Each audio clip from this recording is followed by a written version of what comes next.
Hi everyone and welcome to the first ever Greek Open 2024. We are here in Athens. I am Marcello Barberi. I will be your host for the event and I'm here with Michael Patouchas, and I'm happy to welcome everyone to the first Greek Open. Absolutely, it will be a blast of a weekend. And again, as mentioned, this season we have a lot of events, but this one will be a special one. The Greek community, one of the most passionate around, I would say, and it's great to have such an event here. We have players traveling from all over Europe to compete at this event, and as we will go through, we actually have a really interesting event on our ends because a lot of news for this one specifically. Obviously, we will try and take some time to actually discuss what we can expect from this Yu-Gi-Oh tournament because 2 weeks ago we have in effect the latest Forbidden and Limited list. So a lot of changes and as well as the impact of Legacy of Destruction. So many good things. But first and foremost, what do you expect from the Greek community here? I think they all look forward to this event. Everything is happy. We want an international event, and it's a very interesting event, so we can see what the Greek community and all Europe can do in a Greek Open. Absolutely, and obviously we have a lot of players this weekend that have had international success, some YCS winners, and again, it's one of the most successful communities in Europe. But before we talk about that, spoiler alert, we will have a champion featured in round one for you guys, but that is to come a little bit later. I think we can talk a bit about what we can expect for this tournament in terms of decks, if there are favorites. But first, before diving into that, I want to say to you guys just to keep on checking on all of our social media pages these kind of events because they are amazing. Again, you have people traveling from all over the world to compete both at the main event and at some public events that are usually held. And even next week we will have more events. So all over Europe we have these opens coming up, and national season is also around the corner. So, but yeah, talking about what to expect, the Forbidden and Limited list dropped. It was a huge one. A very huge one. A lot of cards got forbidden, a lot of cards got limited. And first and foremost, the big elephant in the room is Snake Eye. Yes. That got a really huge hit with Baron and Savage got banned. Link Oribo even got banned. Yeah, a lot of changes, in those 3 extra deck cards being forbidden.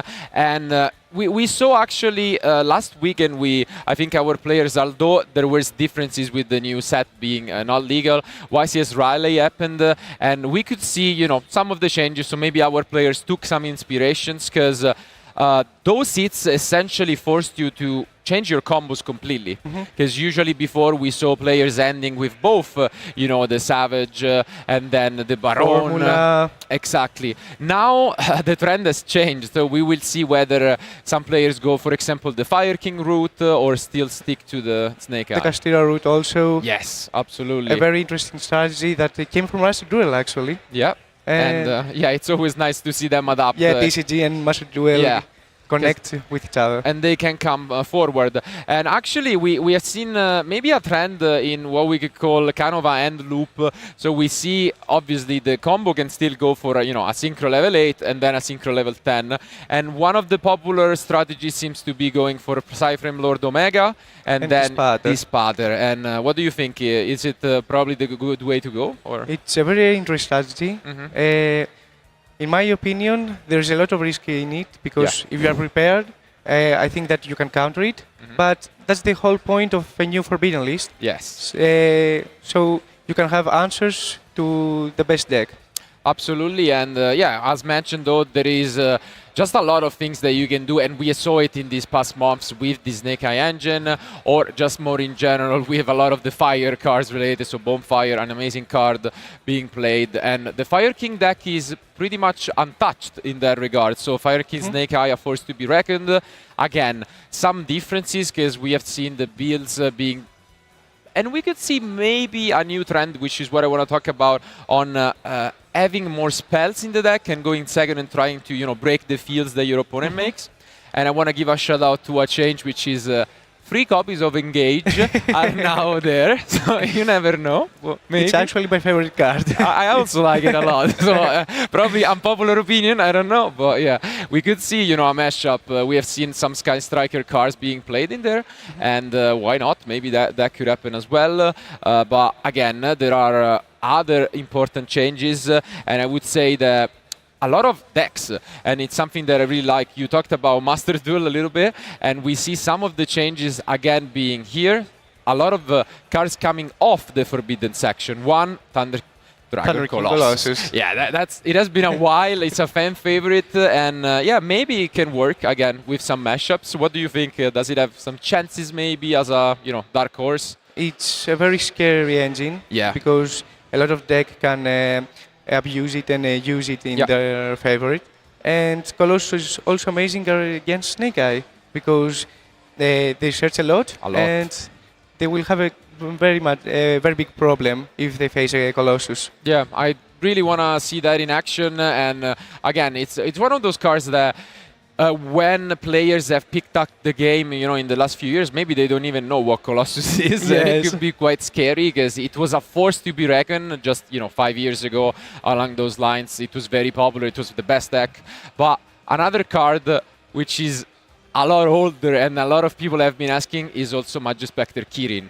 And wow, there's been, I don't want to say close to 10 years, but I mean, it's been a lot of years since that card was now legal. I think in 2017, I remember, you know, the amazing final between Billy Brake and Joshua Smith. Back in that day, it was an amazing card, but I don't know if it has what it takes. But, you know, Magus Spectre got some support, so maybe we could see some Pendulum decks, especially now that Anti-Spell Fragrance is limited. Maybe. Yeah. So, what do you think? Maybe some...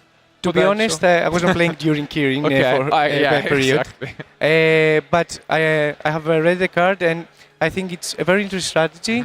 And the fact that it can bounce 2 cards with a quick effect, it's very scary. And I would like to see if, as you said, Magus Spectre can adapt to the current game state. Yeah, it's definitely an interesting one. And I mean, it will all depend on the main, you know, elephant in the room, you could say, once again, which is what direction are most of our players going to have? Are they going to play a lot of entraps, a lot of, you know, we have seen 12 to 15 in the past months, or are they going to go for a different route and then maybe play cards like Droplet, Talent? Enemy Controller. Yeah. So that really changes how combo decks are good, because obviously Nibiru is super popular. It has been super popular in the past, and you need to take that into account. Especially because both Baron and Savage, you know, they were ways to play around it. Now they are gone, and especially Baron. It was a huge card played by a lot of decks. So, I don't know. We will see about that, but obviously, just to mention a few more changes, you can go for yourself and check on the official website the full Forbidden and Limited list. There has been a lot of changes, a lot of cards that you can try out. And I have to be honest, since we are in Greece, I have one that particularly scares me, which might be PTSD from the finals I played a few years ago at the National Championship, where I lost 2 heroes because Malicious is back to free. So maybe someone will pick it up and, you know, make Hero that good again. I think it has a lot of... Not only Hero, actually. Yeah, a lot Tier Element too. Absolutely, yeah. Strategy that uses tier deck is... that gets Malicious, so you can have Beatrice on board with another level 6. Exactly, and get another extender. And I think I will actually catch on to you naming tier elements to switch over to the topic of Legacy of Destruction, because obviously a new set, a lot of new cards, and in particular, as the name, you know, for old people like me reminds me of, you know, back in the day, Lightsworm when they first came out. Now we have a lot of support, and they work really well with tier elements. Yes. So what do you think? Maybe we could see some mashup. Tier Element is one of the decks that never is gone. It's a fan favorite. And it's a fan favorite, I believe, because it's really fun to play. Absolutely. Personally, when I want to play something fun, I always go with a tier deck. For sure. It's really fun. It's really popular. And I think, again, depending on what our duelists choose, it has a lot. Like the new Lightstorm cards are scary, and they can work really well with it. So maybe again one of those impactful. Especially, I feel like these are, or back in the day for me, they were my favorite events to play when you didn't have that much time to adapt, and then you could, you know, catch people off guard. Because sometimes even if you don't play what will be the best deck if you play a deck. And for example, I think of Dean Kabui as one of those players who always try to surprise Innovate. people. Yeah, it works a lot. And then obviously that can happen this weekend. One of those decks that could work, Tempai, obviously. I'm Again. very excited to see Yes. if Tempai can adapt to the current game state. Personally, I like synchros, so I want to see if they can OTK and be prepared if their opponent choose them to go first. Yeah, exactly. That's the thing. It's, again, one of those very unique decks. It really likes to go second because it can easily OTK. And if you don't know what you're up against, obviously you're not going to expect it. And I would be surprised if people, adapted that quickly, I think, because it's one of those decks where if you don't really know how to play against it, it's scary. It can literally last 5 minutes the match and just chew you quickly. And especially in terms of side deck cards as well, you need to adapt, and it's not that easy to be prepared against it. But I think it's a very interesting deck for all of you guys to try out as well. A lot of support, and I always like. I think I've said it multiple times in the past, but arguably my favorite thing about Yu-Gi-Oh! Is that you can play cards that have come out 20 plus years ago, and suddenly they become amazing. And obviously I'm thinking of Trident Dragon. Yes. I think it was never that relevant, maybe back in 2010, 14 years ago it saw some minimum play, and now it's an amazing card, and it can literally one-shot you. It does so much for the deck. And also they can OTK under Prosperity. Yes. Due to Trident Dragon, which is very amazing. I find it very exciting to have a clause your opponent takes half damage, and however you manage to OTK him. Yeah, I think it might be the deck that is able to put up the most damage that we have ever seen in the game. It's so much. Absolutely not. Yeah. Absolutely yes. Yeah. But outside of that, obviously other supports. We will try to show you guys, obviously, as much as possible the diversity that I'm sure we will see among the hundreds of players we have here. But if you had to, again, pick something from the latest set in terms of decks or archetypes that you could think, what do you think we might see in action this weekend? From the latest set, I'm sure, because I know it also, that a lot of Greek players will try to use the Tempai strategy. But I'm also excited for the Yupel strategy. Yes. A little kid inside me is happy about it. Talk about throwbacks from the past, but they got a lot of support, and why not? I think it's a very decent deck actually. It has a potential for sure, and it's again one of those decks where I am 100% betting that if we get one of them on stream, his opponent is gonna read the cards exactly, and that it's a huge advantage. And that's the power of the deck, as you mentioned before, that people maybe not are prepared for it, and they get off guard, and that's a very huge, for winning an event. For sure. I mean, again, the reason is, especially after the results we have seen last weekend from YCS Raleigh, it seems like still there is a lot of diversity, but still Snake Eye is the most popular by far. And if you play, a deck that is not that spread, for sure you have tested against Snake Eye, so you know what to do. But the same cannot be said about your opponent. So it's a big advantage.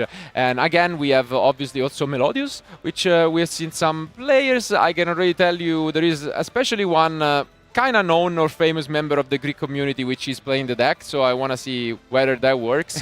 But it's a lot of different decks. And of course, guys, you can also feel free to try and type in the chat if you have a favorite players that you want us to try and get on stream. Or a favorite deck.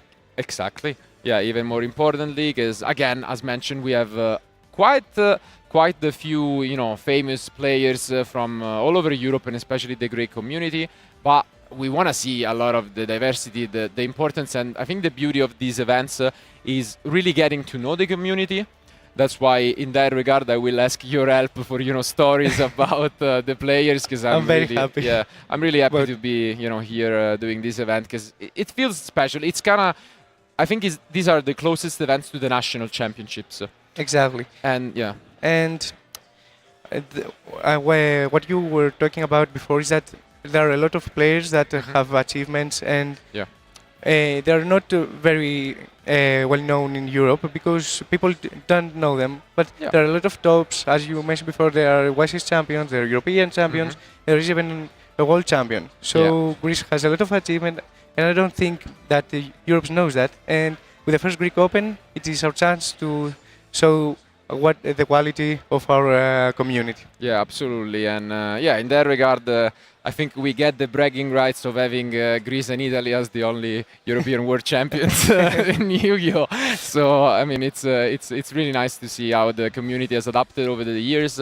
Again, I mentioned I played at a Greek national championship, and it was amazing, honestly. And you was one step close to win it. Let's not mention that, but it was really heartfelt. Like, I feel the Greek community overall is very welcoming. Every time I'm surprised by, like, you know, how much, you know, helping out, borrowing cards to each other. It's like, it's very nice to see. And I think it was a very deserving event, and I'm happy that we have in front of us, as we will be able to show you guys with our crowd camera later on, how many people have come to the event. It's really nice, and I'm sure they will give it their best, because it is a, you know, welcoming community, but it's also a prideful one. They really want to win and, you know, be the representative of their country. We are friends until the time starts. Exactly. But also the Greek national championship, it's not that far away. So I think this can also be a very good, you know, test for that. Exactly. And, you know, we'll see if maybe we'll have a back-to-back, you know, the winner of this event. Of the Greek Open. Yeah, it will be a favorite, but I'm sure that they will all try their best, you know, traveling to this event. And talking of that, obviously, from an international perspective, we could say that we have some favorites, which are players that, you know, have shown a lot throughout the past. I'm thinking of Andreas Vrellos, Temis, you know, Christos. There are a lot of big names, Erikos, of course. But do you have maybe, in terms of players, someone that you think could really win it all the way in terms of favorites? Obviously. Yes. Apart from my playtest group, I will mention players like Yannis Petru, who is a very innovative player, and I believe this event will be a key factor in the innovation. Yeah, for sure. So I really believe that he can take it all the way. Okay, that's good. But in talking of, again, now we can dive into the event, and for round one, as mentioned, and as you can see now, we decided to go for the current Greek national champion, which is Christos Mourikis. What more can you say about him? Really experienced player. So yeah, talk a little bit about Christos, of course, is a player that is in the Yu-Gi-Oh scene for, I believe, in 15 years or something like that. Yeah. He managed to win the event with a sprite strategy when Castira was the best deck. And he's in this event once again as one of the favorites. And what I can tell you is that he's playing a deck that not a lot of people expected for this event, because he's actually on Rescue Ace. Exactly, because he's very familiar with it. And I think this is a very good tip to always play something that you're familiar, not what people believe that it's the best strategy, but what you are comfortable with. Absolutely. And talking of underdog picks, his opponent, Kutentakis. I will try to leave the names to you because I don't want to. You actually mentioned it correctly. Okay, nice. He's also playing a deck that is not that popular, and that is Voiceless Voice. I'm actually really interested to see it in action. You know, rituals, we have seen it in the past, but they, you know, sometimes they were popular, sometimes less. And it is a deck that has actually topped quite a few events, but never had that, you know, breakthrough or winning performance. But I think it's definitely nice and refreshing to have this matchup to start things off, and you know, they will try their best to get there. And starting in round one, obviously, is going to be a big deal. And as we will mention throughout the game, Christos is an experienced player. He has played on stream multiple times at international events. He knows the pressure a stream has. Exactly, but it's tough. It's very tough to play on stream. You know, you have the crowd watching and everybody from home. So, you know, your nerves can get to you, and hopefully that will not be the case for our players. But as soon as they're ready, we will be able to show you guys what's up. And I think, once again, we can just quickly switch over to them. And as you can see, again, Voiceless Voice against Rescue Ace. 45 minutes round, best of 3, the usual, you know what's up with that. But let's see who's gonna start. Do you think there is an edge between this matchup? It's obviously quite, you know, not too popular one. It all depends on the hand wraps that Murikis chooses to use. For example, if he used the Nibiru in main deck, as we mentioned before, since Baron and Savage got forbidden, Voiceless is a very good strategy to play around Nib. Yes. So it all depends, I think, in the hand wraps that that Chrysos is using. For example, if he uses Ogre, it's a very good hand wrap against Voiceless. Absolutely, and I think Christos did indeed win the die roll with a 9, and he might be going first. Here we have a nice round of applause for the players gathering here. Yeah, and we start things off. So the first card being played, the Wanted. Rescue Ace is a deck that really wants to go first, and the strategy is to, of course, set 4 with Turbulence. Speaking of Turbulence, there it is. Gets discarded for... Yeah, I would say that nowadays when you see a Wanted, usually you think of, again, a Snake Eye strategy. So I think now seeing the Turbulence, his opponent might be a little surprised, but no response. Yeah. I believe Chrysos knows that everyone in the room knows what he's using, because he's playing Rescue Ace for a couple of months now. Okay. So that's why he was confident to discard Turbulence. Yeah. Makes sense. And it's definitely a solid chance, but yeah, already we could see, you know, picking up and reading some of these cards. We have seen this deck at the end of, you know, last year being extremely popular, losing, you know, in the finals, but it was one of the most popular decks of the previous format. And now we'll see how it will perform nowadays. But for now, no interruptions from his opponent. A Rescue Ace board without interruptions is very scary. Yeah. At the same time, though, I would say if you don't know what your opponent is playing, again, you probably try and play for Snake Eye. And, you know, it's quite a different deck compared to Voiceless. So we'll see if that works for Christos. Okay. He's summoning SP, so his Turbulence can play around Impermanence. Makes sense. Really well done here by Christos, again. Really experienced players, but in the meantime, I can tell you that while the rest of the competition started, we have a confirmation, and we will be playing 9 rounds today to crown the Greek Open champion, as we have 303 participants from all over Europe. Great tournament ahead of us. But here comes the Nibiru that you were mentioning, so let's see whether... you know, he tried to play around Imperm, but yeah, he's gonna allow it.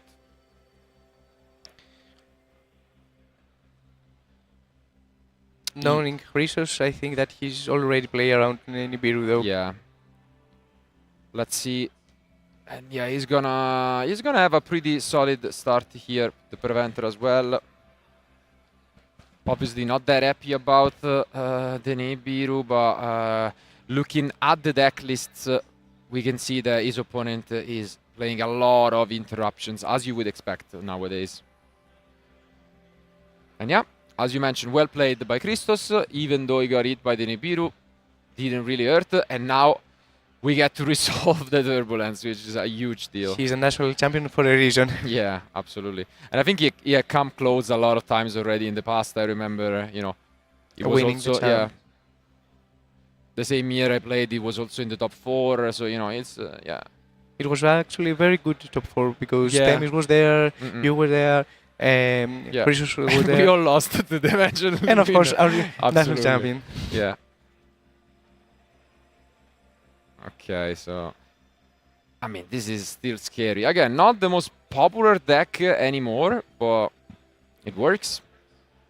Because even if your strategy is to go with board breakers, when your opponent sets 4s and not doesn't make a very huge board with monsters. It's very scary, and maybe we will cut people off guard. Yeah, exactly. This is a little bit of a read from Christos as well on what he expected for this event. As you mentioned, it's probably not too clear which direction players are going for, and if they use card like Droplet, Talent, etc., Turbulence works really well against them. But okay, we see a small Snake Eye package in the deck as well. Makes sense. He can extend now to make a Link 4 maybe. I don't know if it will help him though. It's taking a little He bit. Can make a second SP to banish Nibiru. Let's look at these extra deck options as well. Yes, yeah, pretty much the usual. Obviously, the Apollo. And he goes for the second SP. And first the Anima, I think. Yeah. And let's see. Makes sense. Yeah, solid start for sure by. A very good move, so his opponent doesn't force Mascarena just by going into battle phase with Nibiru.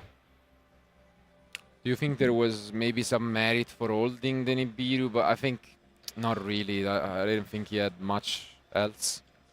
So if your opponent has the Preventer, yeah, what can you do? And now let's see, because we might have a quick one on our ends, because he draws to 5, but his plan was playing, a lot of interruptions, and he only drew the Nibiru. So sometimes it's, it's a very good strategy to prevent information, because Nibiru is played by everyone. So if you pick up your cards here, there is no way that Christos knows what you're playing. While if you, for example, commit to, I don't know, a Diviner or show your deck, and you still lose the game, and let's see, because now he does. This could hurt him, because then you still lose this game, and then Christos knows what to side deck. So let's see. But I mean, it's also nice to try your best. So the pre-preparation is an amazing card to start things off for any retro deck. I wonder if he has in his hands cards like tactics or something that will help him go second. Yeah, because I see a lot of spells. Okay, and Christos decides to pull the trigger and already use the emergence.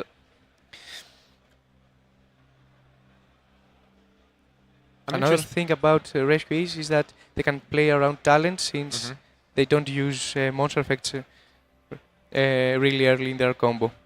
Yeah, I'm interested to see whether he is familiar with this deck, Christos, because it's very pretty much a niche one for sure. Okay, but he decides to just play for next turn, get some resources back, and he's back having to 4 cards in hand. So yeah, really solid stuff.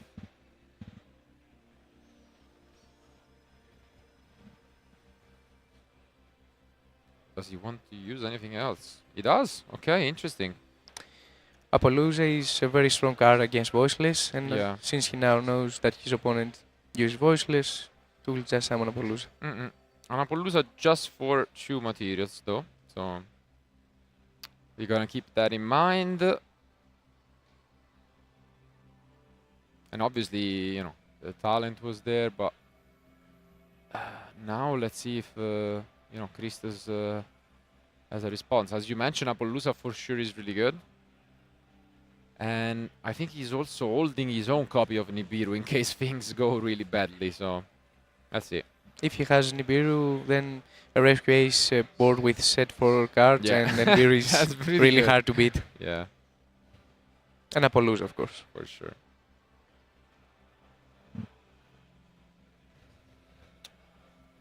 Holding to 6 cards in hand, still debating what to do. Not an easy spot. I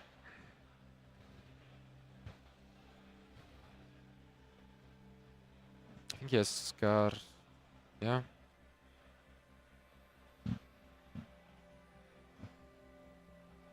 Let's see.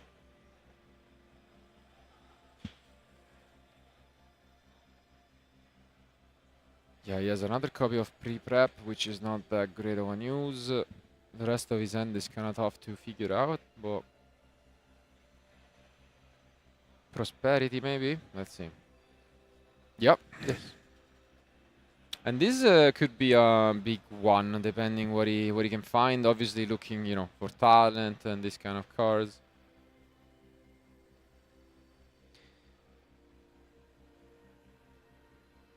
Yeah. No response, it seems, from Christos. So let's take a look at these 6 cards. Oh, a lot of those interruptions he wanted to draw earlier. Ah. Yes, a very mid prosperity. Nothing too great. He's probably forced to pick one of the voiceless cards, either the spell or the monster. The first card is Veiler, right? Yeah, Veiler. Yeah, pretty much half of it is unpickable, but also the trap is not that great at the moment. Maybe. Yeah.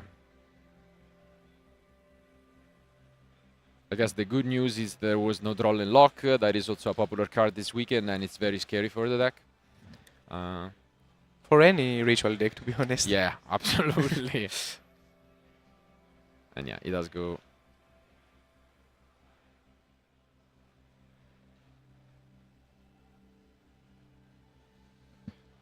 Now, play resolves. Once again, I'm starting to feel worried that I don't know if he can really force this out from Christos. He can just play the turn just to get info, though. Yeah. To see some hand traps from Christos. For example, Nibiru will be interesting. Gonna take a read. Okay, I was getting a little surprised that he was that familiar with the deck. But, yeah, makes sense. Again, it's round 1, and especially for this kind of events, it's really important to get a good start, as there is no top cut. So, what matters is just trying to go undefeated, and maybe with a draw that can work, but you really don't want to start at 0-1. Okay, now a lot of potential options from Christos once again. On how he wants to deal with it. I think he can just use Appaloosa. I don't find a reason why not to. And I think he allowed it. Yeah. No response from Christos yet, so we'll see. He will try to ritual summon. And once again, the ball is back to Christos. Let's see if he has the read. Yeah. She will destroy it.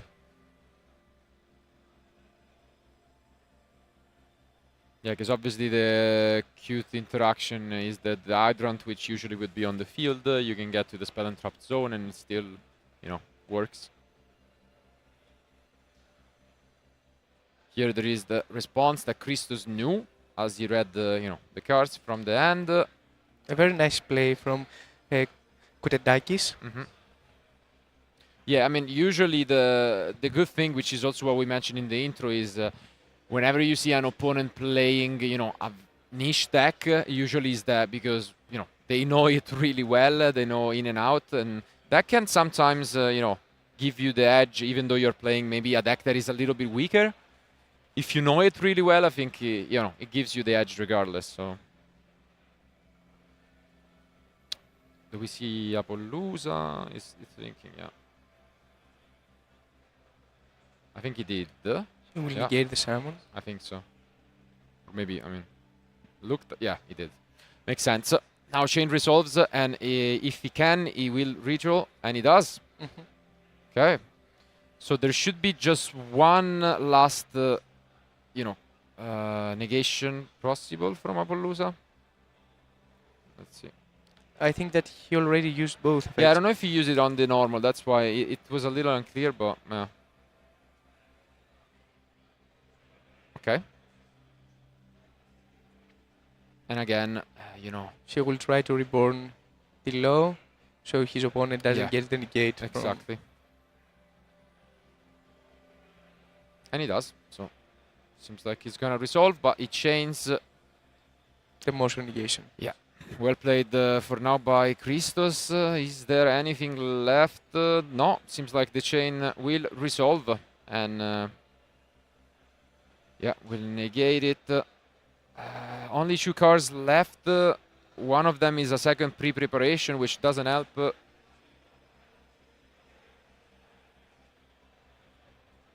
Tough spot for sure, because as mentioned, Christos still has 4 cars in hand, and that is, you know, I mean, it was one of the reasons why SQAs was really successful in the past. It's the recursion power. And with the field spell, of course. Yeah, and he picks up his cars. Yeah. So unfortunately, as mentioned, Christos, too great of a start for his opponent to come back. He only had an Ibiru, and Christos really played well around it. And you know, game 1 goes to the favorite. So only 1 game away from advancing with a 1-0 score. But now his opponent gets to go first, gets to set up his ritual combos potentially. But Christos knows where he's up again. So let's take a look maybe at the side decks and what we think they could bring in. Yeah, exactly. So there are 3 Solemn Judgments. For sure going first, I mean. And Super Poly is actually a really good card against Rescue Ace. Because when they go second, there are a lot of times that you can just fusion with their monsters. For sure. So yeah, it does have a few options. It's still somewhat of a combo deck, so usually you don't want to side them much. But I mean, you can probably take out some of these like bestials. Exactly, bestials for sure.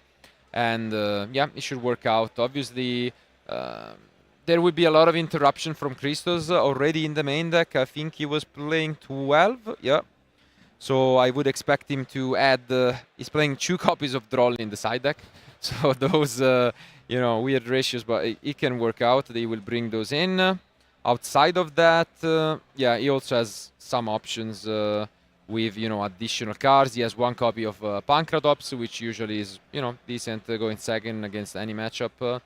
And yeah, he has an interesting side deck, but it will all depend because his opponent, which is what we were talking about, did reveal his deck, but at the same time, he didn't really do that much. So it's still up to Christos whether he knows what the deck does. Because maybe even though he knows that he's up against, you know, Voiceless, if he hasn't tested against it, he's going to have to improvise what to side deck. But I mean, the good news for him is that no matter how it goes, game 3 gets to go first and can try to do the same. So we'll see what they try to do. One information that Christos has due to prosperity is that his opponent is in a Handra build, which is very important. Absolutely. When you go second. Yeah. Because he knows that it's not only his board that Voiceless will make, but also the Handra build. They will have additional backup from the end. He doesn't have that much to fight back against it, though. He's only playing 2 copies of Talent. Obviously, those always help going first or second against these decks. But outside of that, obviously, it will be on his opponent to prove that this deck is valid. And I think our duelists are pretty much done with their side decks. So now we can jump into game 2 and see what this opening look like for Koudentakis. Let's see. On the other end, okay, looks like a decent hand from Christos. Of course, he chose to go first. Yeah. Okay. Safira, a very good opening. Absolutely. So for anyone not too familiar, what do we? Oh yeah, we do see the Super Poly in the deck, so he did bring those in. Okay, he decided to go for you know, one of the niche effects. This is you know, a way as well to protect with the Soravis. You can protect, you know, as you mentioned before, an old card that gets popular again. I really like it as an option. Basically, it's really good against Veiler and Impermanence specifically because it negates a card targeting. And Murner. Yeah, yeah. So it makes sense. So what do you think is the goal? Obviously, he will have to play around, and yeah, here we see already an Impermanence. And Soravis as... So we can see well played by, you know, by Koudentakis, recognizing that this could be the option. So what do you think maybe might be the goal for the deck if it's not interrupted? We see a lot of extra deck option, like even the Naturia Beast, you know. I want to actually see because Elias banished it before with Prosperity, Yeah. and I saw it. And I will actually see his combo to summon a Yeah, Turbid. it's interesting for sure. It's I think it will get Chrysos off guard. absolutely, and I mean he's playing 17 spells, so if he gets to the Naturia Beast, it could be quite annoying. But for now, obviously, solid opener. I think I saw an Ash, but I might be wrong from From Elias? Christus. No, Or from Christus, maybe. I don't know. if he But had us, probably yeah, he put it I in would have Saphira. expected it. Yeah.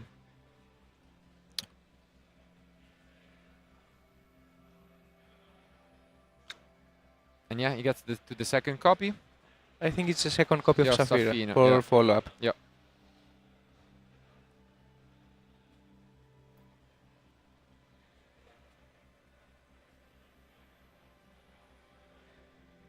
And yeah, that's it. So playing kind of like the grind game rather than going for an all-out combo. And now it's back to Christos, who again starts with the Wanted.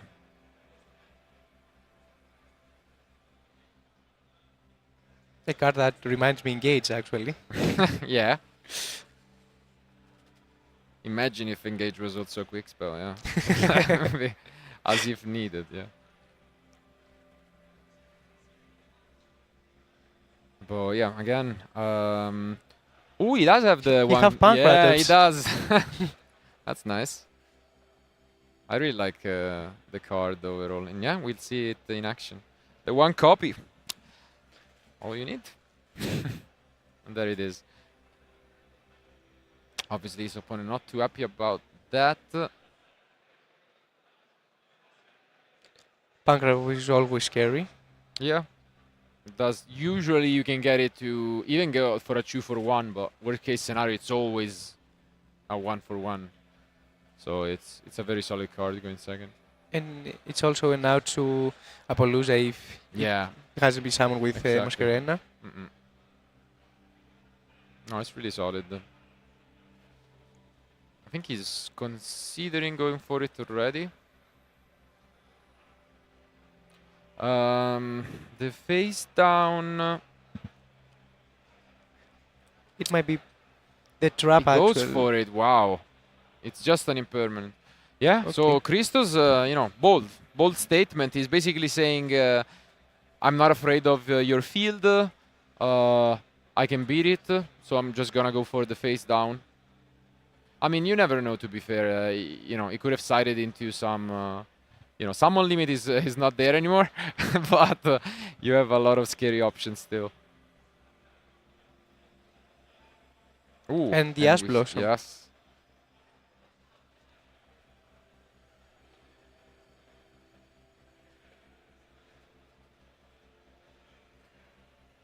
And I think that Chrysos has now 3 cards in hand, and he will try to draw. No response for now. But yeah, that hurt quite a bit.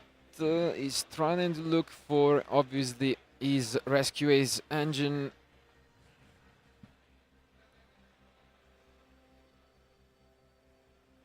I would be shocked if that's all he had going, considering he went for the Pancratops on the face down. Okay, yeah. That's a pretty good one with the lifter. The just one off. Very lucky, we could say, pick up with the one off being hard drawn. And yeah, if we resolve. He will add emergency probably.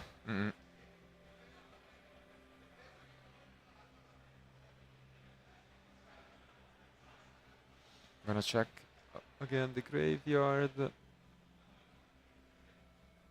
Yeah, it seems like the most feasible option. I mean, the Ash is already gone, so no, changing his mind. No, yeah. And there are 20 minutes left in the round. There should be plenty of time to finish the the duel in time.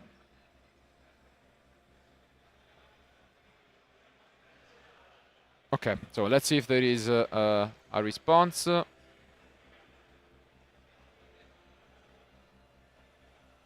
It seems like he surprisingly is the one explaining, the rescue his card to his opponent. And we could see, yeah, he also went for the triple cosmic in the side deck. Probably afraid of these back rows.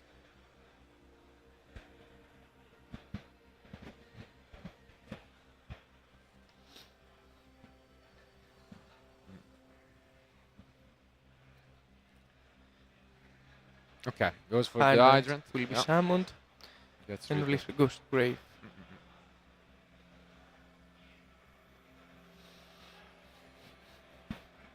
Yeah, 2 cards left. This is the big push he needs. If his opponent cannot stop it, he might have a chance. I think only one card. Yeah, only one card left in hand from Kudentakis.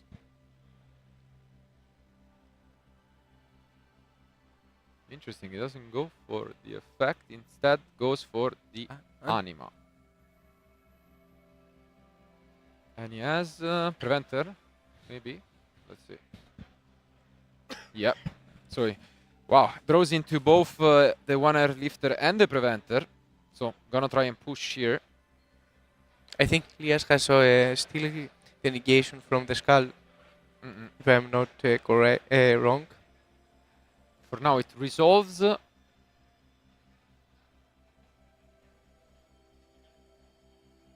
And yeah, he's considering going for one of the most popular extra deck cards this weekend, which is Ida. Obviously, a lot of fire monsters across different decks.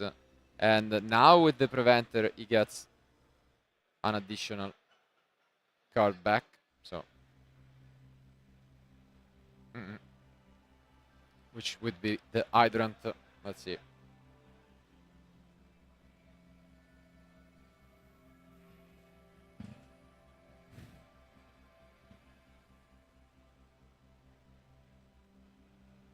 Now he goes for the Ita.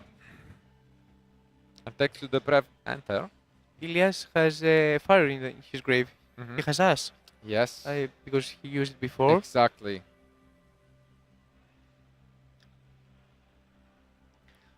So Chrysos can push, so he can protect his Hydrant. Yeah, and as a lot of duelists this weekend, he's playing the Access Code engine as well. And he has a Spellcaster Grave for Celine also. Yep. And again, usually ritual decks outside of cards, like the preparations require quite a bit of cards to work with. So if you're able to break their field, as we could see, his opponent is left on one card. And we know it's a decent card for backup because it's the Saphira. But, if you can get them to just a few cards left, it's tough to come back.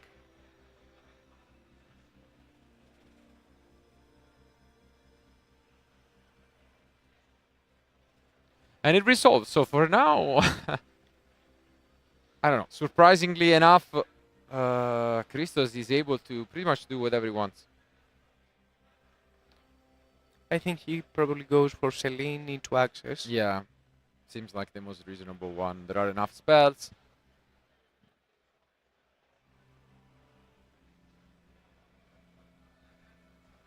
Yes.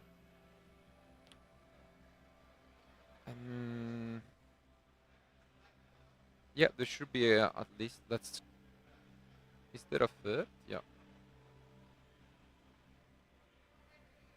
And yeah, he's displaying again the effects to his opponent.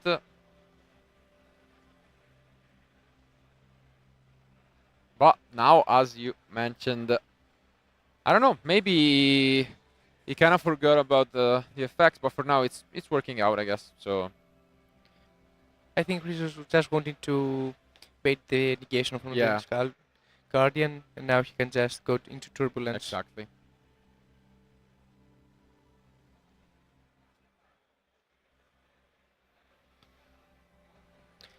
I wonder if he still has his traps, though, going second. I mean, even if he does maybe side out one, we'll see. It's This is the most common strategy to yeah, side the motion negate and keep the distraction. exactly. But let's see. Maybe he went for a kind of an all-in push. Yeah, no response. So now he knows everything. So he knows everything his opponent has. Let's take a look if he has the traps. Okay.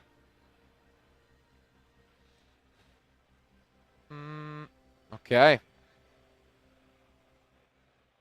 So Yeah, as you fair mentioned, enough. he kept one trap. Exactly. Makes sense. I think it's the, yeah. You know, you prevent drawing, you know, multiple traps going second, but you still have this amazing push, and this is looking kind of grim for his opponent.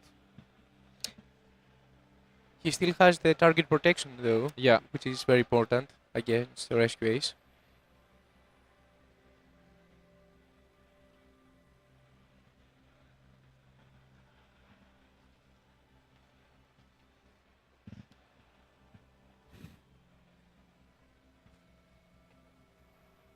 But yeah, now he's just asking for confirmation on the final effects. You want to make sure, you know, he can feel that he's ahead. You want to make sure, you know, there is no secret effect that he can, you know, randomly lose the game to. And I don't think there is much at the moment, so. Since he controls Hind, right, he can activate one quick play spell.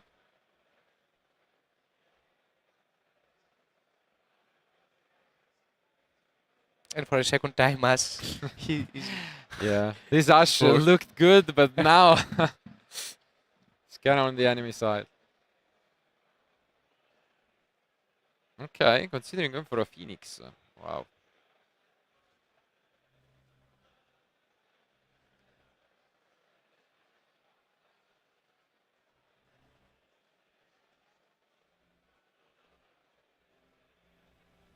Yep, and he goes for it. So we have seen this inclusion mainly because of the popularity of you know, runic decks. And it's still useful, just like in this spot. And this is exactly what we have seen in the previous game. This very nice interaction between the Poplar and the Hydrant. Yeah.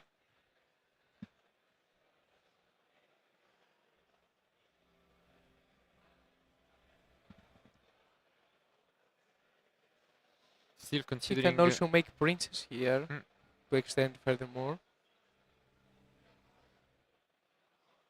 Yeah. Maybe. And we should mention that he hasn't used Battle Phase yet. Exactly. Goes to the battle phase.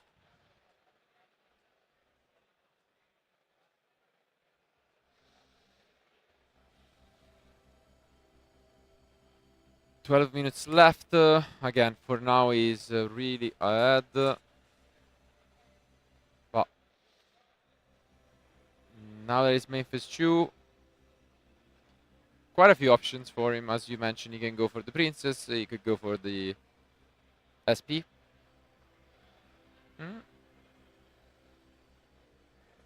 Yeah, debating what to do here. Yeah, and he does go for the SP. Wow. Really, really good turn. Very well played by Christos. What a turnaround. And yeah. Now the play is back to his opponent, who still has some hope. It's not at all over. And as you can see here, Christos, I don't know. He has follow-up Yeah. with the second copy of Saphira. He has a lot of follow-up. But this one last draw will be an all or make it. We know, again, last card in hand is Saphira. But for now, I think he actually picks up his cards. Wow. Yeah. I think probably for time reasons. Wow, I mean, it looked really good, but again, this is one of the things where if you're not too familiar with what you're doing, he thought that, like, getting rid of the whole field was enough, but he kind of probably disregarded the graveyard effects and the fact that the voiceless deck can just put up the same field afterwards and just picks up his cards. Interesting, because I mean, 10 minutes were still a significant amount of time. He could have tried to play it a little bit more, but the main reason might be that, as mentioned, he really doesn't want to draw in this, as a start of the day. So since there is not a knockout rounds. Yeah. At the same time, he has some options.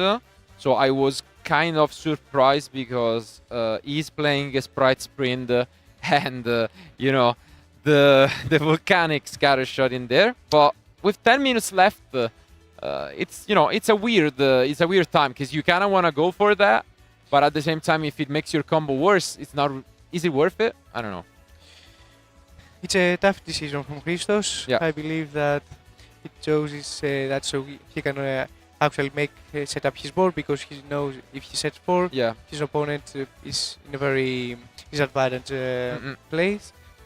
But again, this, just to give you the concept, the fact that he picked up his cards, it's also a good sign in a way, because if he wanted to go for the strategy, he could have played the game and then see how it goes. The reason is he's also siding some Solemn cards. He's siding Solemn Strike, not Solemn Judgment.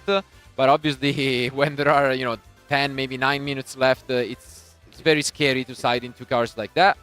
While on the other hand, his opponent, we mentioned it, he was also maining a lot of cards for going second, and we saw the super polymerizations. So those cards could still be in there. He has enemy controller, so it's very interesting. So I think obviously against the Rescue Ace deck, you really want to stop the Turbulence rather than playing, because enemy controller is a great card for going second, but when you're facing down, the 4, the spell and traps, it's okay. So it has a very great utility. Yeah. Because it clears the motion from the board, so you can play through his traps. Yes, it's absolutely. a very good card against the Rescue Ace, in my opinion.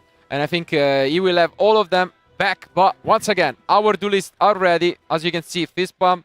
8 minutes remaining to find out who will be the winner of round 1 here at the Greek Open.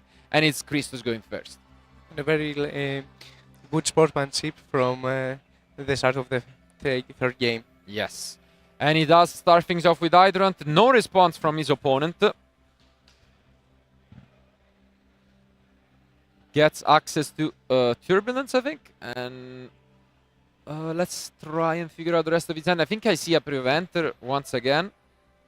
And it might be just what he goes for here.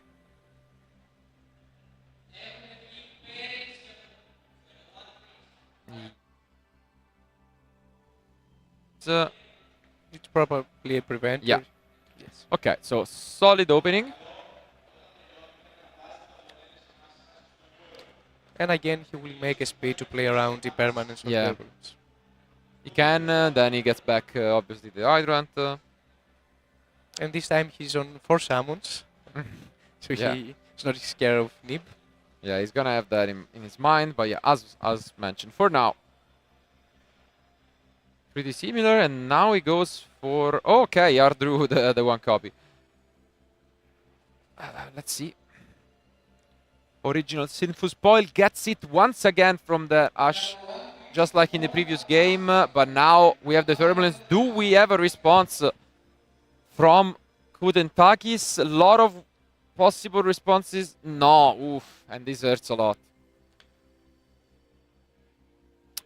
Yeah. And I just saw a troll in Christos' hand. Oof.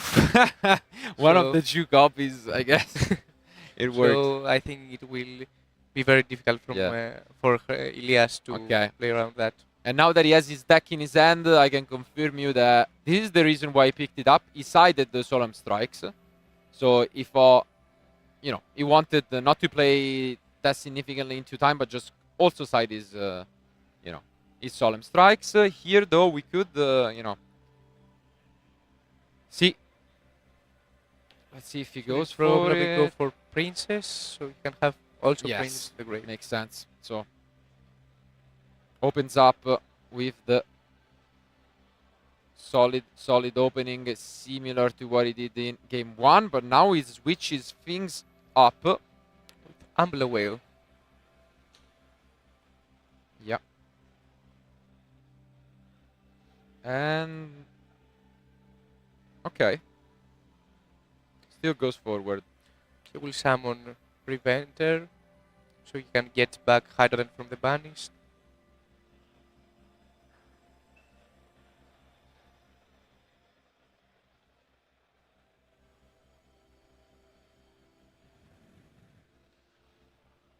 But now let's see if there is a response. As mentioned, a lot of potential cards, and here is the Super Poly. Yeah. Wow. Okay. That was the card we were looking, forward to see. And yeah, it's a great way to start things off here with the Garura.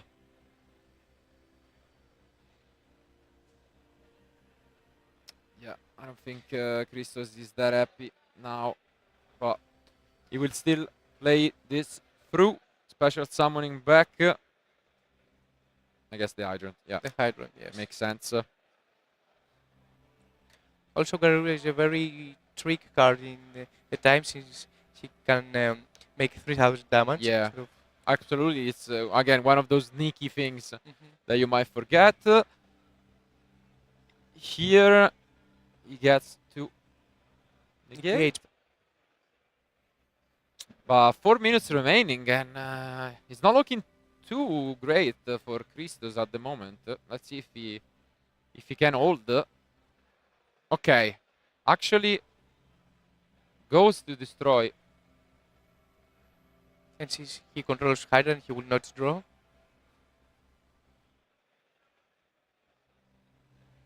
But this might be it. Wow. When it looked as if, the super polymerization from Kudentakis could get him, some damage of the game. Instead, okay, it wasn't the greatest of turns, and now plays back to Christos. Wow. What a game.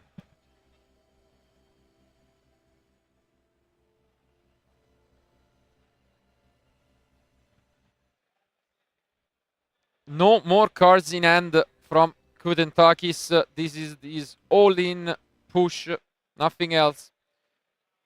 And Christos has a lot of resources.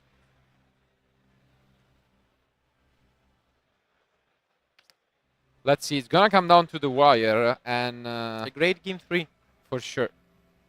They need to be careful, because there is also a universe in which Christos, get things going, but they get a draw, because if these 2 minutes are over and they are still on 8,000, will end in a draw.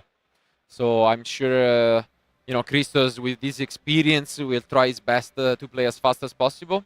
Yeah, exactly. I can see from his body language that he's trying to play. For sure. Obviously, you still need to give your opponent the chance to respond, but you have full information now. You know everything that's going on, and all you need to do is maybe try and get that attack in. But yeah, this is quite the start of the day, I would say.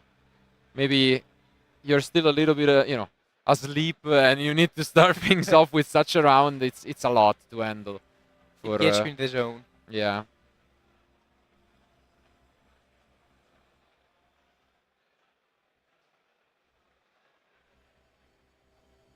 But for now, is debating.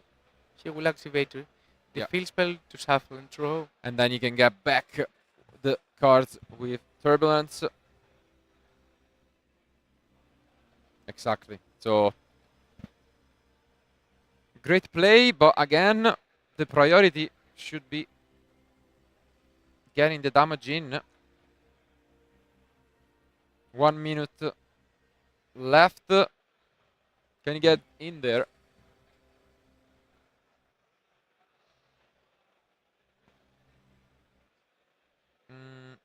Okay, switches to attack, normal summon, okay. He will go. Yeah, Ita. Once again, the rush coming back. And probably, yeah, it's gonna have to count the spells, because I'm not sure if there are... Yeah, there are exactly 3, maybe. Is there is the field spell as well? Let's see. No, he He switched got things. confused, Yeah. yeah. I mean, you can see there are 30 seconds left. Access code coming down. Only 30 seconds left, and yeah, this is enough and very well execution by Christos. As we said, he's And very yeah. experienced, and the handshake. The handshake goes down. What a way to start things off. Great, great match. The winner is Christos. But let's go back to us for the post-match discussion.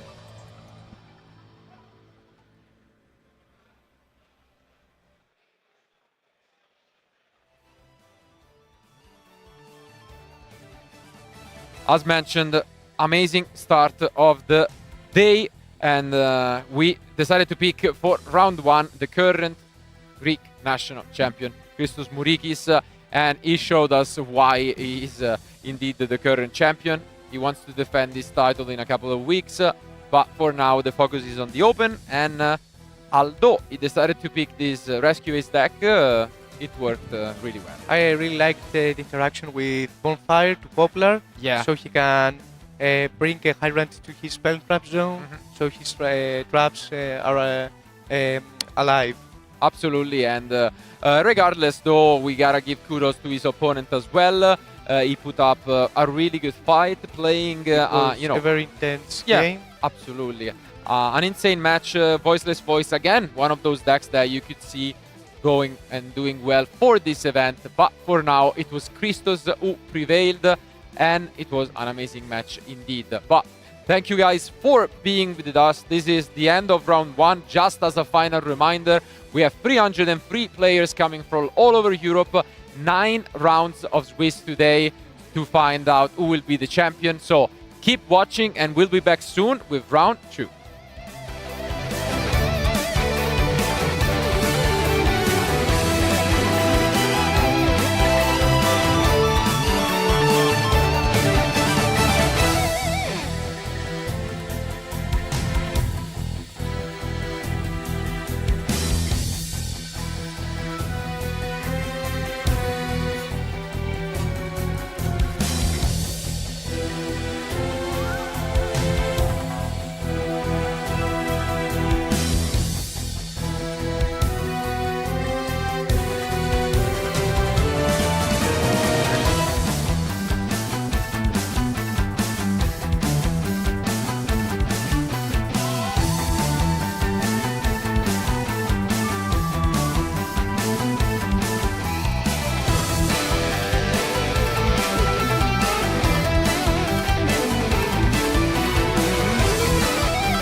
Welcome back to the coverage for the Greek Open 2024 here in Athens.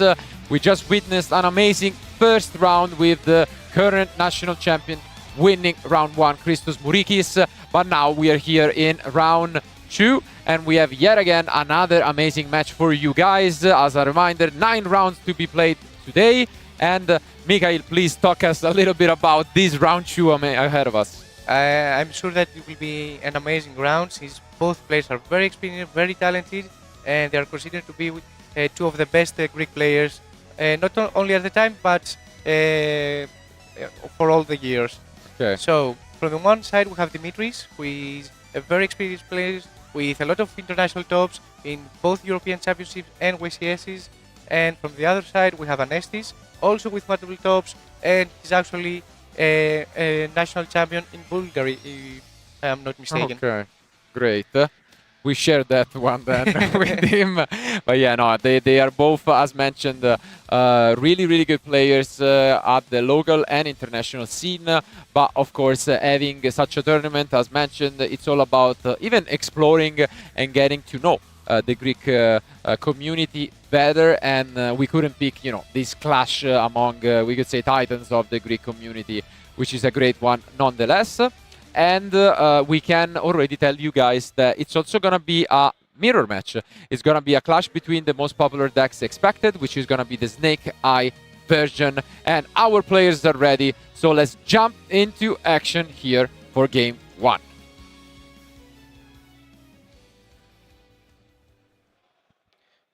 Let's see, first of all, I think Rafaelidis, yeah, he will start things off. Dimitris won the dice roll.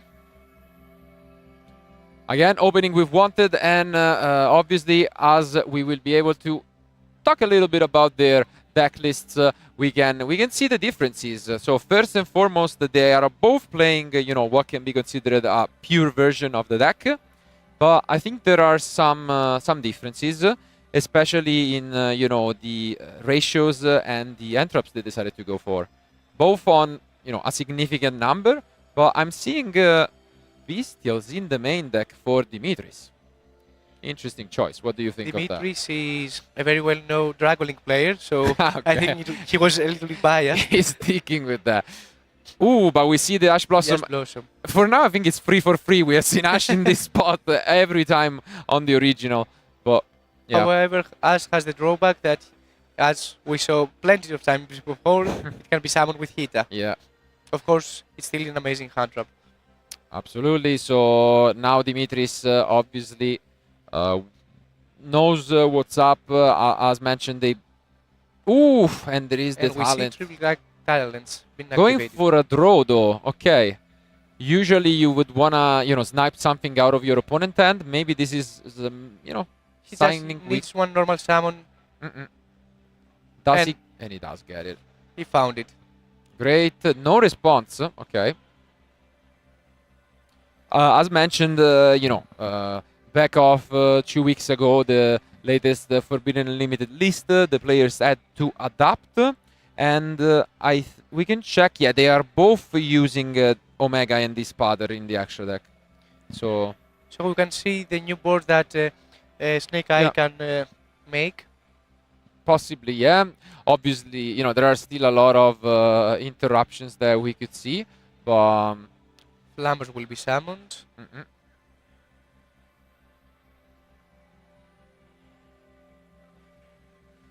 Overall, I mean, if you're not interrupted, as we were mentioning, you can go for this kind of end loop, getting rid of 2 cards from your opponent end, and then trying to control the game. Obviously, Apollousa is also an option, and it's probably the safest way also to, play around the Nibiru, play around the interruptions. But as you were saying, the rush is there, so we could see the Ita taking it once again. Let's see. And I think that what is Dimitris is considering right now, if he will summon Hita or Mascarena. And he goes for the Ita. So this is starting to be a spot in which soon enough we could see a Nibiru if he's there. But doesn't seem like Anestis wants to respond at the moment. So even Nibiru is there. Dimitris played around it with Temple and Flammers on the back line. Absolutely. And yeah, for now he's free to go off. So obviously the original didn't resolve. Nowadays, you know, you have access to, for example, the jet synchron line going to the formula. And for now, though, he's gonna go for the traditional route. He has access to Princess. A lot of different options at the moment. And goes for the Go for Selena. Selena actually. Okay. So he will probably end on Appaloosa, Mascarena and Flammers on the back. Which is pretty solid. And once again, the issue is when you are playing these versions with a lot of you know, interruptions and you only draw one, the chance that your 6th card is gonna be another, you know, copy of an entrap, it's very high, and it's so bad to throw into that as a 6th. So you know, it's the risk of going for such a build. And She will use Og for a second Flambert.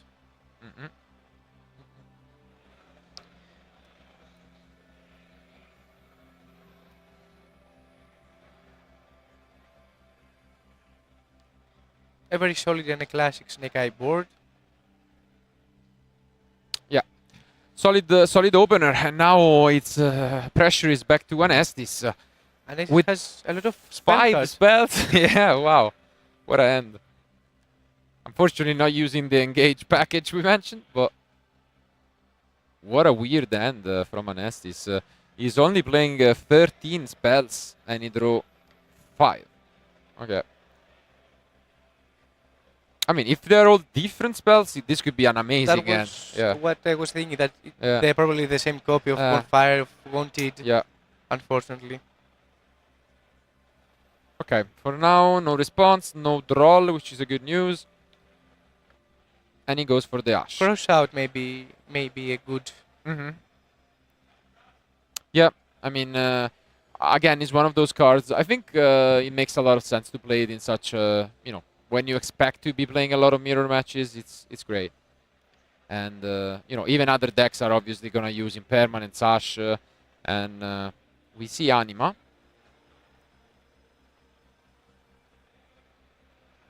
Dimitris is really contemplating. Obviously, the mirror match has some interesting, you know, mental elements where you really want to play around talent and those kind of cards when you can. But yeah, at some point you just gotta pull the trigger, and it seems like this is what Dimitris is gonna go for. Yeah. Makes sense. This is the usual opener, and now we go for the Mascarena into SP. Summon SP, banish the Anima. Yeah, this is so much advantage, as you can see. It's kind of uncommon, I would say, that you get to resolve everything usually, but this is what would happen in this event, and yeah, you can see just how much advantage the deck gets, and I think yeah. Unfortunately, this is enough. Anestis drew 5 spells and an Ash Blossom, lost the die roll, and this costed him the game. Pretty fair and square. Well played by Dimitris, and now he's 1 up in just about 7 minutes. So, well played by him, and I think it was very depending on the dice. Yeah, I mean, at the same time, I think Dimitris did have a few interruptions in his hand, so maybe, you know, he could have tried. The problem was mostly for Anestis. He had a hand that was just good for going first, and that's about it. So, unfortunately, sometimes that's how it goes. But now we switch to the side decks. And I guess, I mean, they are both really famous players, so we can expect that they knew what your opponent was playing. When you go second in the mirror match, obviously you want to side into more copies. Looking at this side deck, Dimitris has 3 copies of Phantasmai, which is also a popular card to just, you know, kind of adjust your hand, which is pretty cute. And outside of that, I don't know if you want to mix up, because he's playing a card to break the fields like Droplet and Dark Ruler, but usually when you play, significant amount of interruption, you don't want to have both. You either go for one or the other. Yeah. But in the other end, though, Anestis goes first. What do you think he's going to bring in? He's playing Nibiru, and I really like Nibiru going first because your opponent needs to break your board, and they cannot play around Nib. Absolutely. And just use Nib, they just pass back to you, and you have a lot of follow-up to kill them in the next turn. It's definitely like a card that when was released back in the day, it was considered one of the best options for going second. But as of lately, it has changed to the point where actually it's almost better going first. Because you just set up your field, and if they can break it and you have Nibiru, then it's over. But our duelists are ready, so let's jump back into action with Anestis going first. And Anestis drew a new card. Yeah, the one copy. Limited list. As you can see, one copy of Anti-Spell Fragrance. And Anestis still said, I still want to play the card. And he just drew it. So sometimes you get rewarded for these kind of decisions. And that can be a big one here. So... Okay, we see the first interruption. Oh, and we see the cross out. Nice. And I think it's super important because if I'm not mistaken, the rest of his hand is just, I think, like Ash Veiler and Fragrance, something like that. I think the only, engine card was this Bonfire. Let's see. With this hand, if his board goes through, I'm sure that he can manage win. For sure. If there is nothing else going, and it doesn't seem like there is, wow. For now, he is free to continue. And yeah, that crossout was absolutely the MVP. Very powerful and very good card that performs very well during the latest events. Yeah. But there is a Phantasmai. Okay. Is it going to be by the Ash Blossom? Because I think he has it. No. Okay. Gonna resolve, and this is great. I think it's also a card that I'm happy that is back to its popularity because it's really interesting. And what I mentioned before, so the fact that you play a lot of interruptions, when you add Phantasmai to the mix, it solves the problem. Again, it's kind of like it fixes your end, so you can just find whatever you need, shuffle back the rest, and I think it's really solid. And it's a little bit a man game also, because Anestis has checked for another hand wraps and see that Dimitris didn't have any. Yeah. But now all the hand wraps are back in exactly. All the information game. is gone. Like you don't know anymore what's happening. So this is why you can see Anestis was playing really quickly, but now he needs to adjust and think, through once again.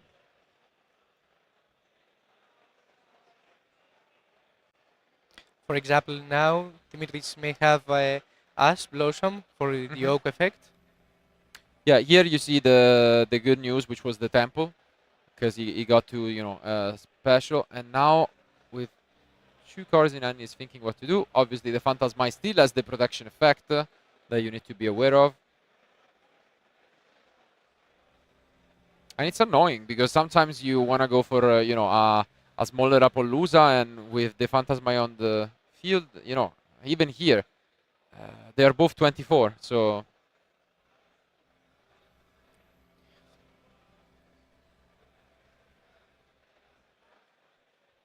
And the usual combo goes through, so he gets exactly pretty much what Dimitris did to him in game 1. He's gonna try and do his own. But does he have something to get rid of this Phantasmai? No, passes back. Does he use the anti-spell right away? And there it is. So the one copy of anti-spell Fragrance drawn by Anestis. And you can see Dimitris kind of, not too happy about that. But it's a very nice card and a very good change in the list. Yeah, no, for sure. It's Summon Limit was really popular in the side decks. Now that it's gone, it's brave to add the one copy of Anti-Spell alone, but working out for Anestis here. Wow, and interesting. And cross out. Let's see if he has the read. So he chains cross out. Maybe for Flamberts. Yeah, he could go for Flamberge, or if he's feeling brave, he could also name, you know, something like An effect Veiler. yeah, or Ash. Let's see. Well, for now, the Probably effects- it's Flamberts yeah. because Anes is chaining his own Flamberts. Makes sense. And there is yet another spell chained. It will be a Droplet, probably. Ooh, Droplet. this is huge. Wow.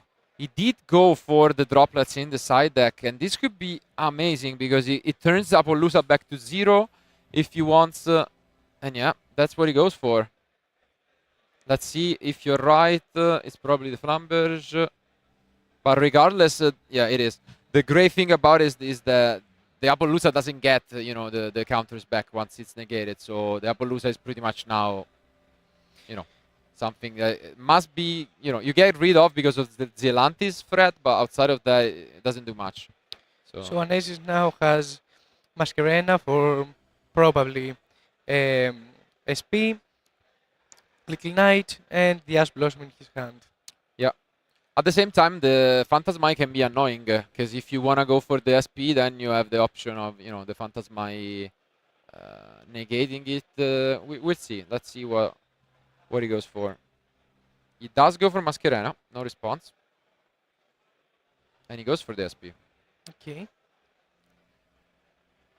Let's see if he has any way to interact with this. Checks the graveyard. And yeah, he can just chain the effect if he has enough. But Esme has a second effect when he's target that can discard a card and negate it. Oh, but no. That's it. Interesting. I didn't see this coming. Apparently, Dimitris didn't have enough to fight back. It looked really good with the Forbidden Droplet and so probably Dimitris tried to enter battle phase. That's why Anestis used the effect of Masquerena. But that was about it. Okay, interesting and very, very quick start as compared to our round 1. I mean, I think when the level is really high, you know when you lose. This is like one of the top skills, I think, from experienced players. They know when to pick up their cards, they know when they have lost the game, and they don't want to waste time, essentially. They are pretty down to the business, and this is what's happening now. But 1-1. So now go back into the center, and it will be once again Dimitris going first. His side deck doesn't look that exciting for going first. I feel like he's probably confident in his main deck, it looks like. It is not, doesn't really have any options for going first. He can just adjust pretty much, probably again, what he has in the main deck. On the other hand, what do you think from Anestis? Going second. Anestis also can use a Forbidden Droplet that he's siding. Nibiru's also a good choice.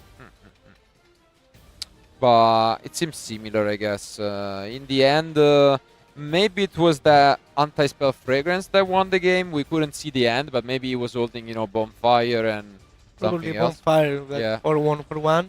Yeah. So it seemed like that was enough, but on this end, Dimitris is not playing any of those cards. No Solemns, no cards for going first. He's just gonna rely on his deck, and hopefully that will get him His there. main decking called by the grave. Yeah. His main decking, he has a solid main deck for the mirror match, I would say. He is also on the crossouts, and he's playing Talent, as we have seen in game 1. So, makes sense that he doesn't want to side that much, because he has a very solid deck for the mirror match. And I guess, yeah, it's going to work out.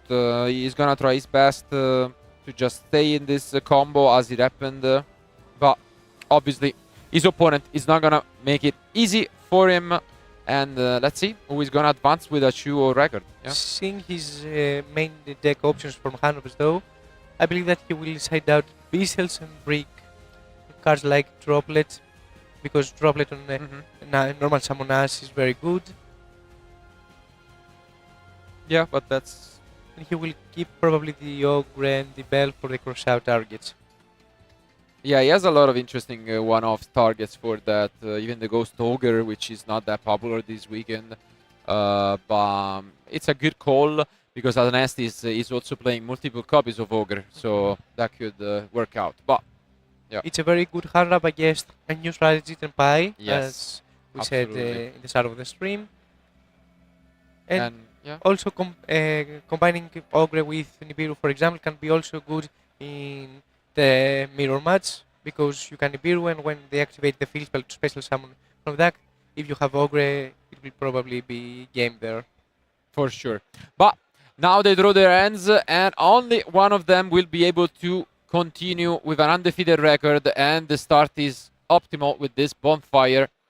Let's see if there is maybe a draw from his opponent. Doesn't look like it. And I see a lot of spells once again in the end from Anestis. Wow. We don't want to have a repeat of game 1. Okay, effect. Veiler. Is there a response? Does have the cross out like game 2? Yeah. Thinking. Maybe he also has talent, but Maybe he has cross out, and just because he has to extend, okay, he just keeps it yeah, for another could hand be, trap. could be. But if I'm not mistaken, I think Anestis might have 4 spells next to this Veiler, which could be very similar to game 1. Let's see. No, I can't quite tell. Like, for sure 3, but yeah, I saw for sure cross out. Yeah. Also in the Yeah, next yeah, hand. But for now, you know, pressure is mostly on Dimitris. The good news is that they took very, very little time for the first 2 games, so they have a lot, 26 minutes to play this game 3. And yeah, it seems like he's really debating his options. And I think he will, yes, he will use the Bird, a card that is not very popular in the Snake Eye deck, but it's a very good call for options like that, when Yeah. you can just Ooh. special summon your opponent's turn. And obviously, he played really quickly, so interesting. Maybe he had a read that there was no response from this original. It's the first time that we see it resolve this weekend. It always got ashed, but as you mentioned, he's probably the only one I've seen playing the Birch, and yeah, he's gonna show us what it's about. Again, no response, so he can get to the Flamberge.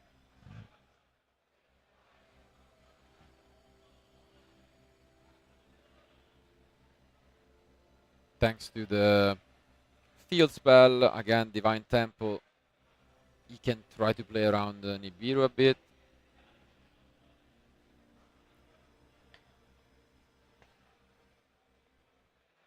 And yeah, this is the usual that we have seen. No Ghost Bell either. I mean, you can play.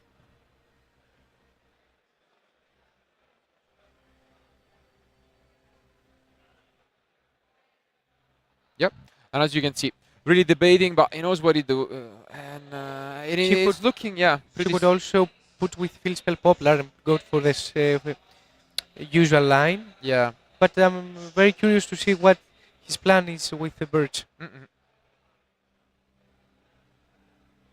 Definitely not the usual way, but I mean, it's working out. It's also interesting that maybe when you test for such an event, you're used not to resolve that much, you know, because your opponent interrupts you a lot. And then when you're in a situation like this, when your opponent only has 1 Veiler, maybe you find yourself, you know, kind of like debating, what do I even do? I have so many options. They're not stopping me. And yeah, you need to know what to go for, even in the best case scenario. It's not like you automatically win the game. So let's see. Keeps the Flamberge around, and wow, interesting. Zelantis line. We haven't seen a lot of these going first. But it's a very good choice, so he can play around Super Poly if his opponent is using. Yep. Seems like that's about it. Very interesting start from Dimitris. With the Zelantis, 1 face down could be just the impermanence. And now play is back to Anestis. copy of Bonfire of his own, so this will probably be the game in which we see a little bit more interactions. He's debating whether to chain anything, yeah? Also, the set may be cross out that Dimitris may held for another hand drop. For sure, that would be really good. Is there a response on this Ash? I think you could be onto something, because he was thinking on the Bonfire, and the only real interruptions could be an Ash or a cross out. So this could very well be that. She may have Valor and cross out, and just thinking about Valor the Ash and cross out a talent maybe, or a 1-for-1. But no, for now allows goes through. Interesting.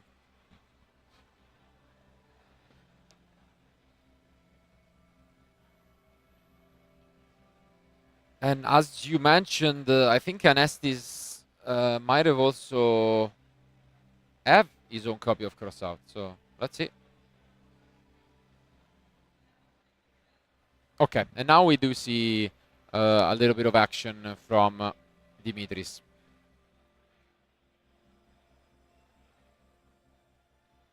It's definitely an interesting way when you play a mirror match with Crossout, because obviously you want to hit, you know, Vader, Ash, talent, and those kind of stuff. But sometimes you're in a better position using it on an engine card, but you also deprive yourself of the possibility of then using your own. So you need to, you know, it's a dangerous game. We can see a double-edged sword in a way.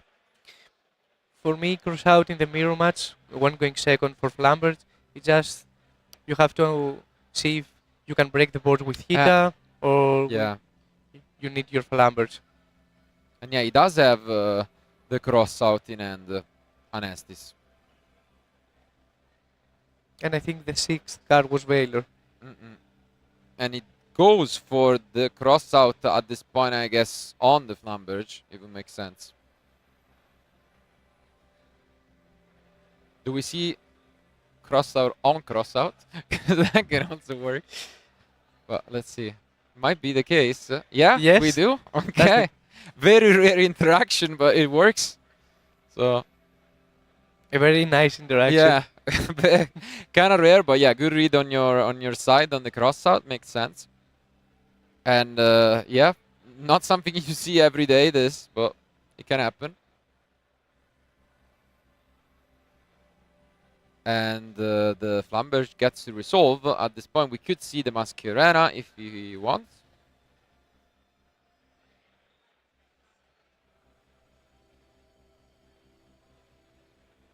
Okay, and he goes for Princess. I think, so he has Vader, Diabell Star, and I'm not sure if that's a wanted or what the last card is, but for now, he's gonna go and try to get rid of as much as possible from Anestis. As you can see, both Princess and then the Mascherena into SP. So you can get rid of both monsters.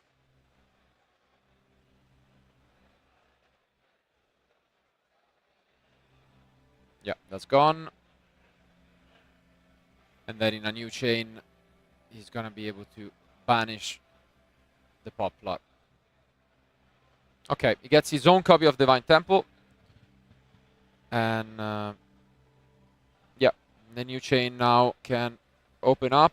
SP is going to banish, as mentioned, the Topplar, and then he can bring back something if he wants. Let's see.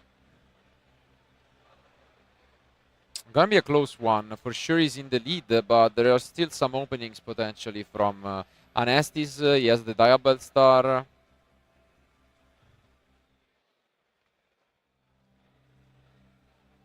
But yeah, as you can see. And the Birch. Yeah, the Birch. The sneaky Birch.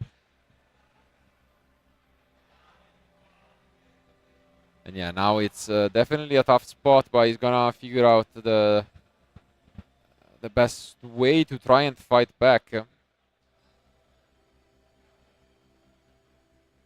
If Dimitris wins this game, definitely kudos to him for the cross-out hold, because many players probably would have instantly used it on the Valor, and instead a good recognition that it might be more useful in this kind of situation. Being patient is a very, very Yeah. difficult skill in Yu-Gi-Oh! But it's tough. It's something. It's a skill that you need to develop. And comes with experience, as we Yeah. said before, that both players are very experienced. But here it is. He reveals, I think, everything. Yeah, because he discards the wanted. So now there is full knowledge, kinda. We know that the last card in hand is Veiler, and let's see. Yeah, for now it works. So he gets to the original.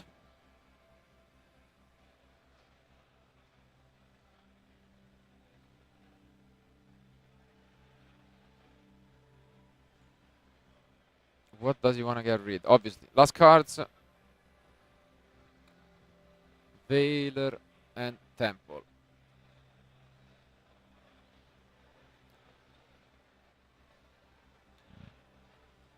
"17 minutes remaining."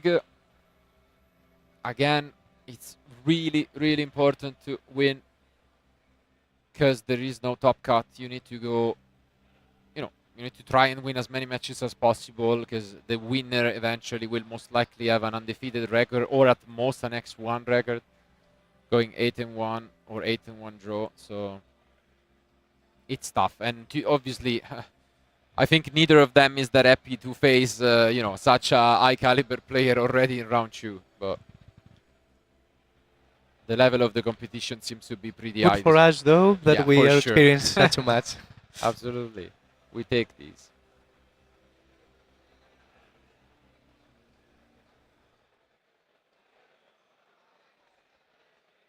And yeah, you can see Anestis taking his time. He knows that this is the most important turn because either he's able to break this field and come back, or he's gonna lose the game and the match. So fair enough.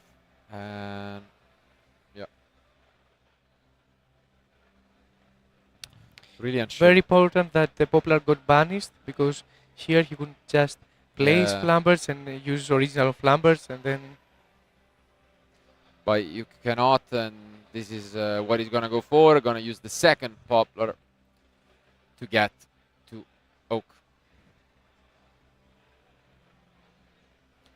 No Birch in Anestis deck. So maybe that's the difference.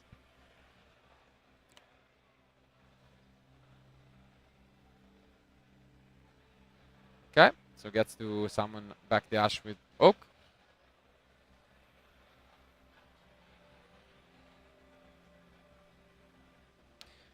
very important that Anes will also draw a card. Yeah, this is huge. This card might be the make it or break it. Not quite sure what that is yet. I believe from his body language it was something good. Yeah, could be. A lot of good possible options, but even now, I mean, he's not in that bad of a spot. So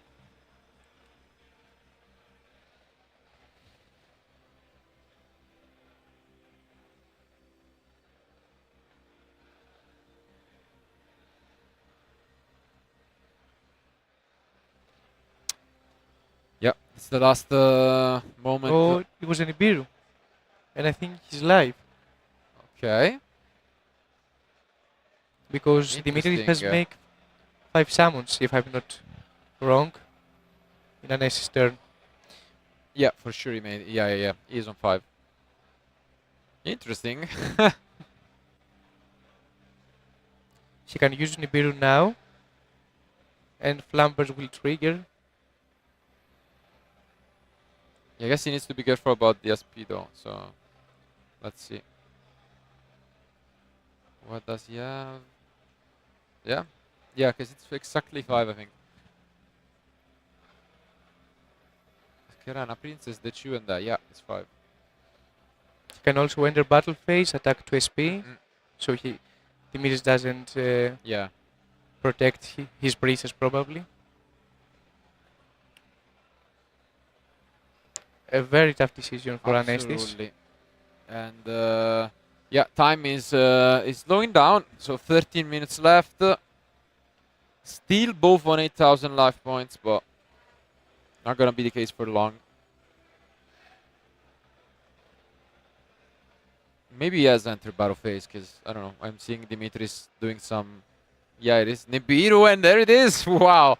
Yeah, they are correct. So probably Anesis used Flamber's effects to put SP on the back row. Dimitris chained SP to protect two monsters, and then Yeah. Anesis used Nibiru. This is a very unique interaction of this matchup. You don't see many matchups in which you use Nibiru on your own turn, because your opponent just summons so much during yours. And yeah, this is A very good play from Anestis. for sure. And this hurts quite a bit. Yeah, definitely an unusual pickup. He's gonna use the Birch, it seems. He can summon Poplar maybe, so can put something in back row. Yeah, but that's about it. It's resolved, and this is huge. Gets rid of the entire field from his opponent. Wow. This could be such a good comeback. What a turn from... What a pickup, especially from Anestis.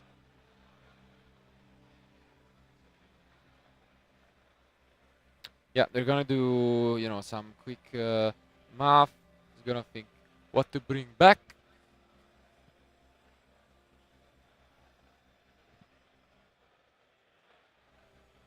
And yeah, it's gonna resolve. So gets back two more monsters. It was a lot of Link, so I'm not sure what the defense. It might be pretty low, so he might be able to attack it with the Nibiru.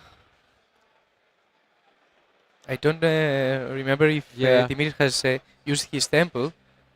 Otherwise, I think it's just game because he can just make Hita, take Princess break his own Flamberts.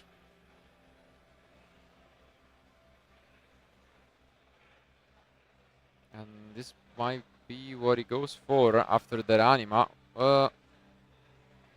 Okay, vabbè. Yeah, it's probably too late, but...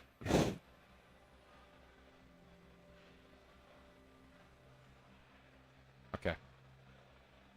Yeah. And this is, again, well played, because we're not sure about the defense, but the attack is going to be quite huge for this anima.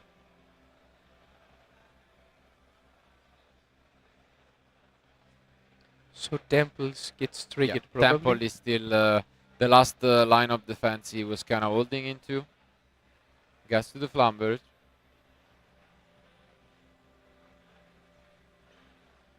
But this is so much damage. Yeah, obviously we have no idea how big the token is, but there were 5 monsters on, plus his own 2. So yeah, it's pretty big boy. Probably that's what. So not only to Pike and OTK with a lot of damage. Yeah, exactly. But no, he goes and unfortunately gets rid of the token. And now, as you can see, he gets both that back, and he can summon a Dark Monster from his opponent graveyard, which is gonna be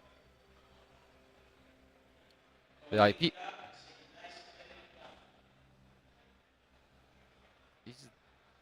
Ooh, but there is an Ogre, which is an interesting one, because obviously you need to summon back to the zone. So if he has a target, he can, you know. And Dimitris was waiting for the right moment. A lot, yeah. Very patient with the Ghost Ogre. And yeah, this is gonna come down to the wire. When you see your whole board gets the Nibiru and still keep the Ogre for the right moment, it's a very difficult skill. For sure. He doesn't have any target, so he's just gonna enter battle phase. And crash the Flamber, so Flamber has an effect in the next turn. But also, this is where one of the sneaky lines from the previous turn come into action, because we get to see one of those cards that is not played by everyone, which is Salamangreat Raging Phoenix. And what a turnaround, honestly. An amazing turn. Yeah. But I think Dimitri has follow-up, has us in his hand. Yeah, because I mean, to be fair, I don't know. When he stole the token with Anima, maybe he could have just entered battle phase back then. And but yeah, And he's also the I- original engrave. yeah. I guess I mean he smelled blood, and it was very well played again from Dimitris. And now we see once again this Birch, The Birch. the MVP from Dimitris. This copy of Birch. Yeah, so much available for him. The only thing he needs to be careful, but there is plenty of time, is again the 7 minutes and 40 seconds remaining. Well,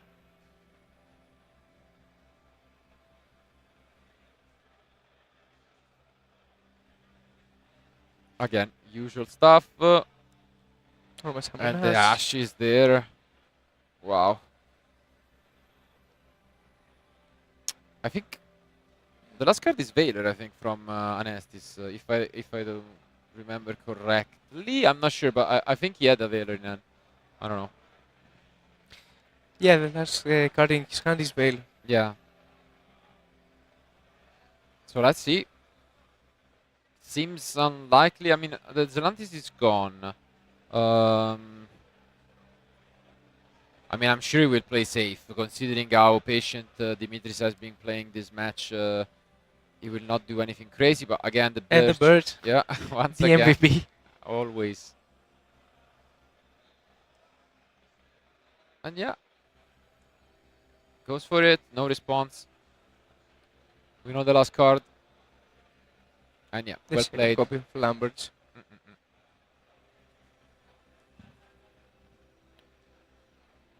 And yeah, really well played. Goes for the effect. Are we gonna see the Veiler here? It's a weird spot to use Yeah. Veil, but I think if he doesn't use it, he just loses. For sure. He has to. Yeah, he And has yeah, to. the last card is this Veiler, but now I think Dimitris is okay with this. Like, obviously not what you wanted to see, but wow, there is the droplet. So he plays at least around it. And this is huge. A very nice move from Yeah, Dimitris. this is crazy. This is for sure game. Yeah. Yeah, I mean, very, very, very well played. And yeah, Yes, yes, the you see handshake. the handshake. What a match! What a match! Great fight from both players. And I mean, I'm happy that you showed us and you picked this match for us between these two amazing players. Obviously, a mirror match is quite a different scenario from what we have seen in the previous round. Your opponent is familiar with what you're doing, and it all comes down sometimes to the end, to the tech cards, like the anti-spell fragrance in game 2, or these forbidden droplets, which didn't work in game 2. It seems like they would, but then in game 3, I don't know. Probably didn't need to draw the droplet, but what a match. And regardless, congratulations to Dimitris. He is the one advancing with the Shuo record up until now, so on the way. But Anestis, unfortunately, takes a step back. Still, they managed to give us a great show, an amazing match, and a very intense game 3 that was back and forth. I think that's what you ask from a match like this. Absolutely, and I mean, it's a pleasure to see just two really well-respected and great members of the Greek community giving it their best. We could tell from this match that the level of the competition this weekend is quite high.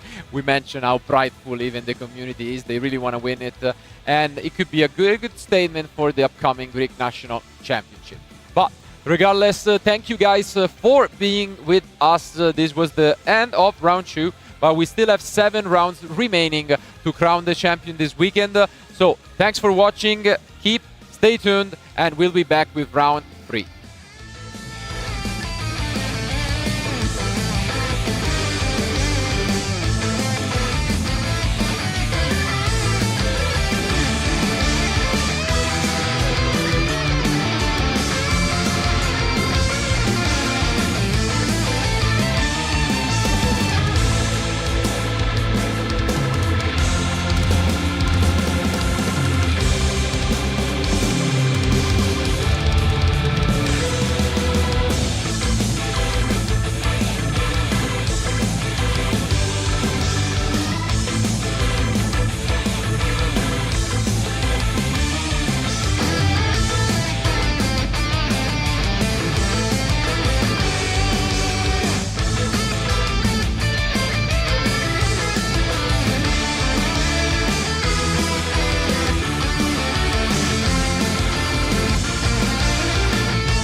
Hi everyone and welcome back to the coverage for the Greek Open here in Athens. We are now in round 3 and we are starting to get a little bit of news about what's going on the top tables, the decks that are performing, the players, and we already mentioned that a few of the keywords for the day was diversity and new innovation. list, exactly, innovation, and especially a new set with Legacy of Destruction. And this is exactly what we are going to show you guys for round 3, because we picked one of the tables where our duelists are Chu and O, but in particular our attention will be on, Georgia, as he is called by the community, Gamaris, which is playing a new strategy, which is the Melodious deck. Or rather than new, it's a strategy that got a ton of support from the latest set, especially with the Melodious Concerto, but we will see the deck more in action. I don't want to spoil anything for players who are not familiar with him, but his opponent, Anthony Pete, is going to try to stop this deck from advancing, and he will try to do so with this Snake Eye strategy. So this match will surely be interesting. What do you think about the chances of Gamaris in this match? Yeah. I think everything depends if his opponent is familiar with Melodious or not. Melodious is very tricky deck. He got very good support in the latest set, and if his opponent is not familiar, he can be in disadvantage. Absolutely. But that's why I think that George also chose to play Melodious for the exact same reason. Yeah, for anyone, again, for sure I'm not as familiar as you with the Greek community, but George is one of those players who have been traveling for quite a few years to international events, YCSs, and if he's playing such a deck, for sure he wants to surprise opponents, but he must also believe that it's really good. So let's see now if it's in action as our duelists open up for game 1. I think it's very important for Melodious also to win the dice roll. Oof, and I think he did not, and I saw a really strong opening from his opponent with 1-for-1 in the end. Yeah. And I don't see hand wraps, I think, in George's hand, so we might see what exactly you said in the previous round, that he may choose to scoop game 1, maybe, to prevent from opponent be ready for. Yeah, we'll see what happens, but for now, as you mentioned, if you are uninterrupted, we could see something similar. Let's try to take a look maybe at this extra deck to see if he's doing anything different. Yeah, still going for the Omega Dispatter line, it seems.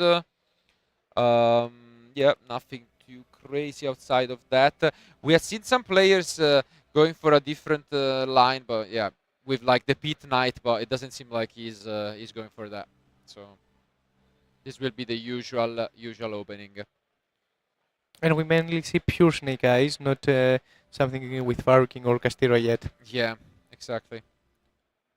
But yeah, for anyone too unfamiliar with the Melodious deck, maybe not in this game, but in the next ones we will see what it's about.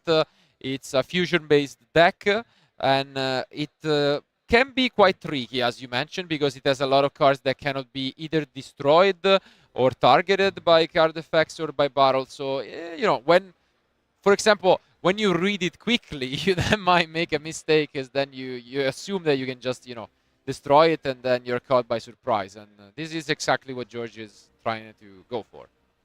But, yeah. This is. I believe that George just wants to know what build his opponent uses. So he wants to see if he's in Farkings or in the Synchro build. But at the end of the day, I'm more sure that he will probably give turn 1, game 1 to his opponent, so he can keep secret. Absolutely.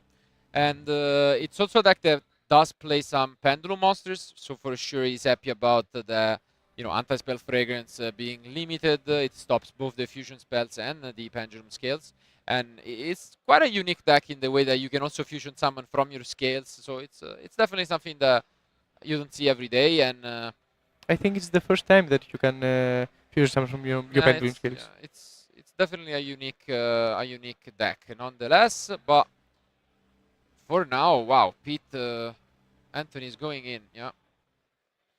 And Ibiru here may be very good from George's part, but I don't know if he's running. Wow. Yeah. Going kind of disrespecting his opponent options, and this is the full combo that we were talking about. So this usually, you could have gone for different lines back in the day, but now this is the new combo. You go for the Omega, and here George could scoop it up, but he's not going to. So this could reveal some information from, Anthony. And yeah, Okay. now he knows what he's up against. So can we assume that George may have such a good hand in engine terms that he can break through a snake eye board? Maybe, but at the same time, he cannot be sure because, as mentioned, there is a good chance that his opponent gets rid of another card with the Dispatter, and then, for how good your end is, when you take 2 cards out of it, maybe it's the card that gave you the chance. So, but I think again, it can make sense to play a little bit, just because maybe your opponent is completely unfamiliar with your deck and you can get some edge. But wow, even as Ash and Veiler in hand to back it up, so it's a very strong start by Anthony.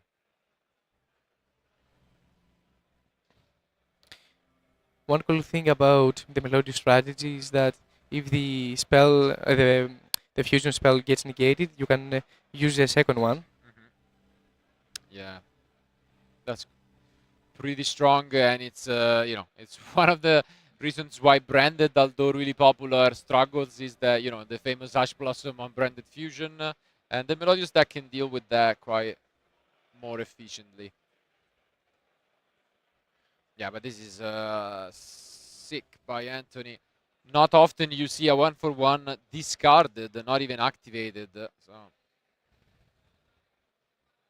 he has everything he needs, and yeah, I think he is going for the line that we were mentioning.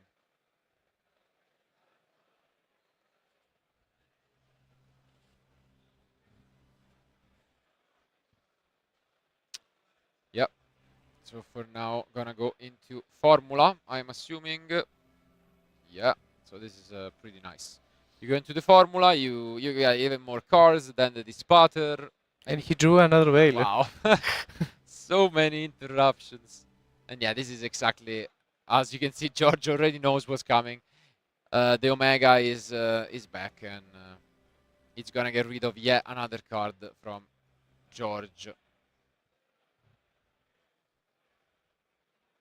And it is a Prosperity. Ooh, that was a good one.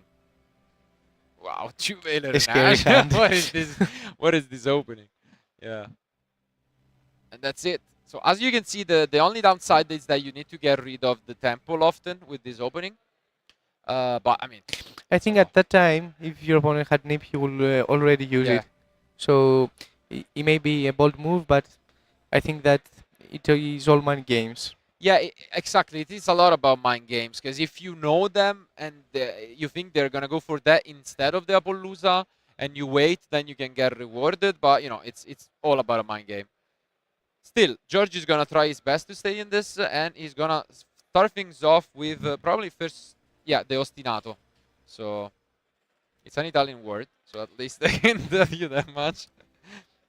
So it's an amazing card that lets you fusion Shaman from your extra deck using monsters from your hand deck. But as I said before, the only restriction is that you have to not control any monsters. But if he gets Ash, you can just use another copy. Exactly. But there is no Ash. Wow. Maybe his opponent knows about this and he just wanted to play around the third combi, maybe, because the reason is one is gone. So yeah, like, what is the chance of having 3 copies in the end? Yeah, I don't know. I think Ash felt pretty good in that spot, but it's gonna allow to resolve it. And this again, it's mostly due to the and yeah, it's gonna have to Ash now. So it seems well, no, yeah, it seems like there is a bit of confusion. No, there is not a confusion. Yeah. Cannot, yeah, the activate effects cannot be negated. Yeah, exactly. So that's what we said in the start of the round, that Melody is very tricky deck, that if you don't know where to stop it, it can get you off guard. And this is why George played really well, not scooping up. You never know, because if I'm pretty sure that if the Ash was activated on the Ostinato, it might have been even over.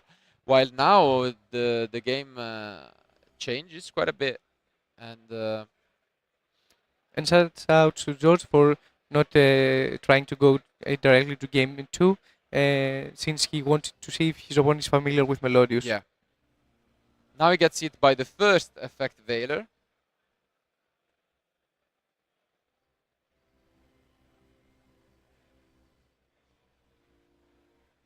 Yep, some clarification again from both. But still gets to add, since the activate effect of Melodius cannot be negated due to the fusion.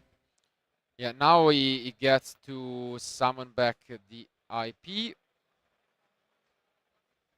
But first, it's gonna be George who commits, and as you mentioned, there is a very powerful link available to the deck, which basically can give you access to a couple of cards. He has to ask this. Or I think he changed blocks it with the fusion, if I'm not mistaken. But the problem is there is another Vader potentially. Let's see what is going to happen if he wants to use it. And oh, yeah. And this was very well played because he knew about the Ash. Because due to the, let's say, misleap by Anthony, he revealed the Ash, and that's why George played really well by chain blocking it. But unfortunately, a second copy of Veiler. Yeah. Still, you know, he gets back at least one of his Pendulum Monsters from the graveyard.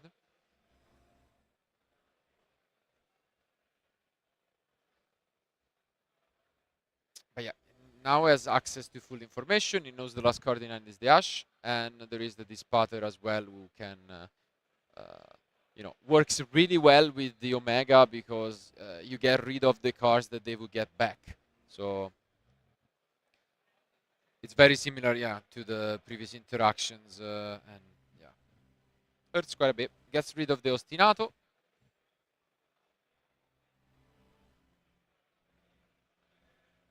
And let's see if George has an ace up his sleeve to fight back. I think George played really well his turn. If his opponent had a second copy of Effect Veiler, it's something that you cannot. Ooh, but he had a second copy of Prosperity. So his hand was basically, yeah, 2 copies of both. So that's why he wasn't caring about exactly. Omega. Yeah. And let's see. He has quite a few interesting cards to pick up.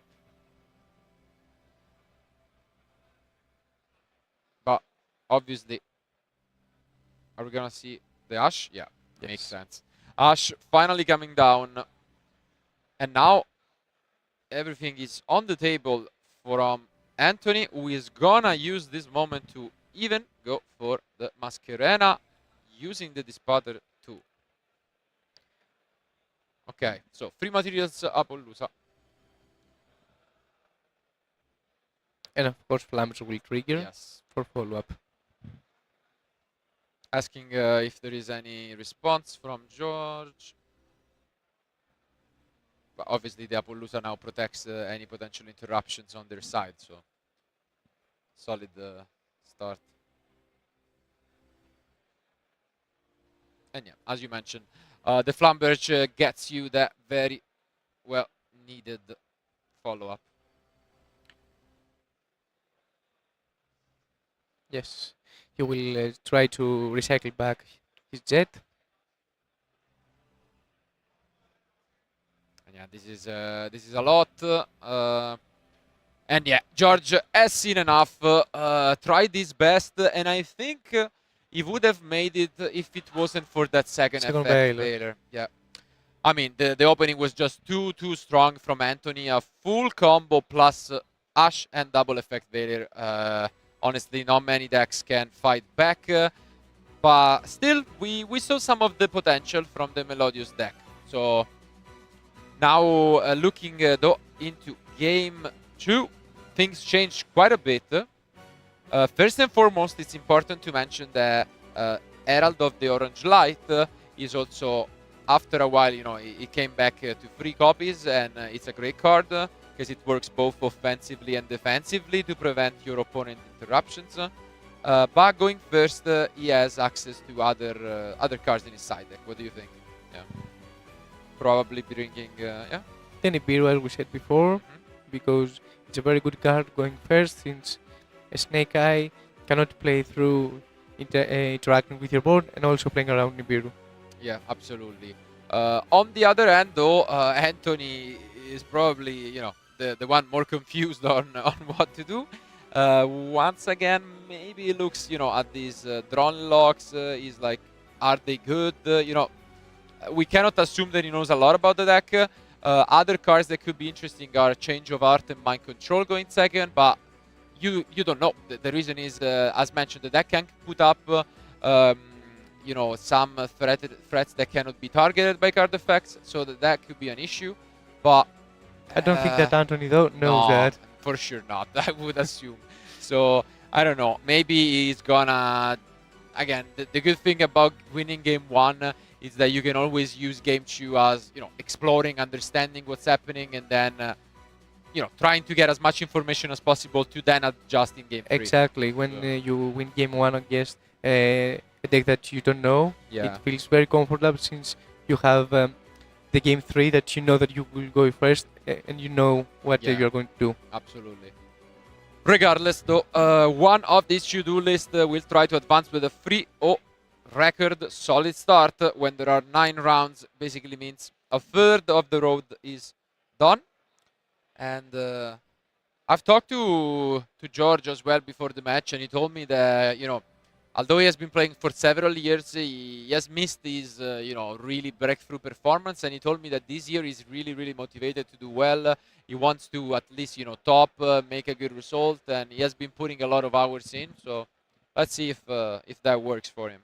I think this is shown also by his deck choice. It's not easy to pilot a deck that is not well known. For sure. And we can understand that he has spent a lot of hours practicing. Yeah, and it's a brave choice, and let's see if it will pay off. I think it's a full monster end from his opponent. Yeah.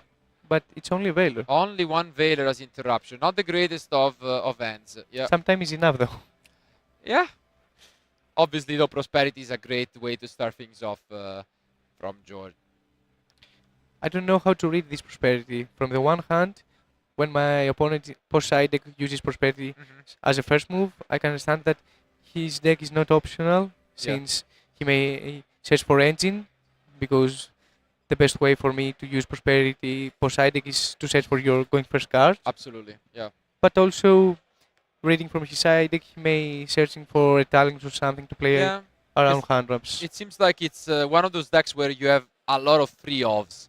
It's not like you look for a specific one-off card, and okay, interesting option if it goes for the first movement solo, I think, yeah. One of the cards that already came out, but really, really strong, yeah. It will have him extend and special summon deck for monster from his deck. Exactly, and he gets to his Pendulum. The refrain, and this is what we were mentioning in the pre-match discussion, the ability to fusion summon from the scales if an interrupted is something that he can access. And the scale will set the fusion spell, which is the one Concerto, I think, right? So yeah, this is the card that came out in Legacy of Destruction as of lately, and this is exactly what is allowing him to fusion summon from the Pendulum scales as well. And yeah, he is explaining to his opponent this Melodious Concerto activation. Again, sometimes all it takes is a good card, a good support card, and a deck can quickly become relevant. And this is some of what we are witnessing from Legacy of Destruction, which obviously, as we mentioned, Tempai, Lightswarm, a lot of good cards caught the attention, but you never have to underestimate, other decks as well. Antonio also keeps waiting for his Veiler, something as we Yeah. saw in the previous round. It was very good choice, and you have to be really patient to hold a Veiler against a deck that you don't you are not Yeah, familiar with. and I think he's also a little afraid of, game one, because game one, we could say he kind of got lucky with the win, but he risked, wasting and losing to the Ash Blossom. So now he must carefully read every card, But I because, think that yeah, we'll probably see the effect Veiler now because he read the link and yeah, he understands that it's very it's good really good. card. Yeah, it doesn't take, much to understand how good the link is. Yeah. Um, George is still holding. Ooh, but George has. Yes, Yeah, we'll see. The call by the one off. And this is what we're going to see now. Yeah. and call Wow. by Called by the grave, the one off. And you can see Anthony kind of smiling because he knows that's all he had. Unfortunately, the rest of his hand is just all engine. And now he's going to pretty much sit in the back seat and just watch his opponent combo through. I think it was like a payback from the second Veiler before. Yeah, for sure. I think so. And yeah, this is huge. Essentially, gets to summon Chu from deck, and then yeah, he's free to do whatever he wants. He told us that this deck usually can play around the Nibiru. So in this case, I'm not sure if he's that interested. I think he's gonna go all in, and yeah, it seems like that's the case.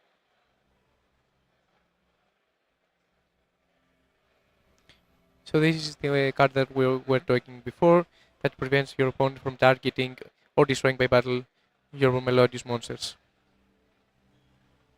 Again, very sneaky effects. And you can see Anthony just reading him carefully, because once again, he might lose this game, and that's fine. He still has a third one to try, but the more cards you read, the more you become accustomed with the deck, the more options you have for game 3. Because it's not only making a board, you have to know where to interact Exactly. with your opponent. Yeah.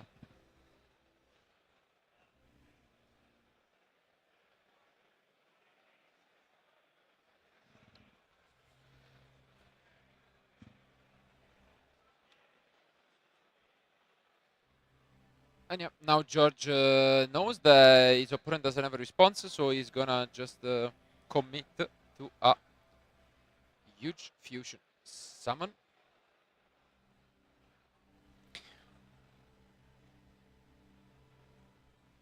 I believe it was another scenario like game one, where your opponent, if he had Nib, he will probably use it there. For sure. So George probably knows now that he doesn't have to scare Nib. Indeed. And now he's... oh, he also is holding an Ash, which is not that bad. And yeah, here we see the Flowering Étoile. Yeah, can definitely be quite annoying. It's like a super Kirin, we could say. You can bounce back a lot of cards your opponent controls to the end. And it's protected right now by the other Melodius. So, very And it's a annoying. way to play around Nibiru, Yeah. because you can chain it like SP. Yeah, interesting decision again from George to play this deck. He has I think a trap in his hand as well, so probably the impermanence. I don't know. Could be. Oh, and again, he drew the Ash as the 6th card, and It's yeah, always the sixth card. always the 6th card. Oh, I think he accidentally dropped a card, but yeah. It was the impermanence. So impermanence is activated, and the rest of his hand looks kind of I grim. think I see Boldrake, Yeah. or is it a Witch? No, it is Boldrake. But that's about it. The rest is another Ash, and I think maybe a Poplar, though? Okay. Yeah, no, there is a Poplar, okay. Okay, we do see the Boldrake. Again, it's one of those improvised cards. He saw a bunch of light monsters. He was like, okay, I might as well side some Bestials.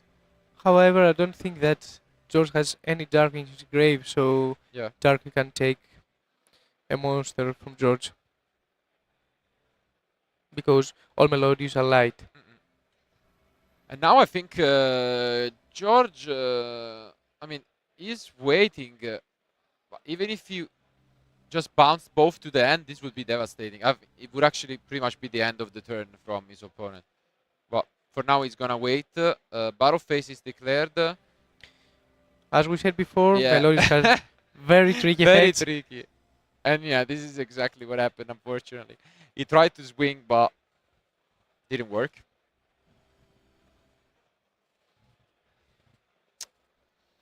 It's important to Anthony to keep his head in the game because when you don't know effects like that, it may get you nervous, but he has to think the ways that can help him win the game. Yeah, and we gotta say that playing on stream doesn't help in this regard because obviously, you know, and yeah, that's exactly what just happened. He didn't find a way to break this field, and he was just like, okay, no, let's not waste time. Let's just go to game 3.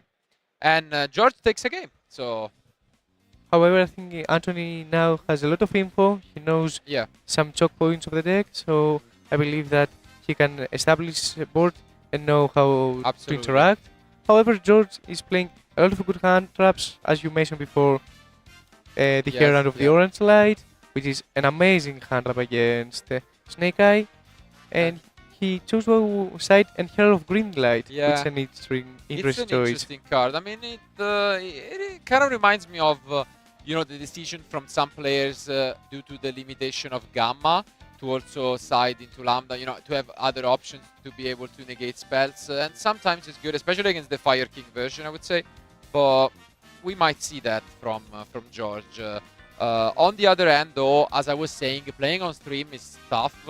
And Anthony, for the second time, and I don't blame him, has played into kind of like George tricks. Or rather melodious tricks, we could say, just being piloted well by George. And I think he really doesn't want, you know, to mess up or to just read wrongly a card. So, but I think he's, yeah. As you said, you're not only nervous because you know you have not the advantage to make a loss since there's no top cut, and you're already nervous from that. You're nervous from the stream, and also you're nervous from reading all those cards. It's not easy. No, absolutely. But I mean, he's gonna try his best. And again, the time is enough. They still have a lot of time to play this game 3 out. Around 20 minutes, I think, were remaining. But only one can advance with the 3-0 record and have a very good chance at, you know, going forward at the event. And being the first Greek Open champion. Exactly. I mean, that sounds really nice. So, I mean, I think every one of them would really, really want to be crowned champion. But yeah, they are about to side deck and be ready with the match. I'm pretty sure Anthony is just gonna try to keep calm, do what he does against every deck, his regular combo. It worked in a way, so probably the Omega Dispater could work again. But again, maybe we will see some mind tricks if George picks up an Nibiru of what we were discussing, whether you wait and try to, you know, kind of greed your opponent out, or you just play it safe. It will be a very interesting play. Yeah, I really am about all of these intrications. Yeah, it's quite interesting. Well, here they are. So pretty much ready, and one last game to crown the round 3 winner. The handshake again. Yeah, nice handshake. gameplay. Yeah, nice handshake. We get to see the end of George first, and I see an impermanence for sure. While, okay, a really solid end from his opponent. So, ooh, Ash right away of the bonfire. I think it's an interesting choice because probably when your opponent uses bonfire as his first move. Oof, but we are And an playing. impermanence. We are playing at super high speed. Droll was discarded actually by Anthony, and he has been met by both Ash and impermanence. So interesting choice. He's looking at his actual deck. I think he has a Oak in hand. Yeah, he can normal and an summon Ash. Oh, he can okay. normal summon Oak to go to Hita into Princess. Yeah, not the greatest, but He can still have access to Ash. Yeah, and that's what he does. And I think George might be out of interruptions. Is there anything to stop this Ida? No. Okay. Seems like that was enough. So now Anthony can try his best. And once again, we see this Ash Blossom surely travel being a good, lot. but yeah, traveling to his opponent's side.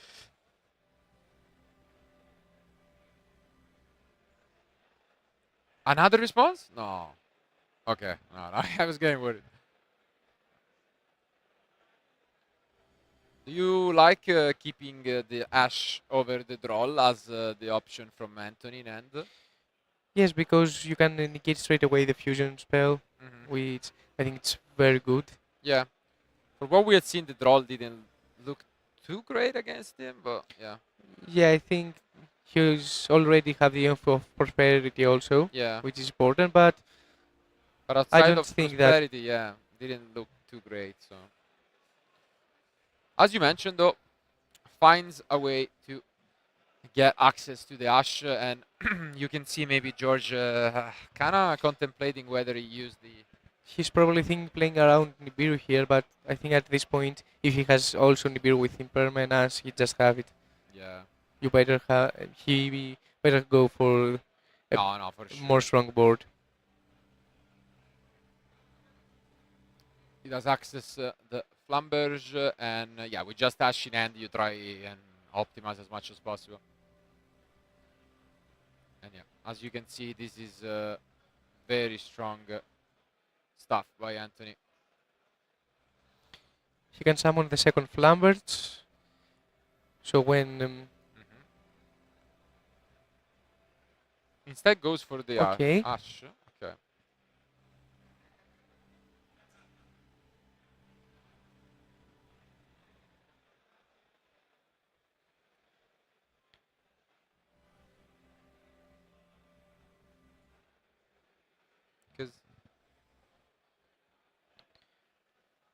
Because he went for the Ash, yeah. Because he went.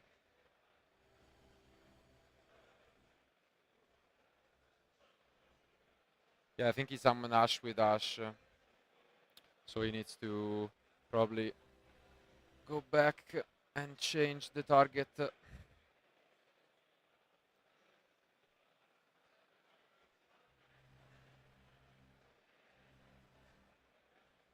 So let's see, we are gonna quickly check the. It's a repairable game state, so. Yeah, no, absolutely. Nothing too special, but I think he summoned another Ash with Ash, so he just quickly needs to change the target to a legal one. As we said before, it's obvious that players are very nervous playing on stream and play on the line of not making a loss since they're both like XO. And as we mentioned, we have to keep in mind that this is an event without a top cut, so any loss can mean that you are not eligible for winning the event. No, absolutely. But again, pressure is on the players. There is a lot on the line, and it's tough to keep track of everything, especially after you get hit by a couple of interruptions. But it's nothing too crazy. I mean, it's gladly got immediately checked by our judge, and then they are quickly gonna verify and change it to a legal target, which he had planned. Did you like the Melodious deck? I think it has potential for sure. I mean, obviously it's tough to judge without having played a lot of the deck, but I mean, I like these decks that have this sneaky potential to them.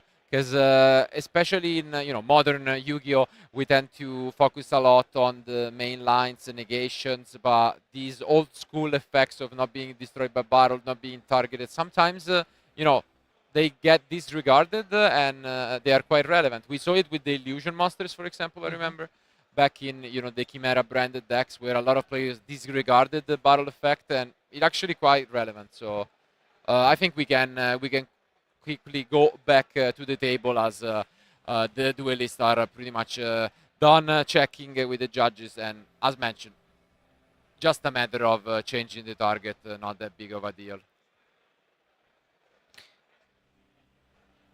Okay, so in the meantime, I think never mind. We actually go back to us real quick. Sorry guys, because we are gonna have to have the head judge over to verify whether Anthony has been given a previous warning. So I guess yeah, let's just go quickly back to us and then we'll verify this. I really like the fusion monster from the Melodious deck. So we're back in action. Okay. So Anthony probably has sighted out the second Flambers. Maybe you're right. Yeah, and as mentioned, okay, there was no other penalty, and so it just got obviously a warning for the illegal summon of the second Ash. But outside of that, he just changed the target, and now he's free to continue his turn. Yeah, but that would be surprising, right? Because he's the one going first in this match. So, do you really think you should take He it out? maybe wanted some room for more hand traps. Yeah, well, I don't know.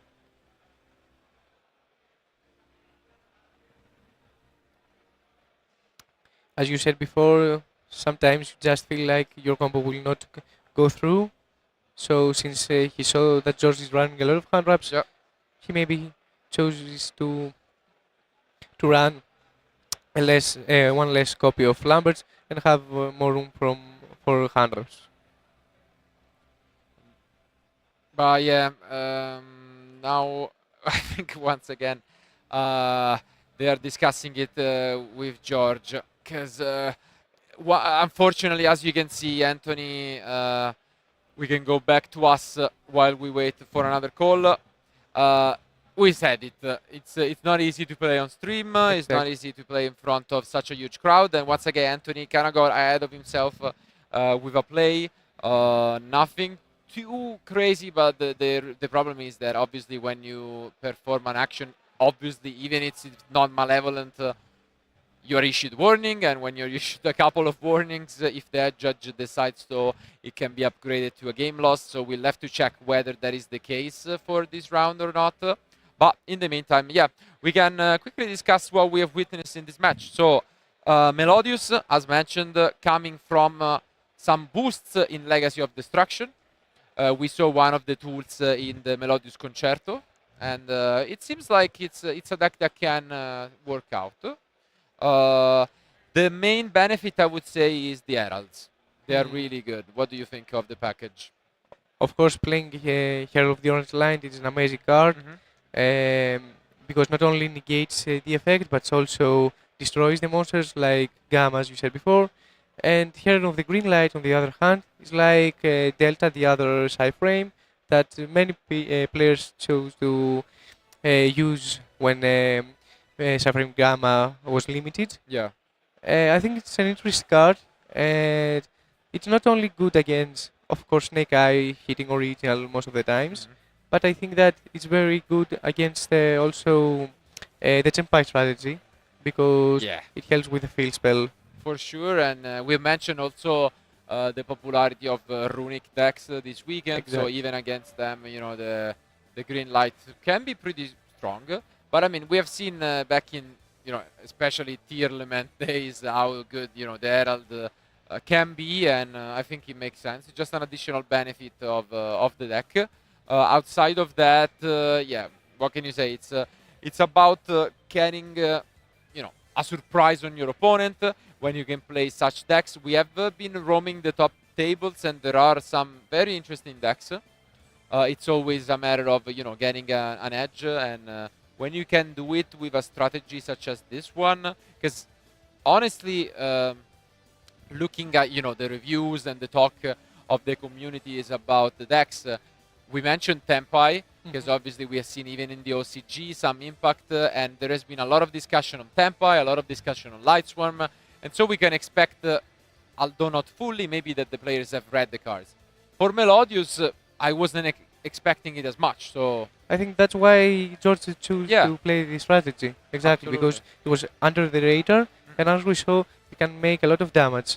It has the effects from back in the day, from like not targeting, not destroyed, and not destroying by battle or card effects. Yeah, for example, again, in Game 2, his opponent seems like he had some chances, but then there was the Aria, which is the one that protects even from the battle. And when his opponent with the Bolt Drake tried to enter the battle phase, he basically found out that he would not be destroyed by battle, and that is a huge deal. And yeah, I mean, it's working out for George. Again, he's 2-0. He's looking really good in this game 3, and it's something that you want to keep going as much as possible, because also I think the more you win in the early round, the better it is for you, because usually when you bring a deck that is an underdog, you prepare for the most popular matchup, that is Snake Eye. And on the other end, you know, the chances are that the more win you have in the early round, the more you will play against Snake Eyes, and then that will work out. While if you lose early, there is a good chance that you will end up playing, you know, other decks, and that is never ideal for such a strategy. So. And this is a choice that you have to make for your build when you are preparing for an event. If you want to go through, and we are back in the game, I think. But luckily, we just had our call, and we can go back into action. The penalties has not been upgraded, as you know, the warnings were for different you know, kind of penalties. So we could say that Anthony has to really be careful going forward in this event, but at least for this match, he is free to continue his combos. And I mean, I'm happy that the decision, you know, is fair to both players in this regard. So he's done. So nothing too impressive, but you know, with 2 less cards in your opponent hand, this is what he ends on. And he has Princess also engraved, which is important. Yeah. Let's see if George can come up with a Melodious combo to fight back. Gonna take a look at his opponent graveyard. As you mentioned, the Princess is there. I want to see if the choice of Anthony to keep us and not draws Exactly.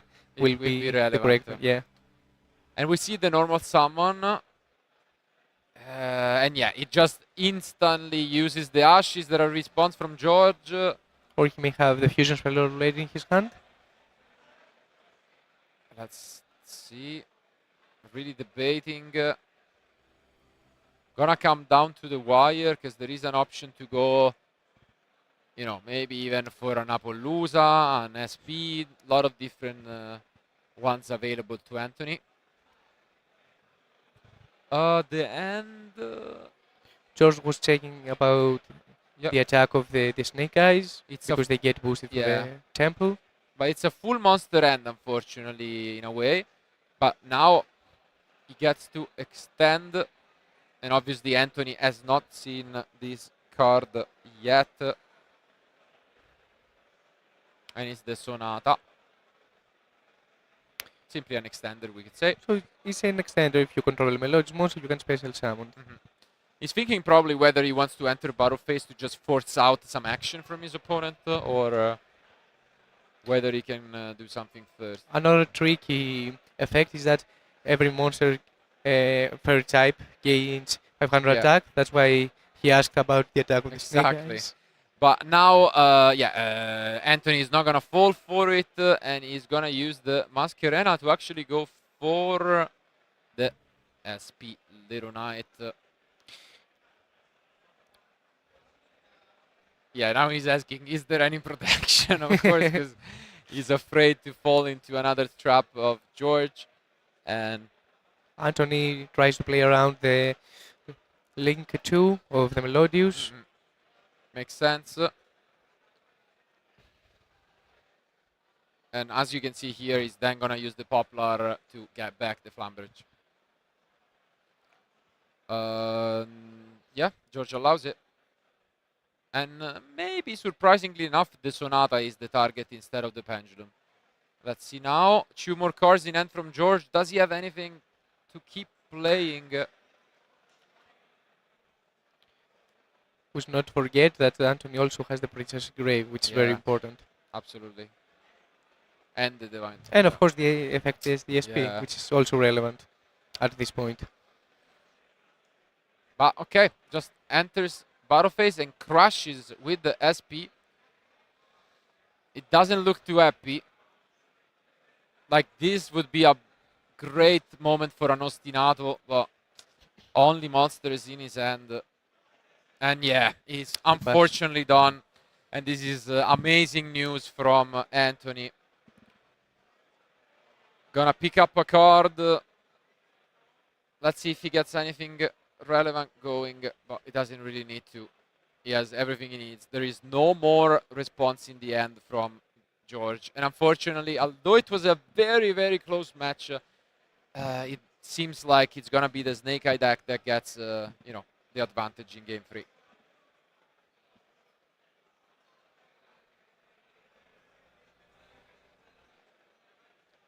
And now we're gonna see a new chain where the Flamberge is activated.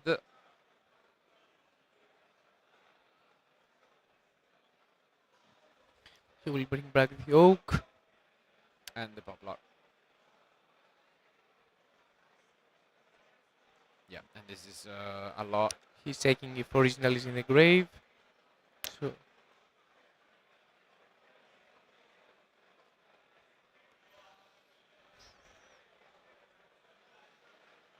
Yeah, this resolves, so the Oak brings back another copy of Ash. And then he gets the original 2.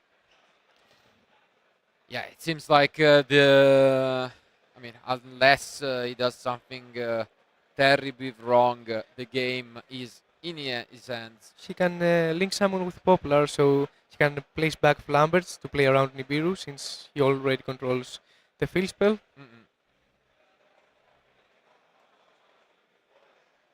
Instead goes to Anima. Okay. Interesting. He may be confident since already controls original, and even though he gets nib, he can also extend. Yeah. Unfortunately, we know that this doesn't really matter because George is not holding any response. So it's just basically Anthony playing with his own doubts at the moment. So.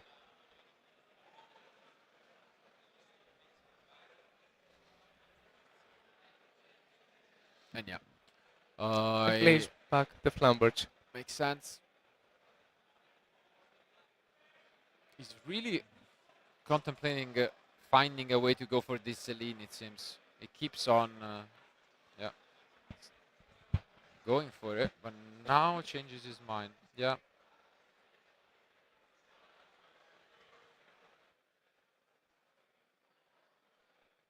A little bit, yeah, unsure on what to do, but eventually. I think he's trying for a Celine line. Yeah, but I mean, the easy way, again, you have the Ash once again, but I think he already committed. Ooh, and now it completely changes his mind and goes for a 4. Okay. I mean, we know there is no response from this Zelantis. Sets up the Raging Phoenix in grave. He will summon back the Jet by discarding us. Wow.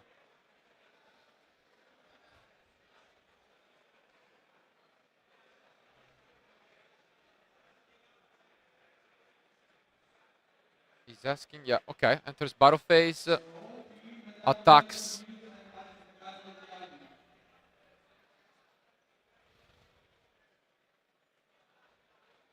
And I mean, the good news, even if it doesn't have enough, would have been that there are 5 minutes left, so any damage is relevant just to get ahead. But as you can see here, he has attacked. Jet is also boosted through the field spell. Yeah. Although it's not the Snake Eye. Wow, but this is it. Interesting line. Maybe he got a little bit ahead of himself in this spot, but as you can see here, he at least gets to use the tempo and then. And now George can extend a lot. Yeah. Again, not targeting or destroyed by battle. Yeah, I mean, it seems like he had so much that he could do last turn, and Maybe he was afraid, as you were saying, of a potential response. And can George get away with it? Is the question.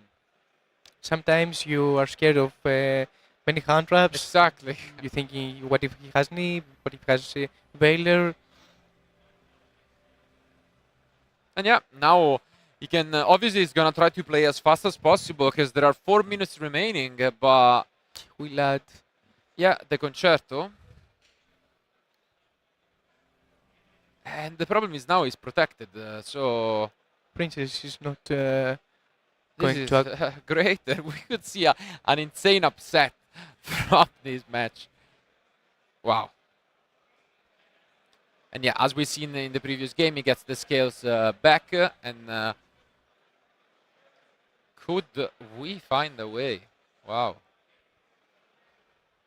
Arya is summoned under these Landis, which is very relevant for pendulum summoning from the extra deck. Yeah.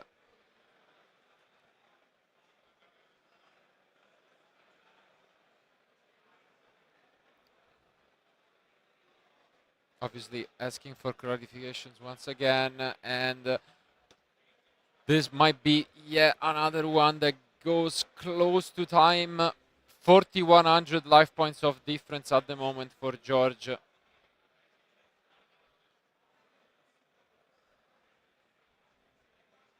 As you mentioned, George is an experienced player. He knows that the time is not in his side. So I believe that he's playing as fast as he can.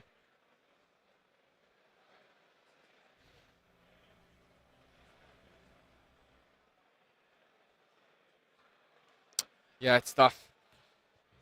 The time is not on his side, but in terms of comboing off, he has managed to, again, thanks to the area mainly, to keep his cars protected. And now he can access either the link or, yeah, makes sense. And again, as you can see, Anthony reading the area, which at the moment is the main reason why George is just going off. Yeah. An amazing way to shut down Princess. Absolutely. Yeah, the only concern is if he's able to do enough with the time that he has. Because honestly, it's looking like he would be able to win this game if it wasn't for that. Let's see. Yeah, playing as fast as possible, gets to special summon Shu, and this is looking really, really good. However, the time is clicking. Yeah, he doesn't really have time to think, but now commits yet again to a huge fusion summon. Exactly what happened in the previous game. Managed to play really well while keeping the area around this entire time, and now extends yet again. Less than a minute. Impressive stuff from George. And yeah, again another summon. He might be able to do it. 40 seconds remaining. I mean, I'm not sure if our timer was updated because we have had a significant amount of judge calls. So that's the only doubt I have. Maybe there is a little bit. But yeah, okay. So 30 seconds. Oh my God, can you do it?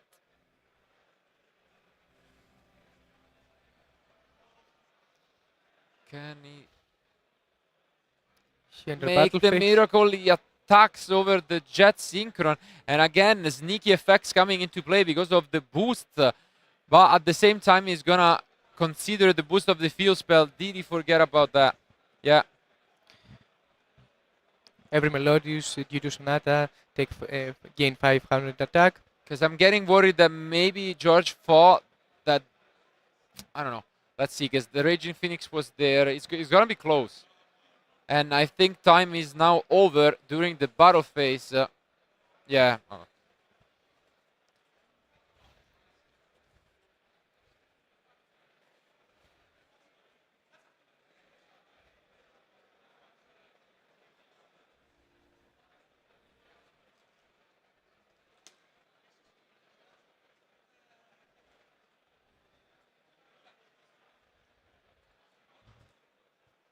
And yeah, final moments. It's all during this battle phase, the last phase of this round 3 and game 3.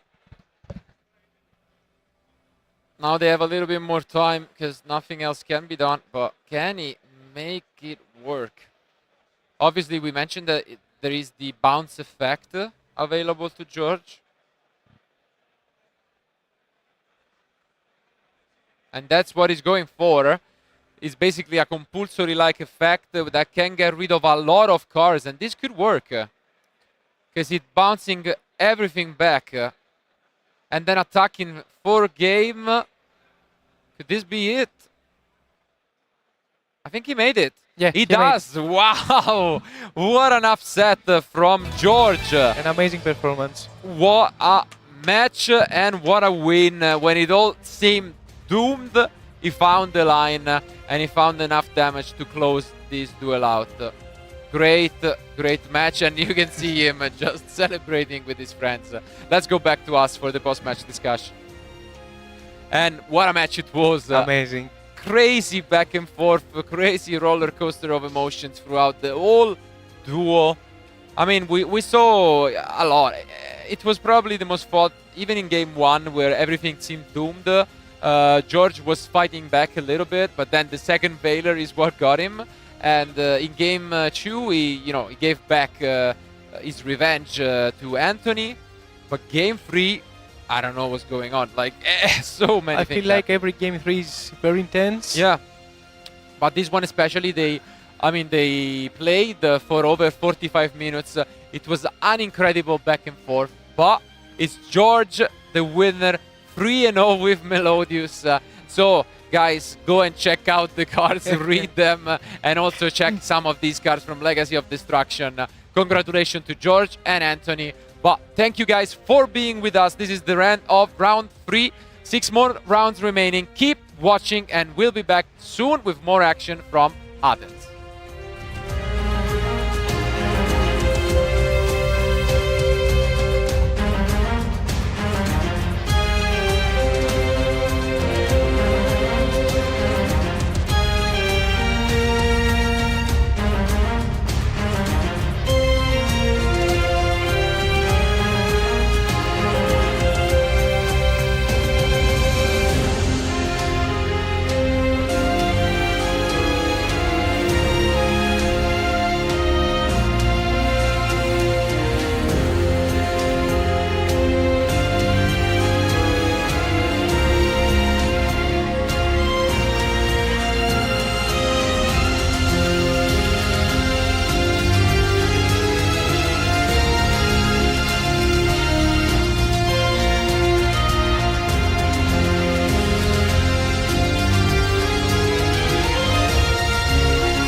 Hi everyone and welcome back to the Greek Open. We are now in round number 4 and we just witnessed an amazing round in which Melodius of all decks came out on top and is now in a 3-0 score.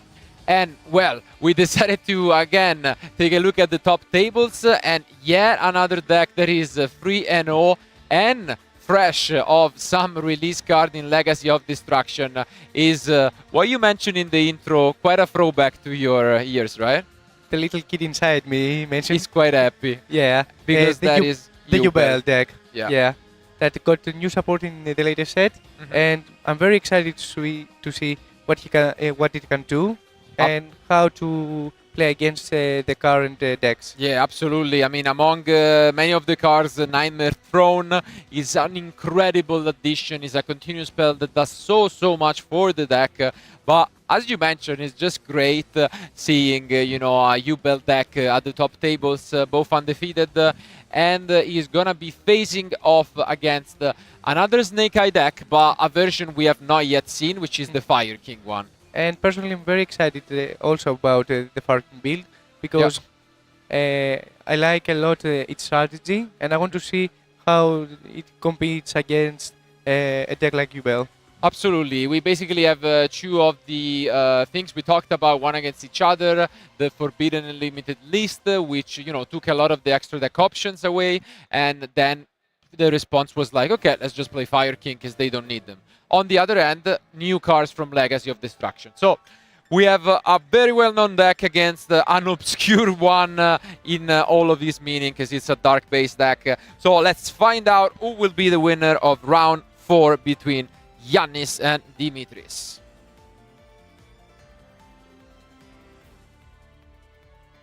And here they are, our duelists are ready. Nice handshake again. Yeah, nice handshake. Dimitris was actually my round 1 opponent back at Greek Nationals when I played. He was such a fun guy, and yeah. He's half Italian too. Yeah, I know, I was shocked because he started talking to me in Italian and I'm like, what? Did I rolled in the wrong national? But yeah, it's okay. It's a strong start. Once again, Ash on the bonfire will be summoned back. Again, the same logic as we said before. Yes. That he's probably doesn't have as the normal summon monster. And Poplar coming down. Actually going for the temple. Okay. He probably already has the original, because it's a very strong card in the Farking build. And that's exactly what he goes for. Obviously, the big difference between the regular deck is the Feel Spell game. You need to, you know, play a little bit around with the temple and the Fire King Island being there, but the great news again is that the extra deck option are untouched. It didn't really used to play with Savage or Baron even before the latest list. So. And he has wanted. Yeah. That's why he chooses to add temple with Poplar. Great, great start. Do you think he's aware of Dimitris' deck that is on Ubel? I believe not, because Dimitris was and Yannis is not from the same town, so I believe that they probably don't know what each other were playing before the match started. So yeah, I would expect a huge shock once he sees the cards. And the only difference that the Forbidden Limited is make is that instead of a Linkuribo there is an Anima in the Farking build. But yeah, this is pretty much what we have seen for now. Obviously, he has not accessed the Fire King part of the deck yet. We might do it with the original. But yeah, you can do a lot, and the main difference is also that you get even more grinding with, you know, setting up your graveyard with the Garunix, you know, a lot of recursion effects.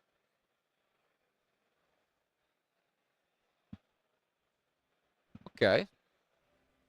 Yeah, as you can see here, obviously he needs to set not add to end. At the end, I think he has. Oh, he has Nibiru as well. Mm. So As we said in the previous rounds, Nibiru and Snake Eye board is very scary. yeah, absolutely. And let's see if he now goes for the Ponyx and access the Fire King engine.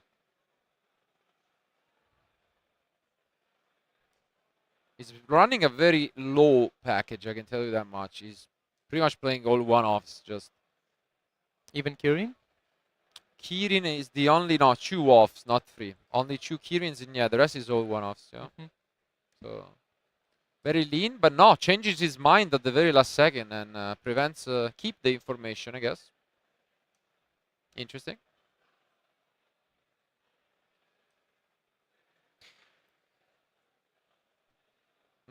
Yeah, I guess he has the merit for now. I think he chooses to go for us instead of Ponyx because it helps him play better around Nib, since the temple will still be on field, and if he gets Nibiru, he can summon Oak. Yeah.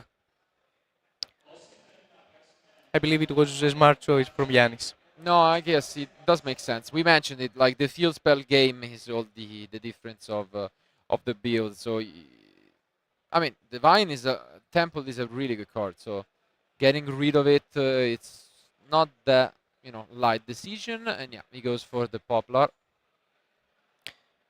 Poplar has been normal summon, so Exactly. he can use his effect to special summon himself.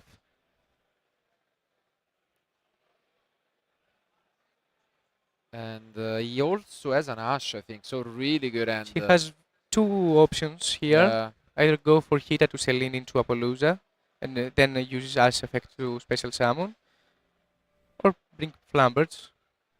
And yeah, that's what he goes for. So once again, this Ash Blossom changing, switching sides.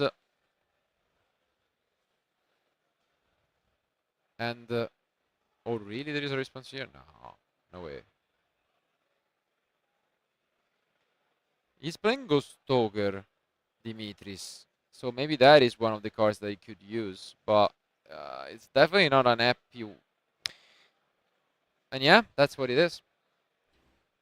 Personally, I like to keep the Kostogre for a Snake Eye matchup, either for Faithful or for Mascarena or Apollousa later.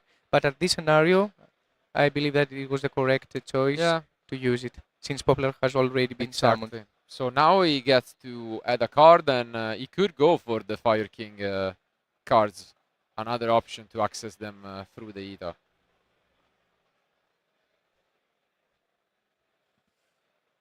And yeah, he's considering the Ponyx. And he does go for Ponyx. Which, yeah, you can see Dimitris up until this point, he had no way of knowing that that was part of the deck.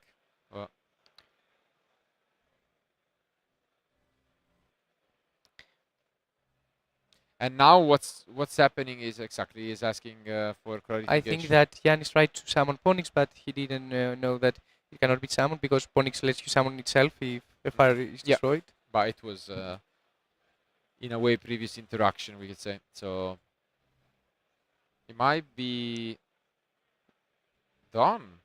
And I think that Dimitris is explaining to him right now.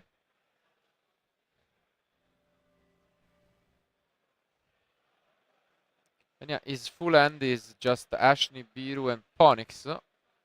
And yeah, it's not the easiest of spots at the moment.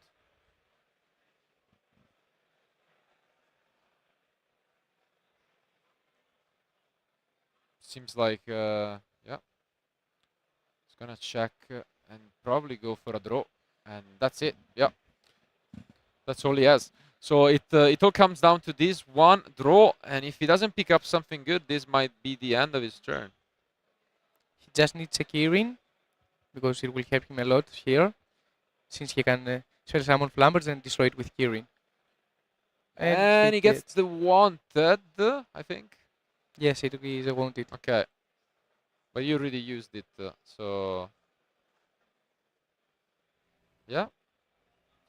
I guess it still has access to the Ash.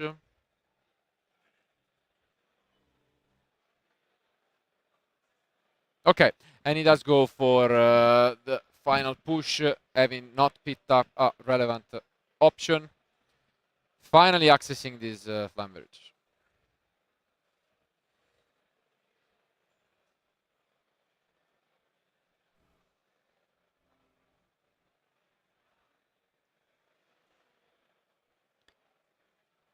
He's considering to place with Flambert's monster in the back row. Or is it a bonfire? No, maybe it's a bonfire. No, it's it. Yep. Seems like he's done. And so now play is back to Dimitris, and now we want to see some Jubel action. I see he has, I think, a Jubel and a Droplet, if I'm not mistaken. Yeah, could be the case. As mentioned, Nightmare Throne, really the card that you want to pick up from Legacy of Destruction. That would be amazing here. But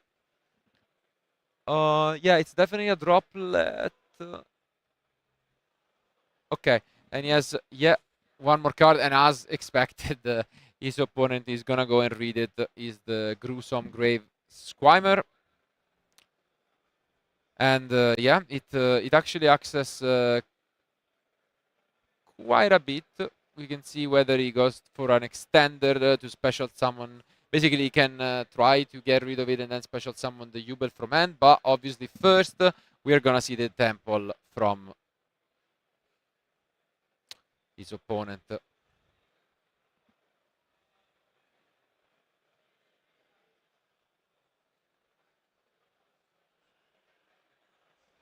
Basically, yeah, building a wall and trying to set up some resources. Still a lot of interruption in his hand. I can't quite tell the last spell in his hand. Could it be maybe a Nightmare Pain? I don't know. Let's see. Because here we could see the Droplet as well. And he does. And he can send... Jubel is gone. Wow. And we are in... Smart moves in Gruesome can special summon from graveyard back. also. 2024 Jubel Frio. Great. Love to see it. And yeah, this is just going to stop some advantage for next turn from Yanis. And this is what I love with the new sets, that can give support to old decks and old strategies. Absolutely. And it's working out, honestly. 3-0 is no joke in this field. And let's see if he can keep this up. As you can see, he has some interesting options in the extra deck. He will probably go for an Anima.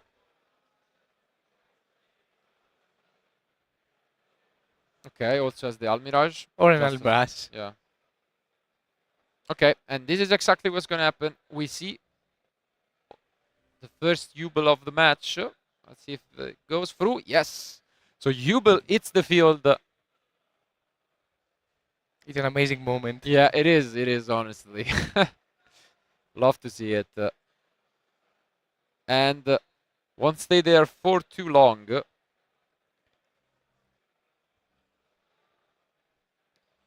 Because he's gonna use it to get rid of the Flamberge. And up until now, there is not much that his opponent can do to stop this. He's gonna taking the slower approach, Dimitris. And the last card in his hand.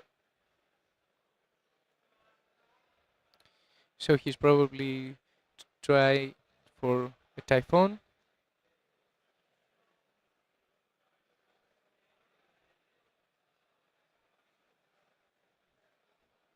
And that's it. So one face down, Typhon. And Pelé is back to his opponent. He only summoned 4 times this turn, I believe. Yeah. And now let's see what he picks up. He was holding Ash and Nibiru, which surprisingly he never got a chance to use. And from good cards, they turned into liabilities. It's very interesting that there's no window for us. Yeah, exactly. And he picks up, I think, yeah, the Fire King Sanctuary, maybe.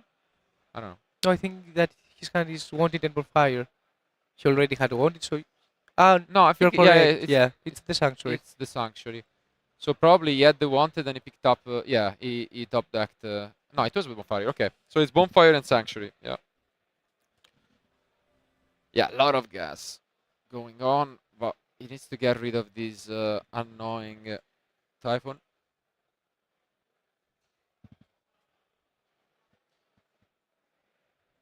Gotta make sure to read the U-Bell just in case. As we saw before, all Yeah, cards have very exactly. tricky effects. You never know.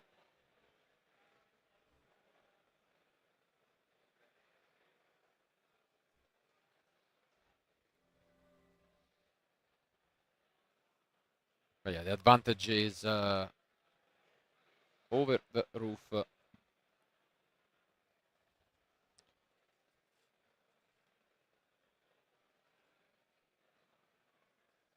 Obviously not too familiar with the deck, but I mean, sometimes when you're familiar with yours, all it takes is just you know, confidence doing what you're used to just do. I believe Yannis is in a very good spot now. He can just push with his Snake Eye, and he just have his Yeah, parking for follow-up. he's just playing it safe, and right now Will still probably discard any Nibiru, targeting the set. Yes. makes sense.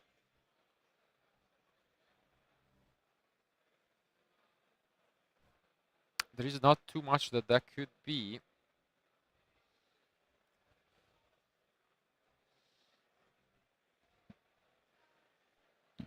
Let's take a look what Dimitris tries to do. Allows it, and it was a second droplet. Okay, kind of an unfortunate one.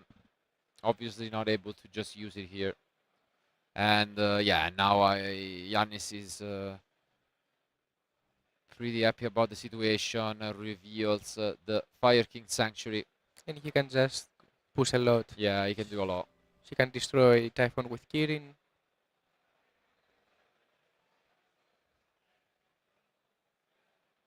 So his end is Ash, Ponix, and as you can see here,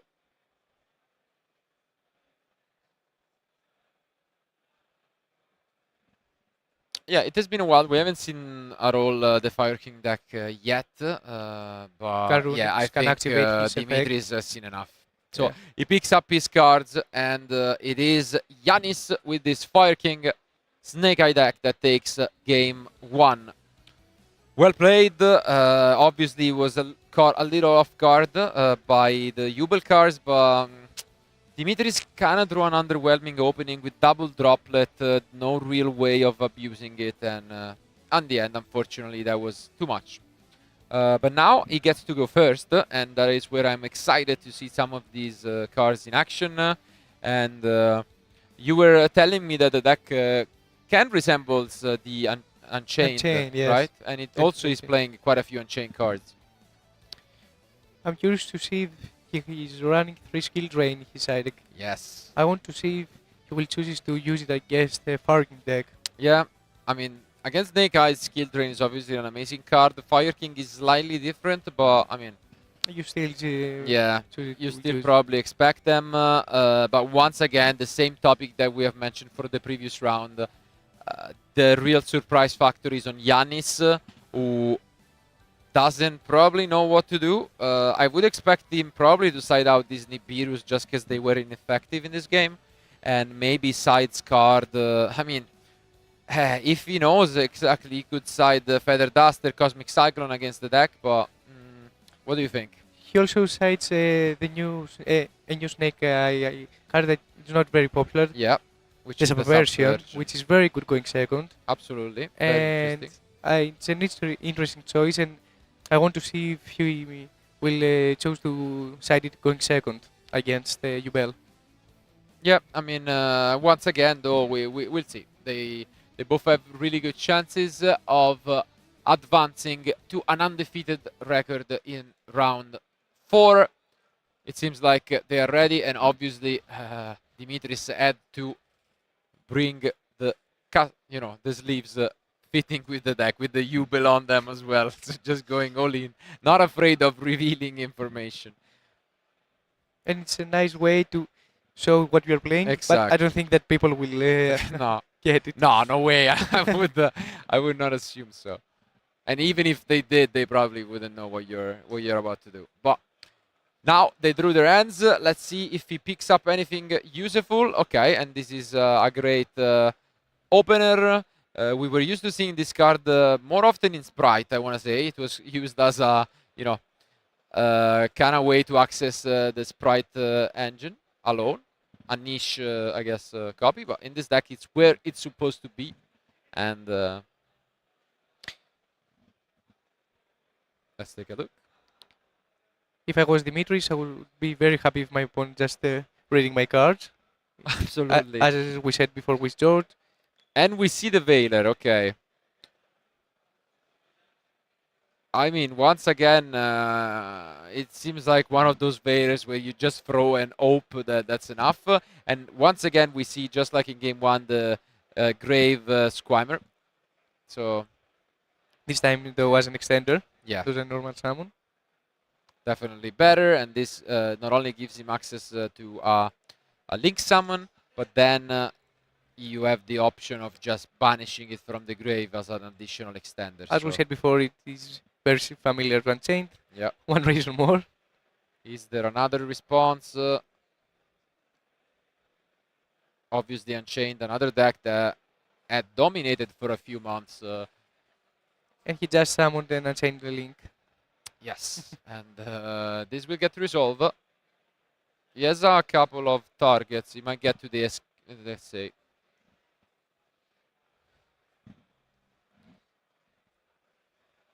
Can't quite tell. It's probably the one Sharvara. Yeah. Okay. And he does have Jubel, I think, in the end. Yeah, so that's great. He's gonna discard one of the Jubel cards, and then let's see if he can extend with the Squirmer. So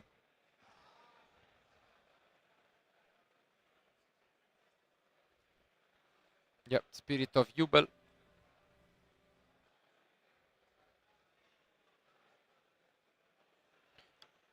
With an amazing effect if it gets destroyed. Yeah, but now he's also getting to set one spell and trap mentioning Jubel from the deck when Spirit is special summoned. And yeah, it's Nightmare Pain. So interesting setup here. Basically, you can use the Nightmare Pain to just destroy one of your cards and access a Jubel or a card that mentions it, and this is exactly what he's gonna go for, it seems. If there is no response, yep. So as you mentioned, he's gonna use both the effect of the Spirit of the Jubel when destroyed, and he's gonna add the one copy of Eternal Favorite, I believe. Yeah.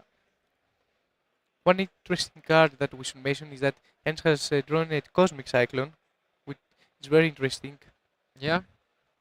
And it would be pretty useful because now we get to see Jubel once again, thanks to the Nightmare Pain. And obviously his opponent is now reading the card. Usually the way that you can use it is to access a fusion masters during your opponent's turn.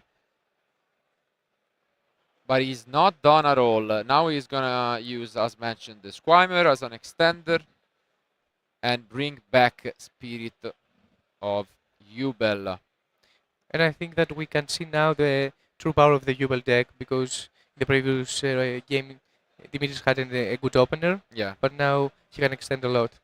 And obviously his opponent is asking a little bit of effects. Now we're gonna see the Sharvara coming down.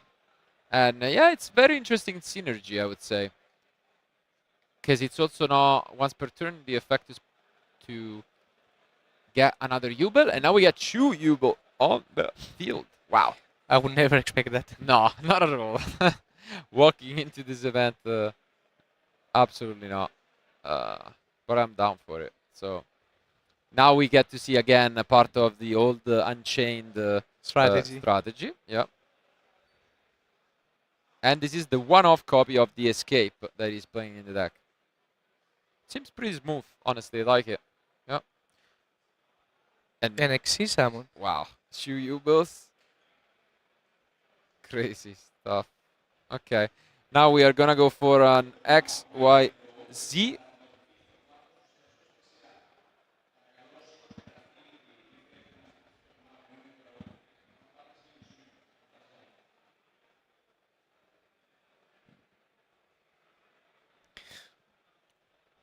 So I think that Dimitris just ended his turn.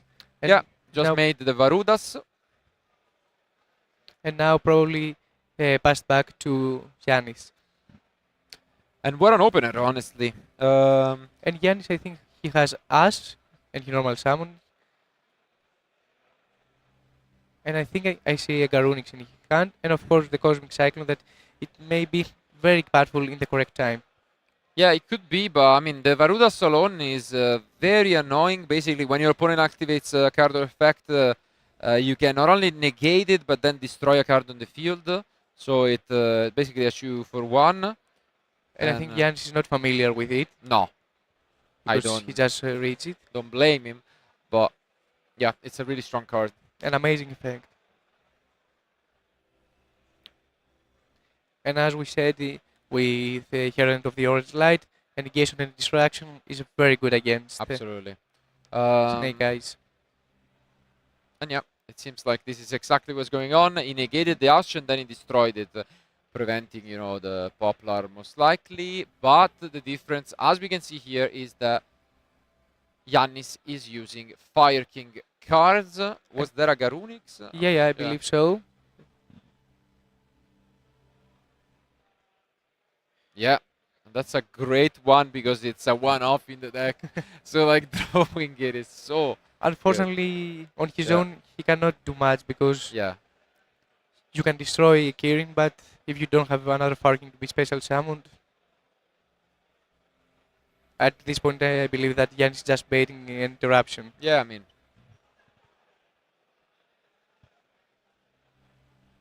Dimitris Allows him. Yeah.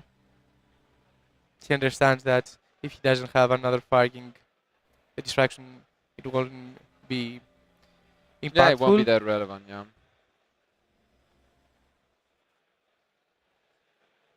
And yeah, he's still holding the Eternal Favorite plus the Escape of the Unchained, so quite a bit of interruptions from Dimitris if he needs to.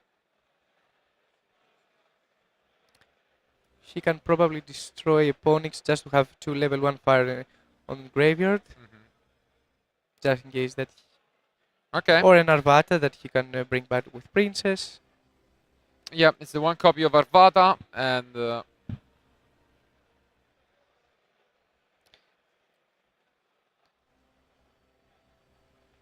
third card in Iran is in permanence, if I'm not mistaken.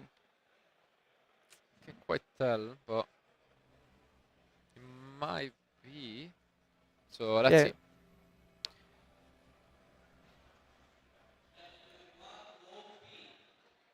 Seems like he's considering his options. Dimitris will probably try to link summon. Yeah. Gonna check his own Eternal Favorite. And he goes for the Eternal Favorite, which can be met by the Cosmic Cyclone here.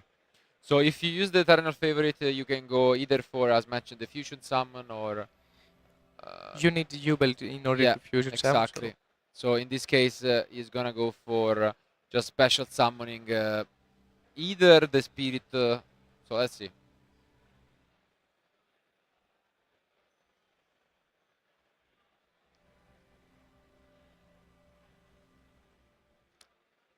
He will activate Cosmic Cyclone on the Eternal Favorite. Yeah, and now his opponent is gonna think about a response.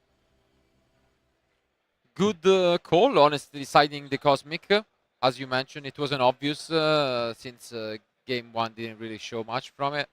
But now as a response, we are gonna use the Escape of the Unchained.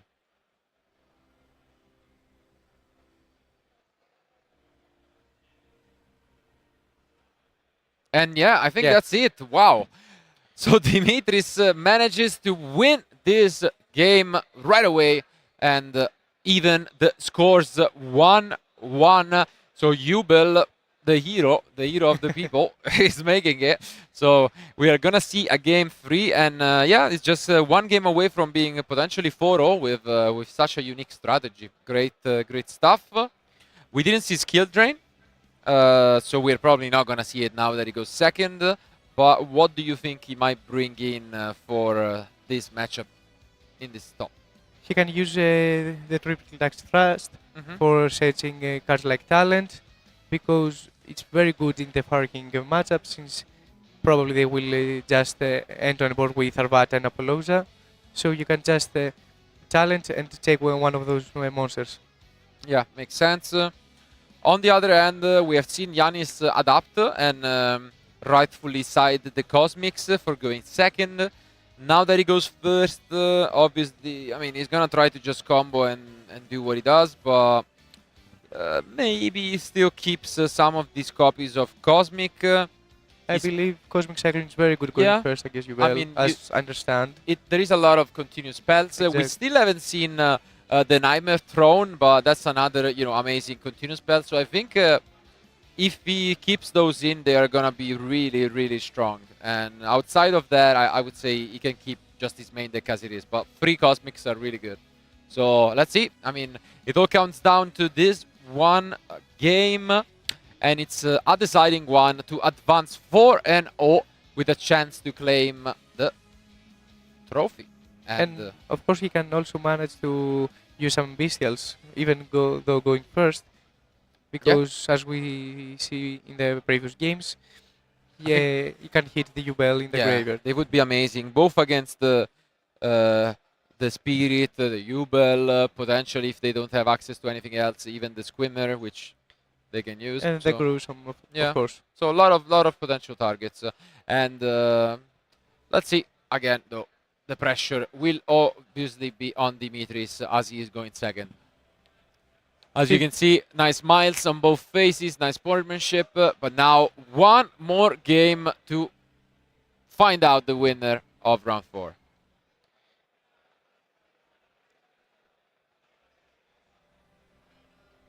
And again, 15 minutes for game 3. Yeah. Wanted the great way to start things off.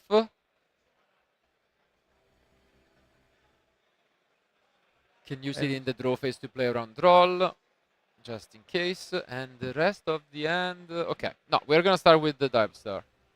And the last one of Garunix again in the end. So stick like glue. And he says wanted because he already has the original. I guess so. And he has, I think, Ass and Talent in his hand. Yeah. Is there a response? No. This is big. Could have been devastating, maybe.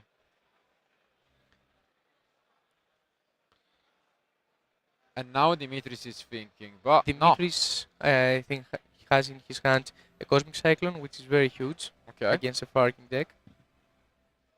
However, I don't think that Jans will manage to access his Farkings. No, I agree. Maybe he doesn't really since care. he already used original. Yeah.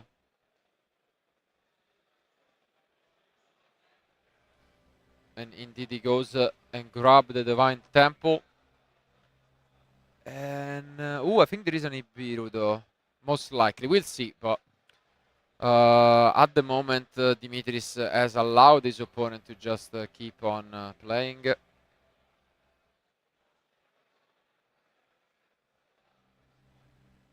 And yeah, he goes and activate the temple.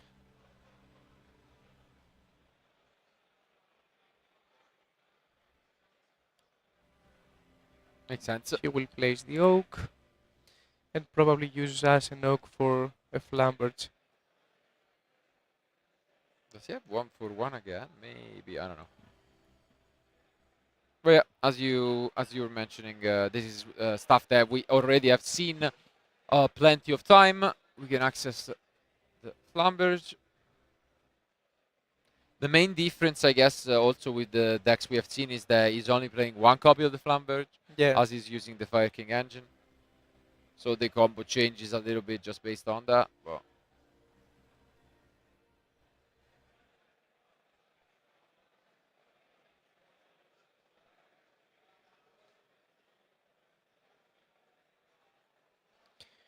I'm curious to see the play that Giannis will make and what combo he chooses to go now.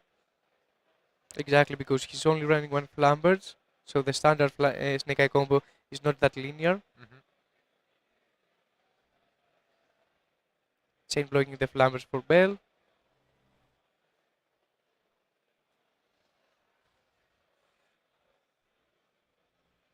Oh yeah, absolutely smooth play, and it will be down. And also a way to play around Nibiru. Exactly, because that's the main issue at the moment.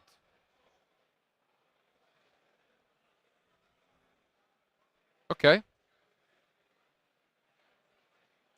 Gets the Poplar back, interesting. And now, do we see the Nibiru? Do we wait?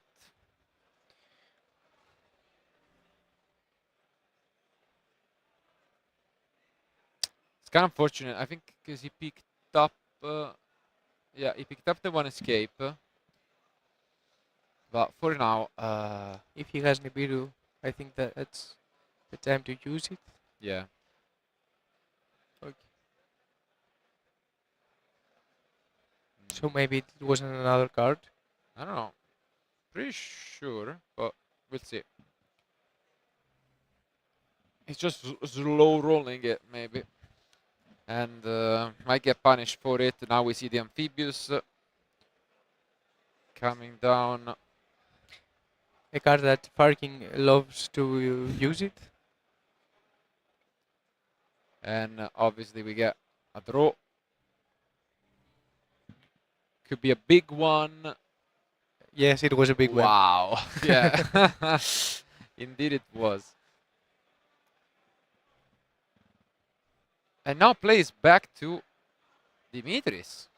Dimitri has a very good play that if his opponent doesn't play around, he can punish Giannis with.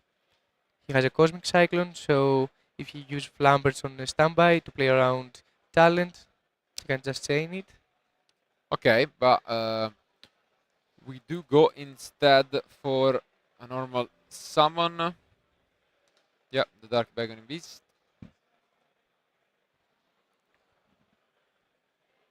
And we are gonna use both the Divine Temple, it seems. Is there gonna be a Cosmic? There is a Chain to the Masquerena. But Giannis playing around very well. Absolutely. And gets rewarded for that. Well played by Giannis indeed.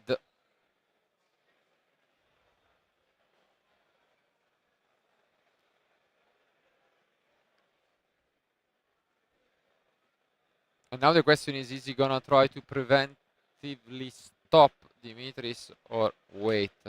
Another interesting effect of Darkbane Beast is that it gives him an additional normal summon for one field monster with 0 attack and defense. And there comes, obviously, as mentioned, the opening.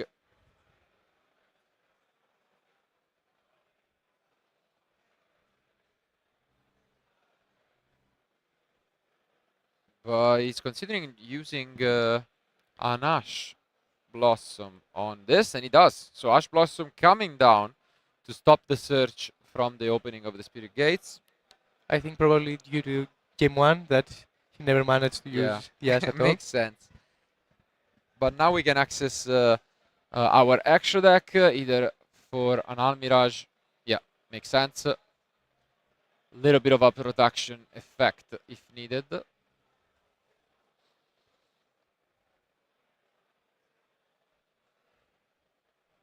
And now there is a response because he's probably thinking about. He saw the Typhon as well. He saw a lot of options that are there, but goes for the SP. And then, yeah, gonna banish the SP, bring back Chu. Probably because he wants to play around the protection of Almirage, so he can summon the princess back from the graveyard. Makes sense.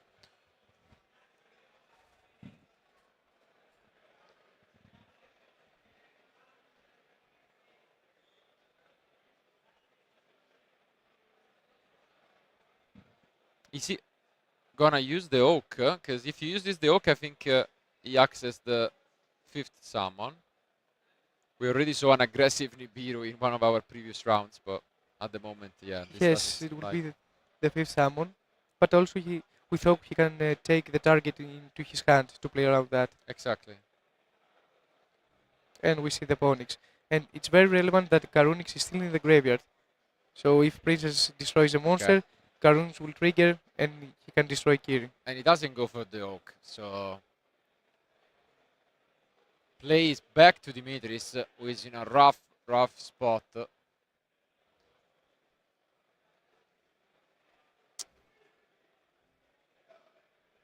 Yeah, Konami with his back against the wall, gonna try and figure out if there is anything that he can do.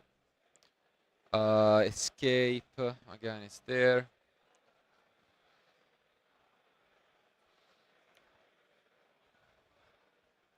And now he's gonna go and activate the Nightmare Pain once again, just in the previous game.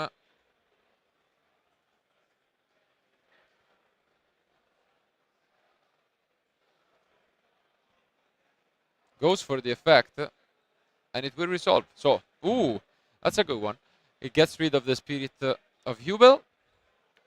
I'm gonna, try his best to just stay in this game and fight back with all his might. 6 minutes remaining, and he's down 1,000 life points due to his Cosmic.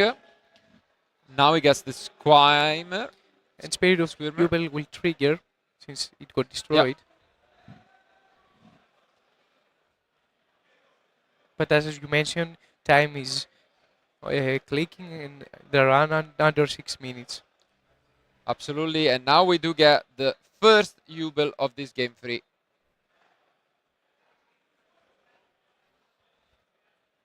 Here is where his opponent is gonna have a think.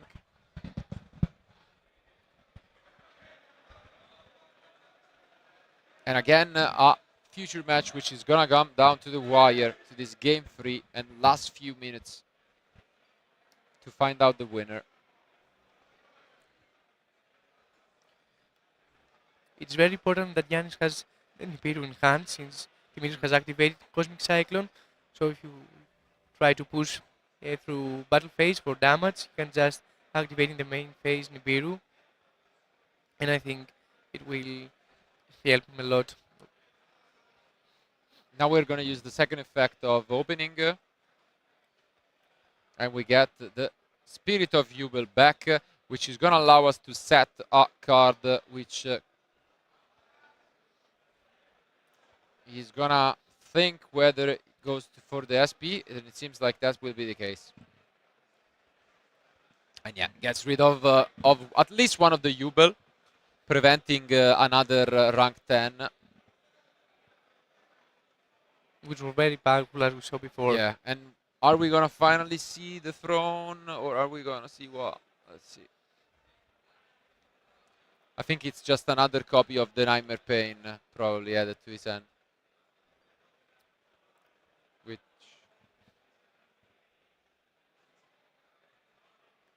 And finally, the throne.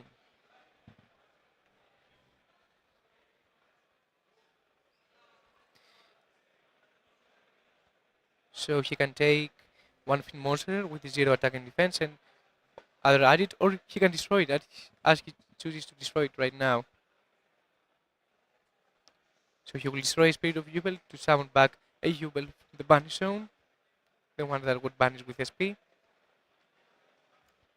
Yeah, and as you mentioned, there is the Nibiru back. Well, it seems like he's really trying his best to fight. 3.5 minutes remaining. And Princess. Yeah, Princess gonna come down. It's very important now because Nibiru cannot be summoned from Giannis.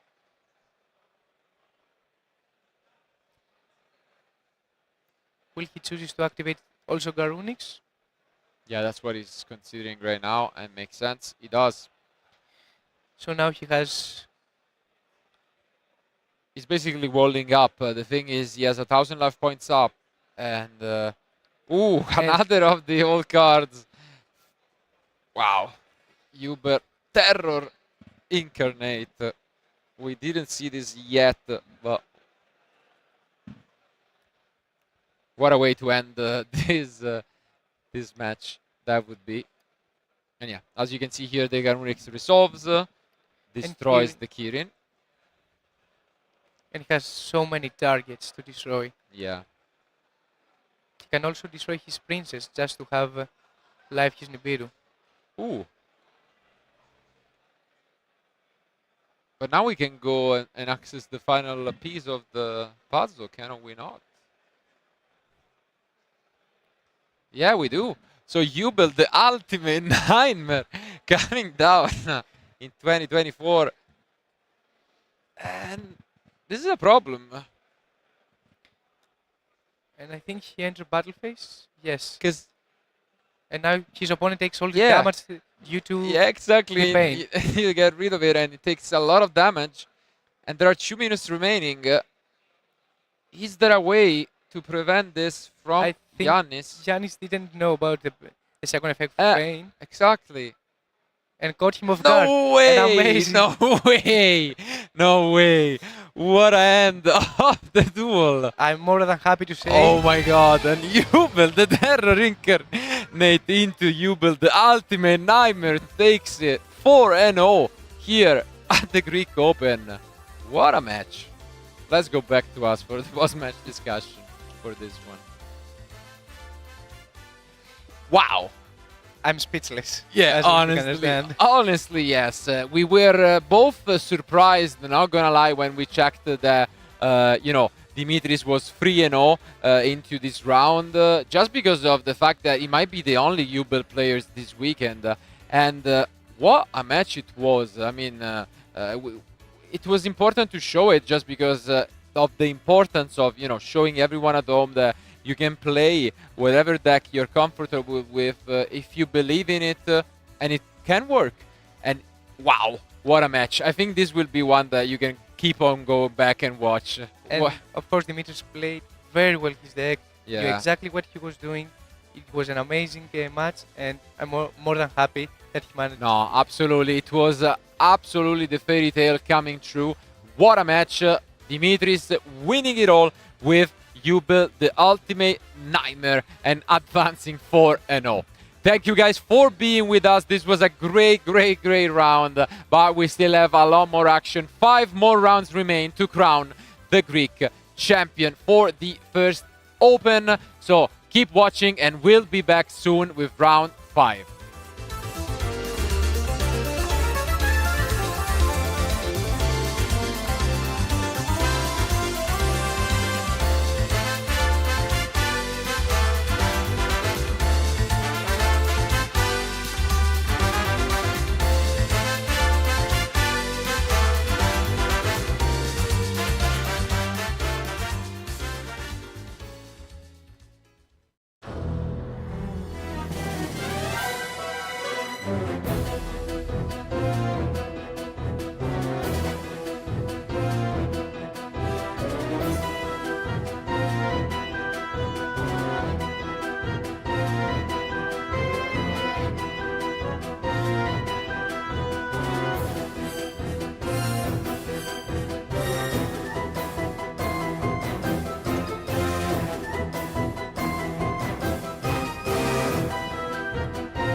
Welcome back to the coverage of the Greek Open here in Athens. We are halfway through the day as we approach round 5. In the last 2 rounds, we witnessed 2 amazing matches with underdog decks in the Melodius and Jubel taking the win, and both currently undefeated at the event, which is amazing. But we have plenty of other decks, and one of them, which is what we wanted to see from Legacy of Destruction, is the 10 Pi deck. That is a scary deck nonetheless. We talked a little bit about it in the intro, and Stavros is EXO with the deck at the moment. Yes, and it's very interesting since the Pi is a strategy that likes to go second, something that we don't see very much in Yu-Gi-Oh! Absolutely. And I'm very curious to see what this match is going to feel like. Yeah, because spoiler alert, his opponent is on a completely opposite strategy, which is Runic and Runic Stun, so a version playing a lot of traps and just 2 monsters in the entire deck, which kind of reminds me of, you know, the comparison when you are saying, is it an unstoppable force against like the wall, you know, what happens, and I guess we'll find out.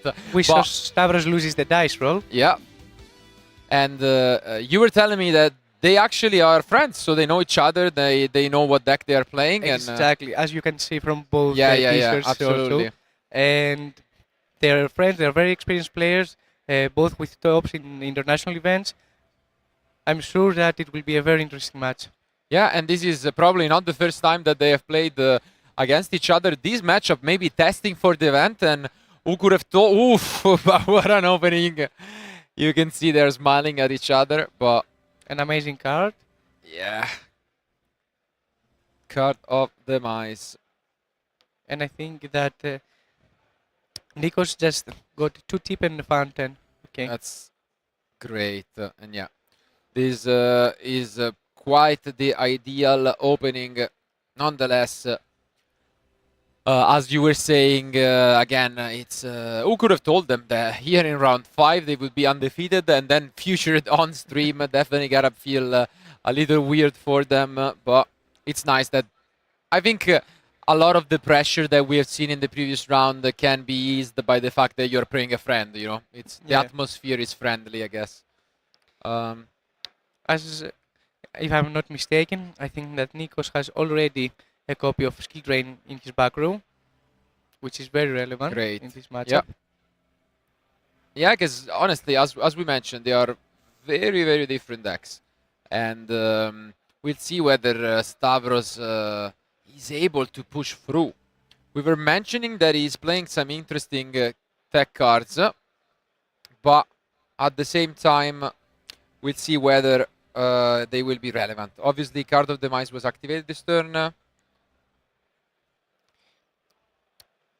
An interesting card that Runic is using is Synchro Zone, that prevents both players from attacking with Synchro monsters. But Pai is a Synchro strategy, which is very interesting to see how this matchup will go. However, with Skill Drain set, I believe that Stavros will have a hard time. Obviously, as mentioned, due to Card of Demise, you couldn't special summon for this turn. So the activation of Slumber obviously couldn't be used. And as you're seeing here, quickly checking it, fixing it. And he's probably just going to have to set the Slumber and pass, receiving a warning, but not more than that. It's a repairable game state. Yeah. Yeah. As we've seen in the previous rounds, players are very nervous. Also because the rounds, you know, continue and they keep winning, and they feel nervous because they go more and more closer to the trophy. And also, of course, being on stream is very nervous. No, absolutely. But again, it's totally normal. It's nothing that, you know, gets too punished. It's simply something that you can quickly fix. He's probably gonna set either the tip or the slumber, probably the tip, I would imagine, and then discard the slumber in the end phase, and that's it. Yeah. And now the play is back to his opponent, who is gonna try to I don't want to say break this field, but obviously the goal is to OTK with this deck. But this is the niche interaction. You told me that even though you use Prosperity, you can still OTK, which is crazy. If I'm not mistaken, his full board, he can OTK through 4 Prosperity. It's an amazing strategy. Which is just crazy to imagine, you know, doing 16,000. But can work. So Stavros, as we can see from his list, he's searching for Lightning Storm because he's main decking it. Yeah, Can't Lightning find Storm, great tech card, but does not find it. I guess Ogre is decent if you don't need the engine. Yeah, just to try and get rid of the fountain, but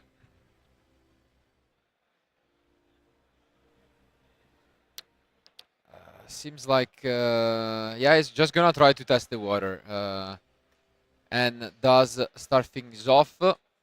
Is there any response? So okay, start things off really good with the so now adding the field spell, but there is a response. Yeah, this will be a snipe essentially. The dispelling gonna discard a card at random, and then he's can activate the fountain. Let's see what he snipes. the field spell. Wow! Oh my god. The Pydra adding it, but unfortunately it was sniped, and that is so relevant because the field spell is amazing. And like I see from the expressions of Stavros that it was the only copy in his hand. Yeah. As you can see here, we're gonna get the Ogre. We can chain something to get the Yugin potentially. Yeah. Yes. And of course. Yeah. Oh, but oof. This was quite the mislip. Quite unfortunate. Yeah, you could tell that it was, you know, a little bit of a mislip, but it can happen. Yes. He tried, I mean, he had the card ready because he tried to summon it last turn, so without kind of going on autopilot, he summoned it again, but I mean. It's okay to be nervous on stream, as we said so many times. We mentioned it. It's natural, and yeah, I mean, hopefully this does not cost him the game, but it's great news for Tempai fans over there. And wow, this is a pretty good inclusion in the deck. So the one copy of Magnamut, but Skill Drain was there, you were right. Visuals are very good option in the Tempai deck because they can access their 11-10 and your opponent doesn't have effects during the battle phase. Exactly. At the same time though, the fountain is gone.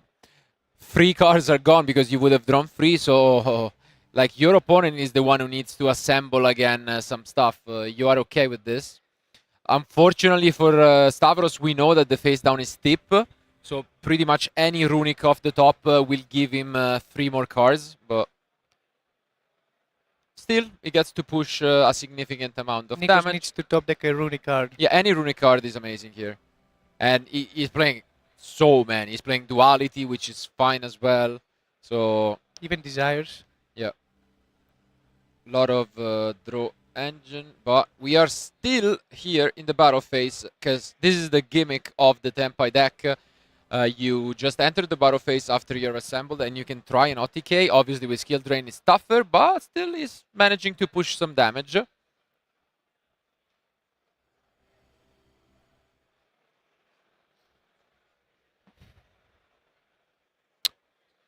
Yeah, both Fedora, Chandra. And yeah, one face down, and the pressure is on him. It was a spell, but no big surprise. I think it was a pot.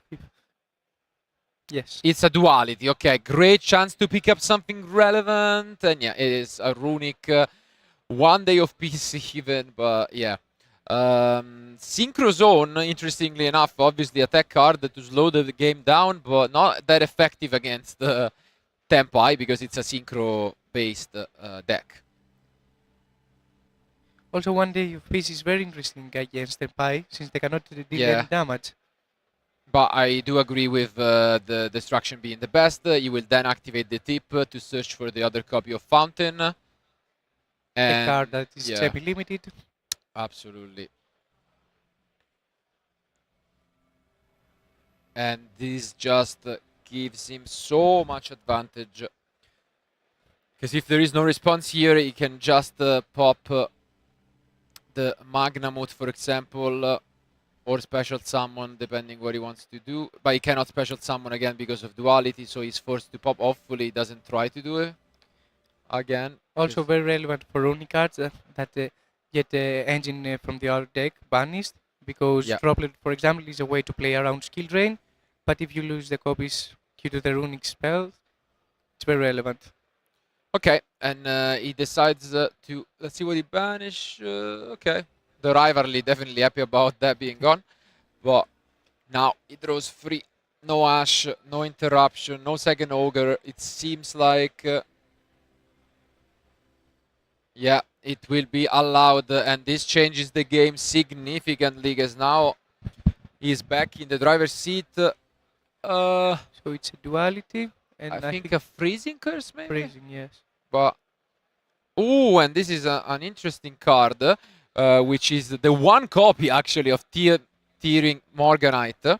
An amazing card that not only has one, not two, but three effects. Yeah. And definitely helps you play through your opponent's interactions, since it lets you draw two cards instead of your normal draw in the draw phase. And also you can connect two normal summons. Not on that, I think that he probably will need, but yeah, obviously the most relevant is drawing two every turn, which is such a attrition war. Here, Stavros hoped that there was nothing relevant drawn, but this is brutal. He gets to draw 3 more cards yet again, and just stole the game with Gary. Wow.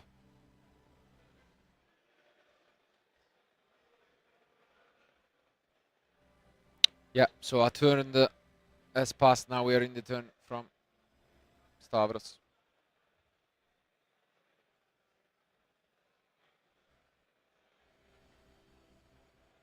And he's not gonna continue his battle phase, instead move to the main phase 2.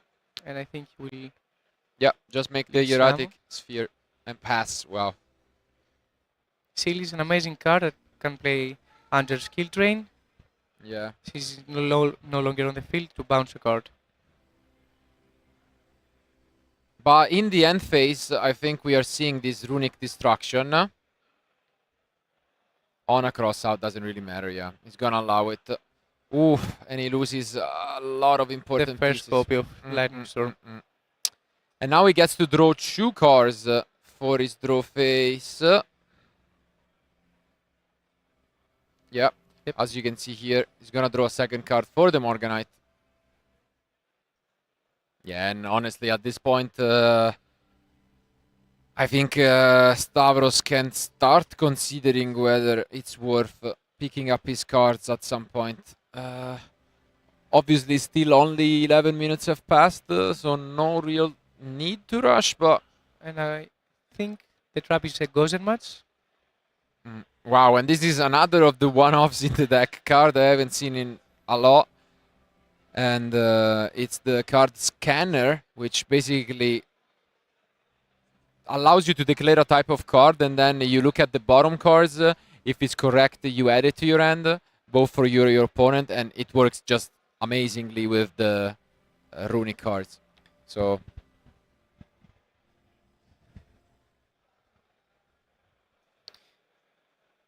Stavros was considering about sealing the end phase, I believe.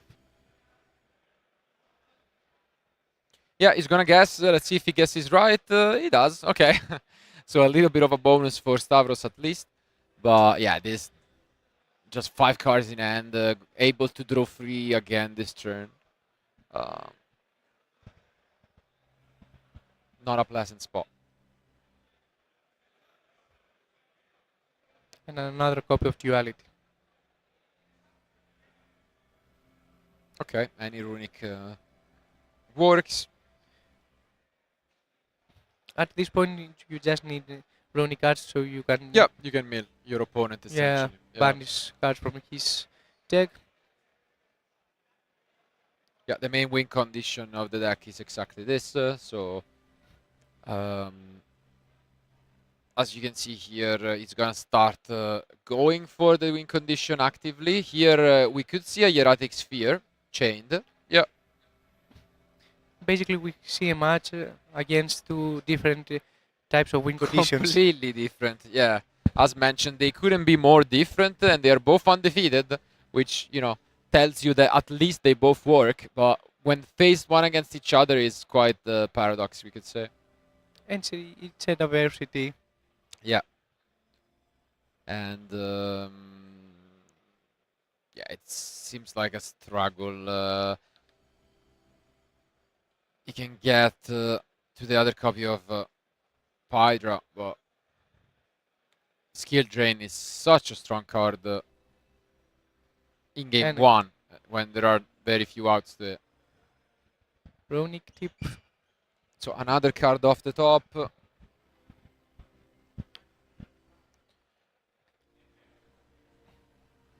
Nikos can keep a card on Stavros' field just so he can play around Lightning Storm, since he has already seen one copy of it in the main deck. And here, yet again, 3 more cards. The flow just doesn't stop, and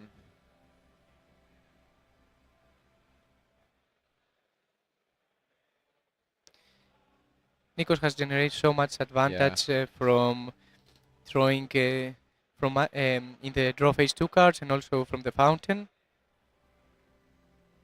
yeah, this is brutal. As you can see, play is back to his opponent, who I would be shocked if wouldn't start considering early on to just pick up his cards, because we know how good the runic deck is when time is called.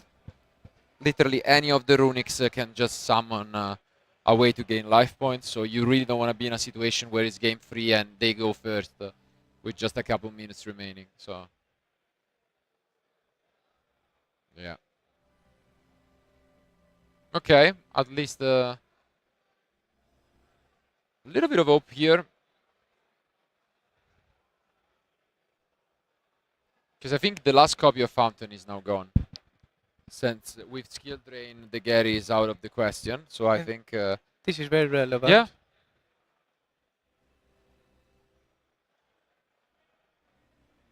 This can actually turn the game around if he's not careful. She can get it back with...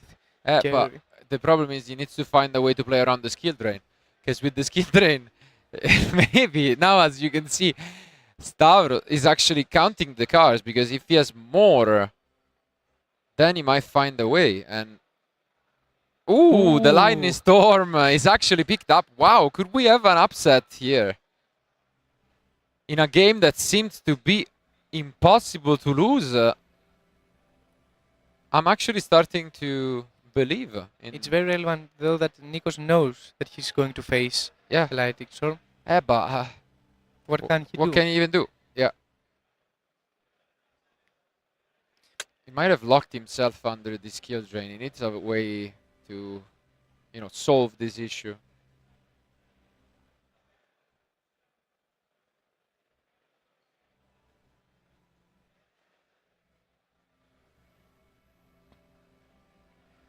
A lot of pressure for Nikos, since now he has to decide what is the optimal move, because he knows that Lightning Storm is coming from Stavros.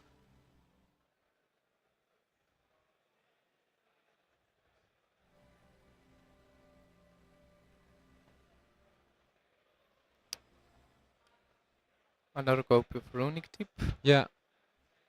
I'm just trying to remember if the right before the Ogre wasn't the fusion summon this same turn. That's what I was... Yeah, I'm pretty sure it was.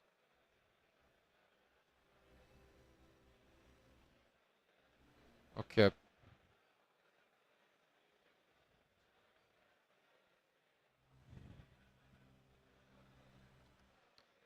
He gets Dispelling. Yeah.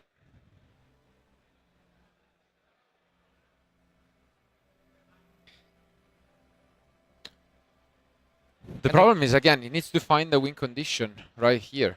And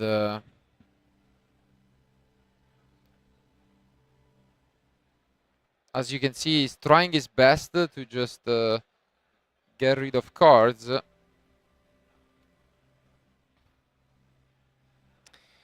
So a last hope for Nikos to hit dispel Linestorm with dispelling. He does not, and Stavros is very confident right now.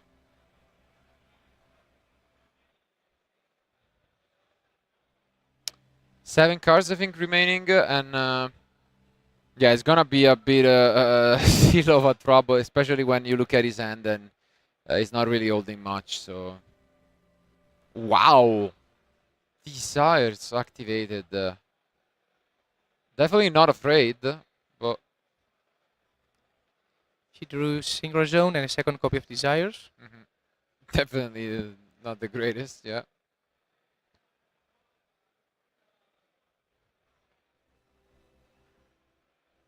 Yeah, the good thing about the scanner as well is it's also kind of a way if your opponent doesn't see that way to make them draw cards. So, okay, just gonna stall a bit. But we know the Storm is there. Does he have enough engine on his deck though? Let's see. Oof, because this hurts a lot. The Slumber was a big pickup. Okay, nothing relevant though. Two Ashen and Impermanence. Does he have any way to play? It's gonna be interesting. I think that he drew Petra for the turn, so it's very relevant. He's just checking what he has in his deck. Okay. No. Obviously, there will be no response at all because Nicolaus' deck just doesn't have anything. But he has also activated Morganite, so he cannot activate monster from his hand. Yeah. Is there any way to make this work? Let's see if it's enough. Obviously, that card will be protected once by battle, but as you mentioned, its deck is almost gone, so I would be shocked if he still had anything in his deck. Yeah, and it seems like he will not use the effects, he will just go for a Synchro Summon.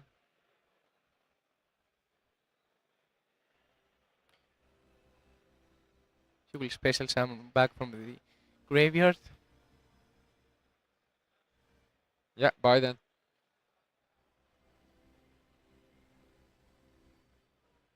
And then this can work though, because he's only at 38 left. So if he goes for it,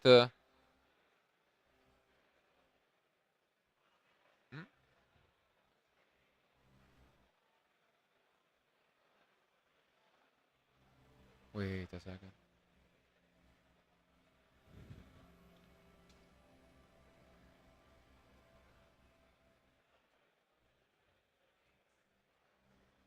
So now we see the Trident that we talked about a bit. A very old card that... And that's it. He managed to do it. Oh my god, what a game that was. Left us kind of speechless there, and what an upset, honestly. Great stuff by Stavros. It seems like Nicolaus had everything he needed. There was no way he could have lost the game. But probably the decision, to not respect the second Ghost Ogre and his own skill drain costed him the game. Exactly. It was such a turn of events. At the same time, you gotta feel bad for him in a way because he banished a lot of cards off the top of his opponent deck and he still managed to keep, the Lightning Storm, one of the two, and then the enough combo pieces to win. But wow. What a comeback, and this changes things dramatically, because usually the Runic deck always wins game one and then struggles a little bit more, especially with Stavros' side deck. Because he has a lot of tools, right? He's prepared for Runic Stand, and I believe that he can play around it in game 2 and game 3, since he's hiding 3 Gospel, 3 Cosmic Cyclone, and a Shifter, which is also a very good card to use, since your opponent loses all his spells and also cannot draw. Yeah, it's definitely seems like he's prepared. Makes sense because, again, as mentioned, they are friends. They have been playing together, so they probably know what's up. On the other hand, though, Nikolaos will feel pretty bad about what just happened, and he has some generic tools. For example, the Solemn Judgment going first are pretty good. Grave of the Super Ancient Organism is an interesting one, because obviously against a synchro-based deck, the Synchro Zone is not that useful, but you still can consider it, because some of the Tenpai monsters need to attack to do their effects. So it's a weird spot, but, you know, if they get to the Synchro part, then the Grave is really good against them, because it stops most of the effects. So it will be an interesting clash, I would say. But regardless, I want to give my odds to Stavros, because incredible game 1 win, and now really good side deck. I think he has the edge to come out on top. An interesting card that Nikos is using is Dogwood. I don't know if you can utilize it against the Stavros deck. Yeah, it's definitely something that, you know, you can consider, because if they try and go for the big push, you just punish them really, really well. And I believe maybe that Tenpai can notificate you through Dogwood, but it's a card to consider nonetheless. Absolutely. Do you think there is a universe in which Nikolaos goes second, just because he knows? I mean, it's No, probably impossible, right? Yeah. because the same cards will apply. Cosmic Cyclone it will be because I'm sure that Nikos knows that Stavros is using a Cosmic Cyclone. I So would in say any the same. case, he will probably prefer to have his Solemn Judgment. Absolutely. But here they are ready, and I do see a couple of traps, and he kept the Synchro Zone. He drew it alongside the Skill Drain, I think, but let's see now this duality. Obviously, trying to access his Runic Engine. I think he will probably go for the Garmi only one, because it's a very useful card against Tenpai. Yeah, it's amazing, but he's already holding 2 trap cards, so I don't know if he can afford it. It's a big decision. I think, yeah, it's too strong to pass on. Yeah, makes sense. And you can see Stavros not too happy about that discover. If he has 2 runics, it's okay. But no, it's just gonna set 5. Wow, okay.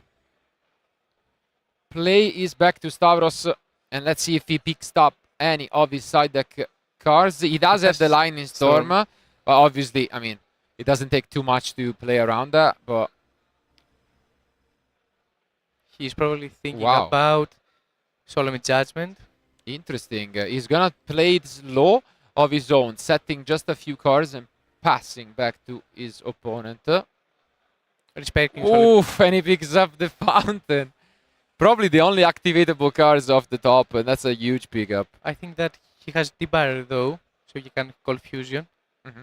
And that was, but I think the reasoning behind it was the Storm plus Barrier is basically game, because you prevent the Yugin. Obviously, they can have another one, but that was his strategy, and I think it made a lot of sense. I'm curious to see if Stavros gets rewarded for his patience. From the previous rounds, we saw every time that any player that kept his patience and kept his card for the right moment got rewarded, and I want to see if it's the case right now. Do you think there was some merit for the Ghost Ogre being activated there, just to get rid of the Yugin? Because you know you have the Storm, right? It's an interesting spot here. Let's see how it's gonna develop, because now we see the Dimensional Barrier. As you mentioned, he will try to activate the barrier, so Yugin doesn't have an effect. And now he goes for the Storm. Is there any response? Obviously, he reads it because he controls the card, but it's not phase up. Exactly. And what an upset here. An amazing play from Stavros. If it goes through, it will be very, very good play. Yeah, it's just gonna try and check whether he can use the Yugin still. Probably gonna ask the judge about it, just due to the fact that, you know, it's kind of a unique protection effect.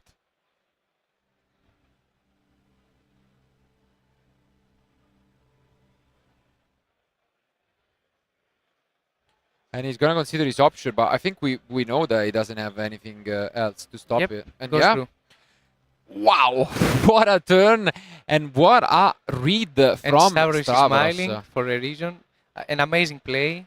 No, this was amazing, and I think we might just have a quick 2-0 at this point, because this is amazing stuff from Stavros.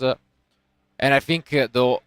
Yes, Yeah, this is it. Just a quick fist bump, and what a win by Stavros and his Tempai deck.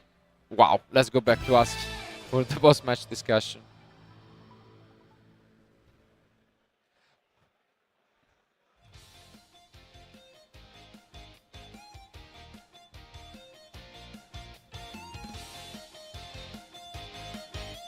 What a match once again. Quite a different one from the previous, where we reached the end of the time. It was a much faster one, but yeah, both decks definitely there. Tempai forced to be reckoned. 5-0. Yes, and I'm speechless because Stavros managed to win, although losing the dice roll, which was very important in this matchup. And congrats to him, despite losing a so important dice roll, still managing to win with amazing plays in Game 2, mostly with setting his D-Baron, setting the Lightning Storm, to be patient. I think the experience really showed. We mentioned that they are both friends. They prepared, they played against each other, so each has the experience in the matchup. And I think the Barrier Storm play really showed this. And sometimes, it's unfortunate. You play your friend, and maybe you play and you lose to that because you have been playing together. But regardless, it's a really great performance from both. They can still make it, but obviously the attention is on Stavros. Amazing performance with a 5-0 record, and that was the end of round 5. But now we'll go on a very short break, and since we finished this early, we'll be back with Stavros, the winner of round 5, for an interview. Thank you, guys.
Welcome back, guys, to the coverage of the Greek Open. I'm here with the winner of round 5, Stavros. Congratulations, first of all. Thank you. It was an amazing match. It was crazy. Absolutely. I mean, game 1, it was insane. The spell that gave me the lightning storm right from the bottom of the deck, like...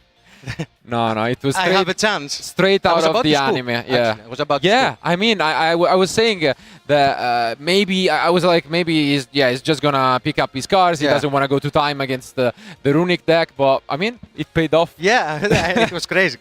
Yeah, no, it was an amazing match. We did mention before that you were playing a friend of yours, and I think this showed, especially in game 2, that you know the deck and you were at least prepared a little bit against it. How was it to Honestly, the only cards that I have against that deck are the Cosmics, which are good in general. Yeah. And I guess the Ghost Bell, this was a last-minute call for the event. Okay. Mostly because of Voiceless, and it's good in the mirror. Yeah. If you hit the level 7, the dragon that rebolts, it's very good to stop the OTK. And the barrier, because of Branded, Voiceless Voice again, which is a very tough matchup. And it actually paid off. Like, in theory, in my mind, I was like, maybe this will work out. I was like, that's my only chance. That's my only chance to win. I mean, and you gotta take your chance. It paid off. Yeah, it paid absolutely off. did. It was a huge win, especially in game 2. But obviously, the attention is on the deck itself. I personally was really a fan of the deck, and I wanted to see the Tenpai deck in action, fresh of Legacy of Destruction. So, what do you like about the deck? Why did you decide to bring the deck? Okay. First of all, I consider myself a player who knows my limits. Okay. I'm not a player that likes overcomplicated decks. That's why I don't play Snake Eye. And I was a huge fan of Castira. Okay. And I had some really good performances with it the previous year. And it was the only deck that kinda reminds me of Castira. Yeah, fair enough. And I also want to play something fresh because I like changing decks. Yeah. And it's working out. That's it, yeah. I would say it's working out really well. You're undefeated at the event. So without putting any more pressure on you, hopefully we'll be able to see you. If you have to say just one matchup, you already maybe mentioned it, that you don't want to play against, what would that be? I think one matchup. Okay. I will say I will tell you two. Yeah. Branded, but mostly Voiceless Voice. Voiceless. I played against one Voiceless Voice on round 2. Okay. And we went to game 3. And I was the one to choose who go first. And I told him to go first. Yeah. And he did not expect it at all. I used Shifter. I summoned the White Dragon and settled Rivalry. And he was shocked. He didn't expect me to make him go first. Second. And it worked out. But in general, it's a tough very tough matchup. But I think you did. That's why I'm playing cards like Lightning Storm and Droplet. And the side deck as well is. It's looking really good. So again, congratulations on our side. I think you did a great match, and it was a great match nonetheless. So we wish you good luck for the remaining of the tournaments. Maybe we'll see you in the last round later on to crown the champion. But thank you guys all for being with us. This is the end of round 5. 4 more rounds remaining. So keep watching, and we'll be back with round 6.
Welcome back, everyone, to the Greek Open 2024 in Athens. We are now heading to round 6, and yet again we have a great matchup for you guys. As mentioned, this is quite a diverse tournament. We have seen a lot of really good players and a lot of different decks across the top tables, as now they are shaping up to be. And spoiler alert, I can tell you the Jubel player is still undefeated, which is amazing. We may see him again. Yes, maybe we could see him again. I really want that to happen. But for now, we have yet another matchup we have not seen, because in the previous round, for anyone who missed it, we saw the first Tenpai player of the day, facing off though against quite an unusual matchup in the Runic Stun. This round, we will feature Tenpai again, so I'm really happy to see how that will work. But his opponent is definitely the one with the underdog decks, because Salaman great. Wow. A strategy from back in the day. Yeah. That got like familiar again when Princess just got out. Absolutely. And they help the deck a lot, since they can utilize it in their own turn. Yeah, and I mean, fire decks are really popular, but Nikolaos really showing them what the OG fire deck is. So let's see if that can work out and our duelist pick up their hands.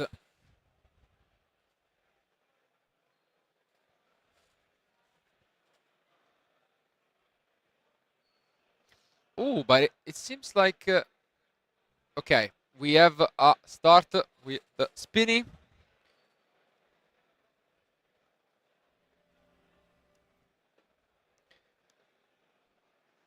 And a parallel seed has been chained to the summon of the effect of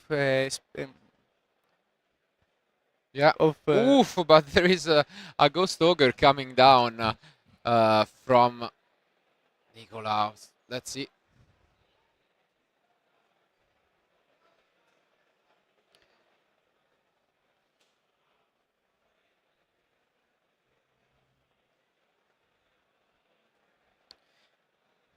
Spinny will activate its effect to special summon.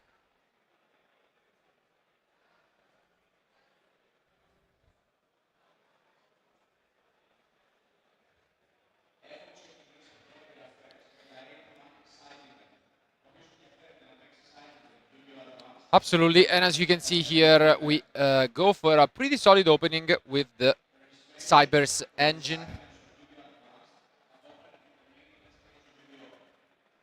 An important note is that Salomon Great utilizes Raging Phoenix not only for OTK, like we see that Snake Eye does, but also for adding Salomon Great cards from the deck to the hand.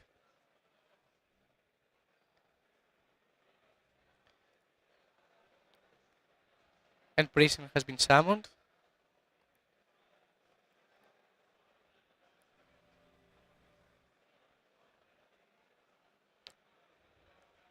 And Raging Phoenix. So, probably Nikolaos now will use the field spell to summon another Raging Phoenix that now has the first effect that Snake Eye do not utilize. Yeah, indeed. But it can be quite a scary one. Obviously, at the moment, it would be interesting to see if he's aware what he's facing. We are quite deep into the day, so that is a possibility, because obviously Tenpai is unique. So you need to prepare against, you know, the assault that might come. And, yeah. Setting 2 cards and passing turn. So, Nikolaos has 2 set cards, 1 Princess Engrave, and I believe he has a hand trap, if I've not wrong. Might be, but we start things off here with the field spell. Amazing card, which protects you from a lot of the popular interruptions of the day. Nikolaos has a effect failure that now that Filfel is on the field, it's not very helpful.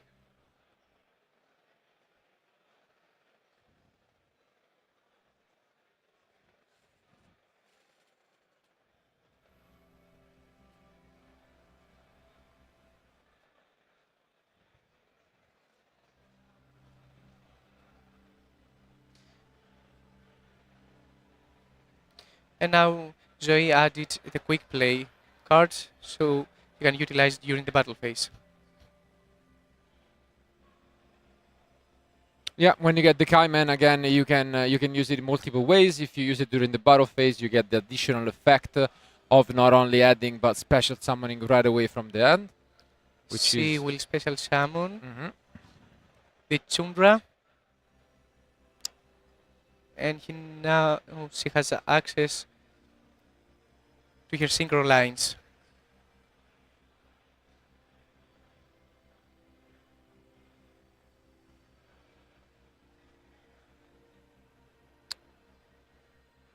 So Nikolaos is not playing Salamangreat Rage. He only has the one copy of Roar in his deck.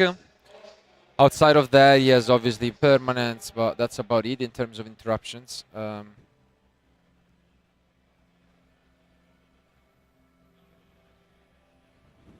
Zoe can make a very nice play that I really love from the Tempai strategy, summoning Black Rose that Yeah, cannot be that's sick. affected. It has been so long, and here we see a Black Rose Dragon in the field in 2024.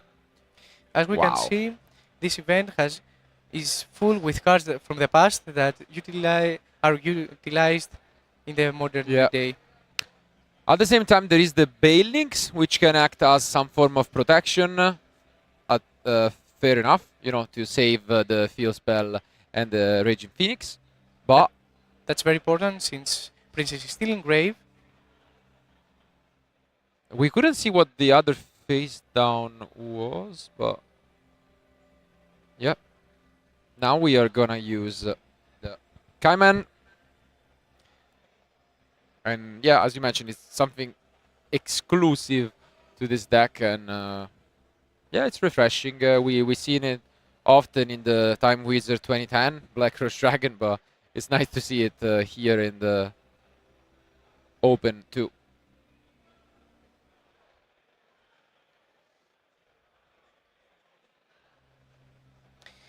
So I think Zoe will try to special summon from grave on the summon of Fadra.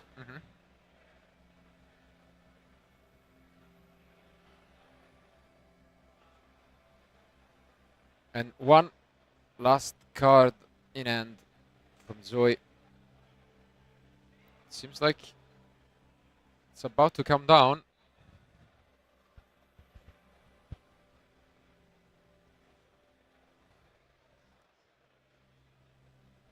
Okay, it was a whale. Yeah, a whale. But as you can see here, the princess was there. It's not only good in Snake Eyes. Obviously, any fire deck can use it really well.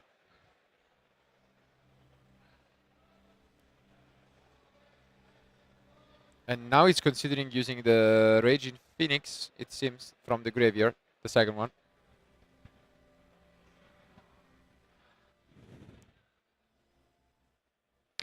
All comes down to this, one last card.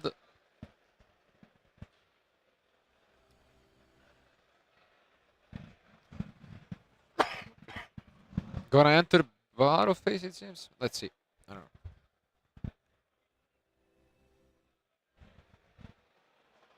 We had a chance to see some of these combos in the previous round, but the general idea is that during the battle phase, you start a chain of synchro summons that gets you climbing up to, the Trident Dragon for a Swift of Decay, but it's not always that easy to resolve everything.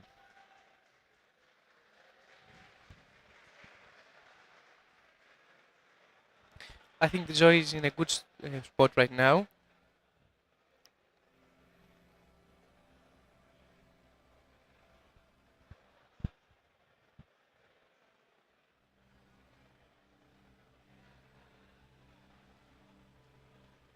Yeah, again, debating, probably asking for some clarification on the effects. The deck is quite new, so it wouldn't surprise me if that was the case.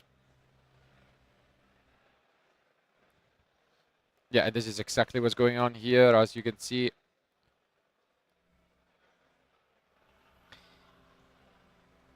Yes, since Fadra is not anymore on the field, your Tempai cards are destroyed by battle. And yeah, the last card in hand is not usable. So play is back to Nikolaos, who is now in the driving seat to take this game 1. And with Princess on board, I think he's in a very good spot. Absolutely. The Black Rose seemed like a cute idea, but maybe the Bailings to protect was a little too much.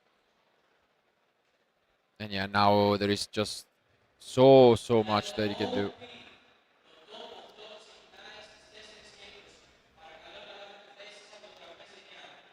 And now we get to see some of the newest cards from the Salmon Great. Of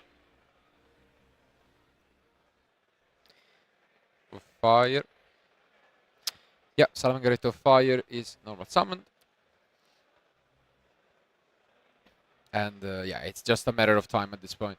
When we are thinking about Salamangreat, we always remember 2019, but they have yet a very good support during the years. But there is the Gazelle we are all familiar with. Yeah, this is just way too much, yes. I think. Zoe has seen the lines. And game 1 goes to Salman Great. Technically still undefeated, as you can see. 4 wins and 1 draw for Nikolaos, who is now just 1 game away from winning round 6. Very solid and simple opening by the deck. Parallel Exceed, obviously always a great card in Cyber's deck. And yeah, it worked out. Now he knows that he's up against Tempai, so I want to know whether there is a mind game in letting, he knows that he might go second. Or so it's interesting because, Zoe might let him go first, then do you keep your trap cards? Do you side in stuff? It's definitely a mind game. What do you think? What would you expect I think it's, as you mentioned, it's mind games all over again. It's like your strategy with Sky Striker quick seconds. Exactly. I think it's how much you know your opponent. For example, if you know that Zoe is probably on Heat Wave or cards like Necro Valley, you probably are, and of course Temerson Shifter, a card that Tempai utilized, and Salamangreat are not comfortable playing around it. You maybe expect them to go first. Yeah, and we also don't know the answer because, as you mentioned, there are a lot of those cards in the side decks because Shifter, Heat Wave are there. Heat Wave, a card I really would like to see. I mean, it's quite strong, but it was never really popular in any deck because it's very difficult to use, but it can be really, really strong. On the other hand, Nikolaos has a few, options. Ghost Ogre, we mentioned, that can be quite annoying against the deck. So maybe we will see that in action. Outside of that, it's tough due to these mind games to predict what he's going to go for. But regardless, it seems like they're about done with their side decks. And let's see. I want to see is that every card in his side deck can be used either first or second, even T-Barrier, since you can use it as a good second also. And I'm pretty sure Nico will go first. From the end gesture, it seems like Zoe picked second. Yeah, indeed. And yeah, he's on the field. Good I saw in Nikolaos' hand that he has a Cosmic Cyclone, which is very important against Tempai, since their field it's extremely good. Yeah, it's the scariest card, I would say. Yeah.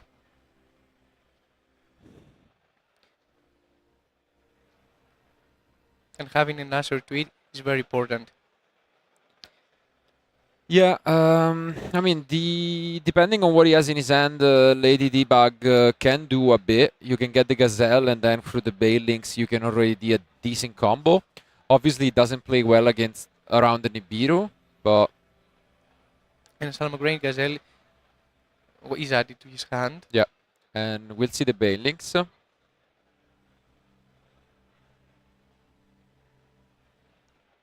Ooh, but no effect. He has a field spell on the hand. Yeah, unfortunate.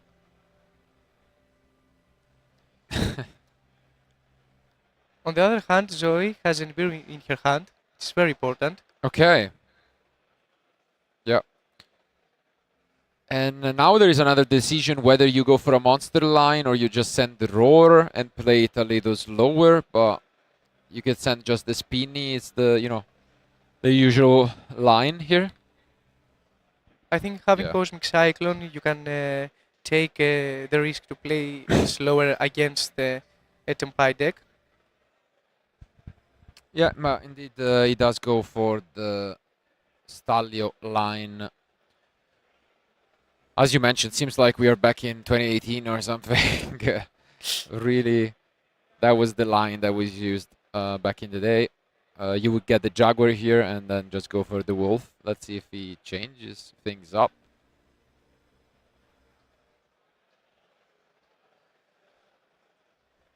No, he picked up the Jaguar. No. Okay, so good old stuff. All the memories. Yeah.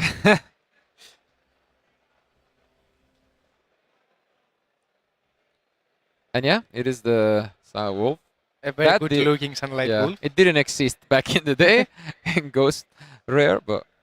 And Jaguar will activate its effect to special summon itself. Really, really standard things, but from here on is where things can change, because there is the Eat Soul, which is an option, for example. There is a lot of different things that you can do nowadays. And yeah, you can go for the Princess, obviously.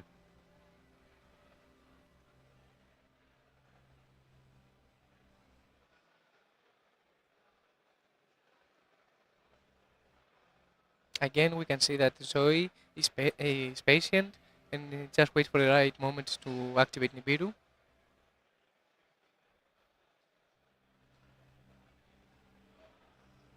Yeah, that would be so strong at the moment.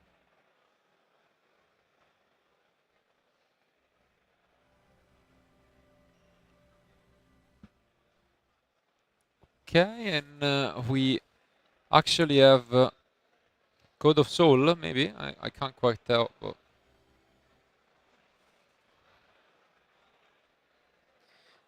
so it's not just the old combo? No. I think it looks like it, but...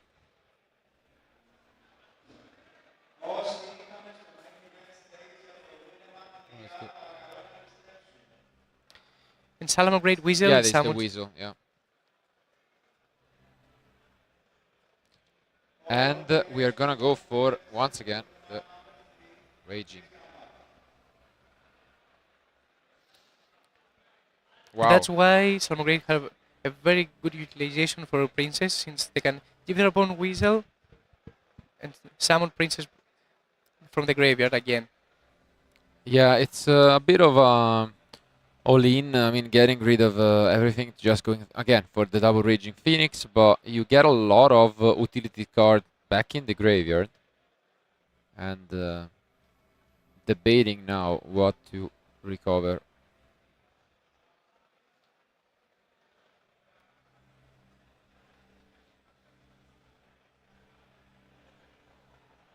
And then Nibiru might be used here. Permanence too. Okay, interesting. So Joe probably doesn't want Nicolaus to add the trap card, since he can he can play around the monster board with Nibiru.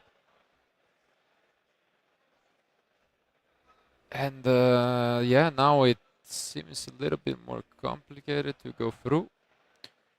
He has the Cosmic, as we mentioned, so might just set a couple cards face down if he doesn't have anything else. Okay. And Princess will activate. Makes sense. This allows him to go for the Raging Phoenix afterwards.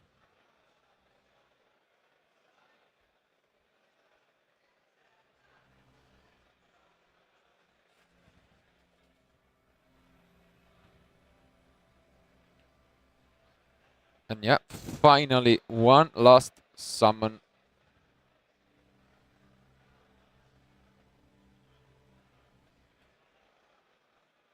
Which is gonna be, again, Pyro. Phoenix. Set Cosmic Pass.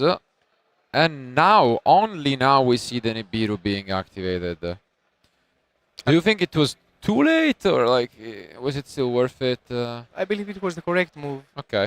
I will also like to let my opponent play with Salamangreat, since I know that his only option is having the wheel. And this was a clutch draw. The Cosmic to get rid of your opponent's own Cosmic. This might be all they need. If there is no response here, this could be over, but there is a Ghost Ogre. Really nice. And now it's down to Prosperity. Can we find an answer?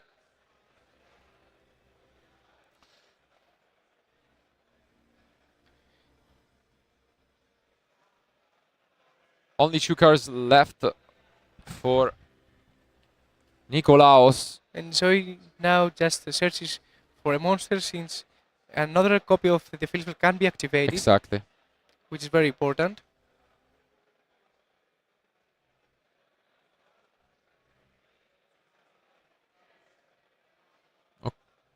Oh, okay. That last one was definitely really good. Yeah, the Kaizen can be... The Kaimen can be used to search, or even the battle phase if he feels like it.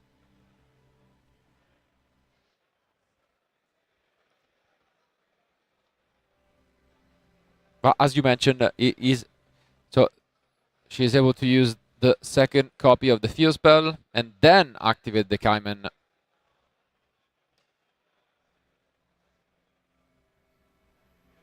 Oh, and I think that's it. Wow. Yeah. Okay. What a turn of events. It seemed as if the opening was great from Nico, but the decision from Zoe going second and just OTK with the deck. And again, we have the mind games, though. Yeah, we're back to the mind games, as you mentioned, because on the one end, Nikolaos might have sided for going second, and so he might just be, okay, I'm gonna bring back all of my engine for going first and just keep going first. Or we could see the mind game and just allowing Zoe to start things off. Seeing his side deck though, since he's utilizing Dimensional Barrier, I believe that he will choose to go first. Yeah, I think so as well. He has a lot of... Even Ghost Spell can be pretty annoying to try and survive, blocking, you know, some of the synchros from coming back from the graveyard, so... Cosmic Cyclones, as we just saw. Yeah. And of course Ghost Ogre, that was very impactful on the field spell. It's interesting for sure. I mean, it's possible also to go second, but actually surprisingly, I don't think he's yeah. He's not using Access Cook Talker at all in the Salamangreat deck. Very surprising choice. But probably because he utilizes Rastalio. Yeah, a lot more the Fire Engine as well. Yeah. But this makes it so that going second, you know, you have a little less chance to OTK maybe, but it still works out. We'll see. I think there are merits for both of the decisions, and probably the mind game is now more back on Zoe, whether those Heat Waves and Necro Valley are coming in, because if then you're going second and you draw them, you really don't, you know, you wish you didn't put them in your deck. So it seems like they are about to start. So let's see this last decision. Who is gonna go first? I think Nico is. Yes. And let's see if he's gonna get punished or not for this decision. He has some traps in his hand, so I believe that he's go first. But I think Circle is the middle one. Ash, Blossom, which Circle is there. Not gonna be negated, so we can go grab a Gazelle or any of our Salamangreat monsters from deck. And it is Gazelle indeed. 3 copies of Gazelle are now legal. And yeah, alongside Jaguar, this is a pretty solid start. Hopefully he hasn't drawn once again the Sanctuary. And yeah, that's not the case. So he will activate the Chainlink 1, Banelinks, Chainlink 2, Gazelle.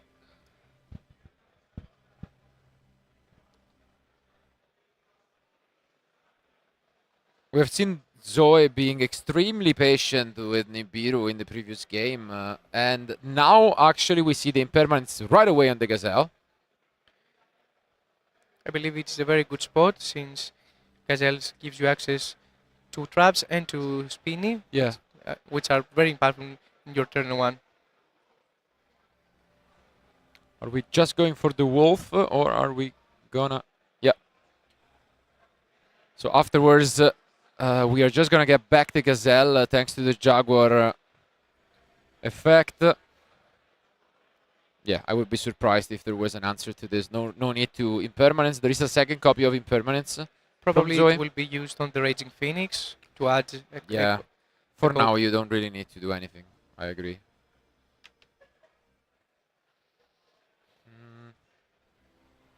Okay, building is back just as a form of protection.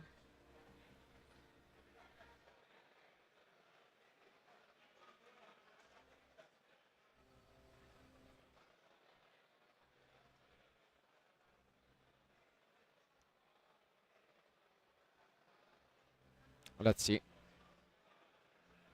Okay, decides to commit another link. probably Princess in order to access another copy of... Wow, okay, Ooh. no, it just goes for another wolf. This way you can get back the circle.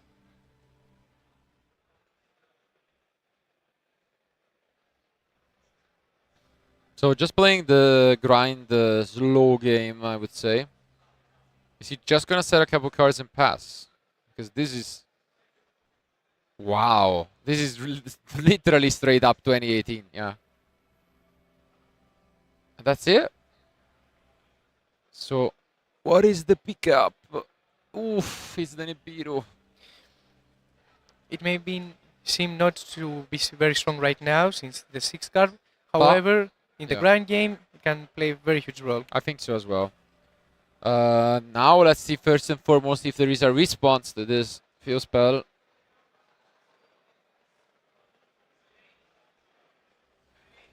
The summoning. Okay. A very nice play from Zoe is that she didn't activate the effect of field spell to play around the Ghost Ogre. So her monsters are unaffected during the main phase 1. Yeah, this way just grab Kaiman from the deck.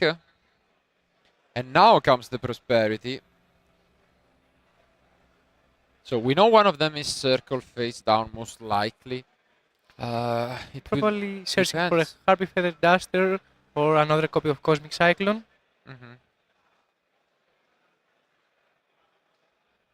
Okay, let's take a look at these 6 cards. For now, nothing too great. Cost, ooh, a little too late. Now she has 2 Cosmic Cyclones and her monsters are unaffected. Yeah.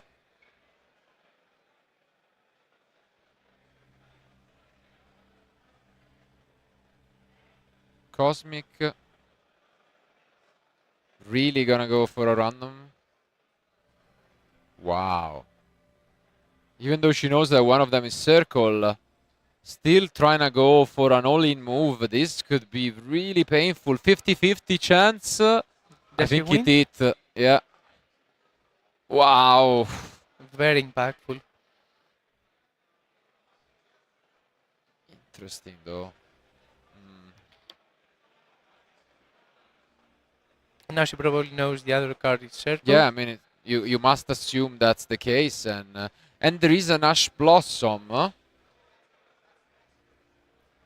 coming down. One of the last unknown cards from Nico. Again, Nikolaos just waited for the right time to use his hand trap. Really good patience, and there is not much that she can do. Gonna telegraph this impermanence, and that's why Nico is just gonna end phase circle. But now is where you were mentioning this Nibiru, which looked pretty bad. Could actually come back and be really, really strong in a grind game. So maybe if he gets too ahead of himself and tries to push with everything and he gets mad by the Nibiru, this could be a devastating end. But outside of that, he's obviously in the driving seat. As we can see, he doesn't run Appaloosa in his side deck, in his extra deck. Yeah.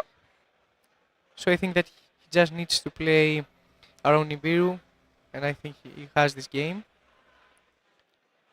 However, when you feel comfortable that you are winning, sometimes you are making some moves.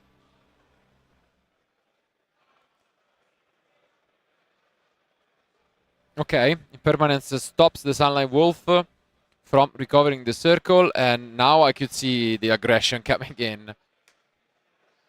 Because there is only one card left, and for that card to be Nibiru, what are the chances? We'll find out, I guess.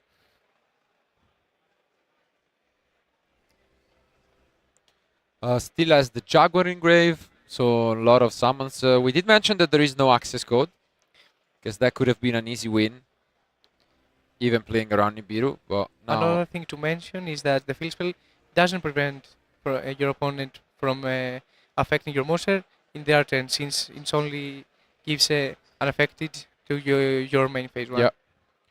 So we are already at the third summon.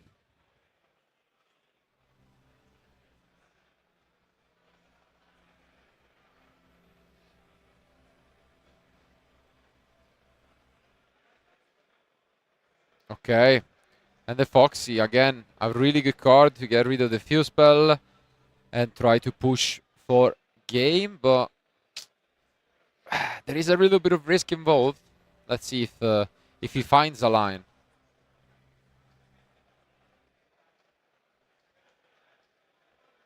So yes, Sanctuary. I think he can manage to push for OTK under Nibiru, and if he gets Nib, he has a lot of resources to Yeah, he has a lot. So this is the fourth summon. And it seems like he wants to, again, chain Raging Phoenix. Okay, and this is the fifth summon, so from now on, Zoe can use Nibiru. She was extremely patient the last time she had the card. She waited until the last possible option.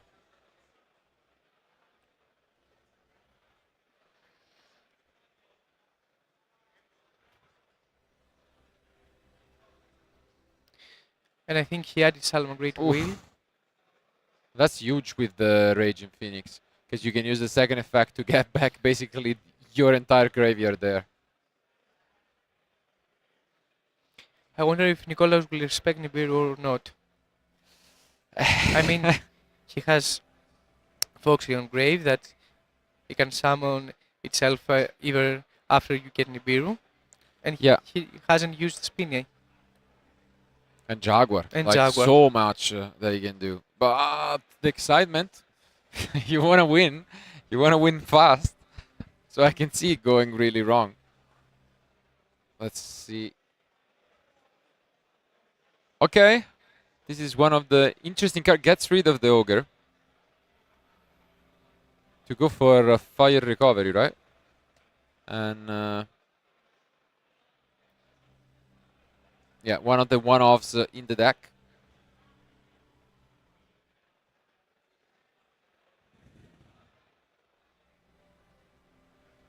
Yeah, seems like this will be the push. So maybe not a no-out aggression, but still this will hurt significantly when the last card is revealed to be Nibiru.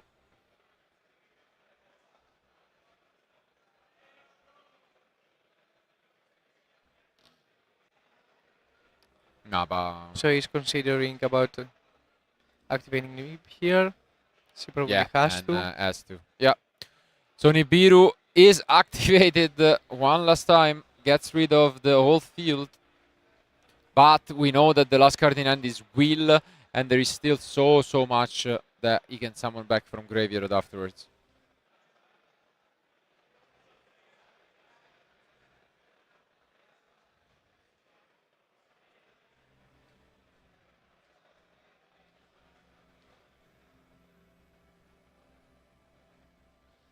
Yeah, now he's going to use the second effect of Fire Recovery, shuffling back 3 fire monsters to draw a card. And draw 1 card.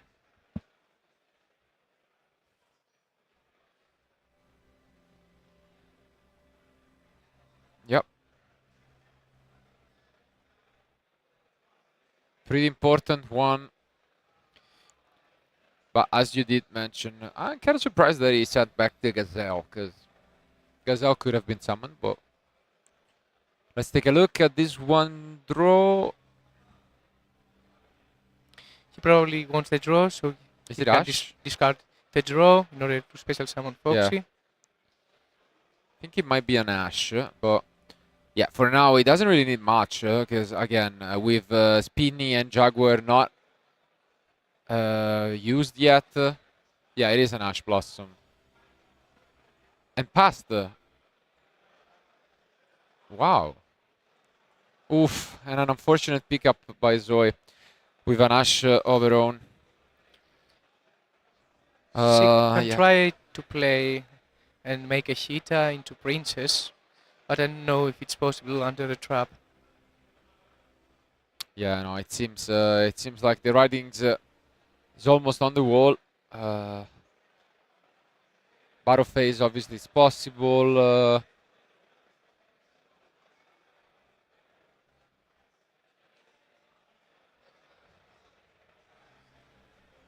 The token is also huge, so he needs to get rid of it. Yeah, and Ash is used on the field spell.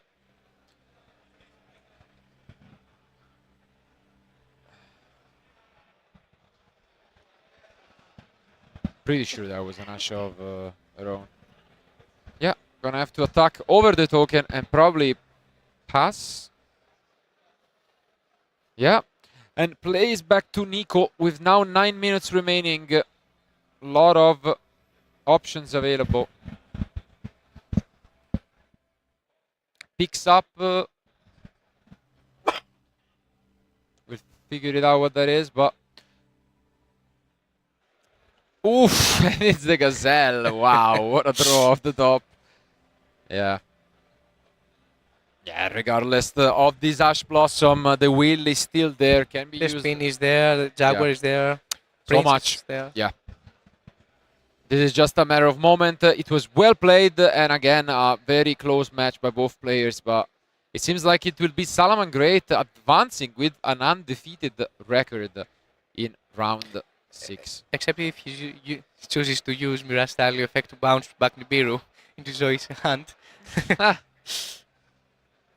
Imagine.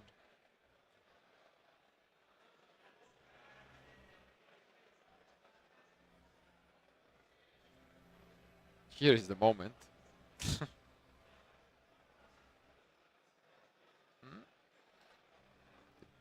No, no way. Of course. No way. Okay. Yeah. As He will activate only yeah, Mir. the weasel and now, as you can see, goes back to the bottom. And now Princess can trigger. Yeah, gotta go to the bottom. Draw a card.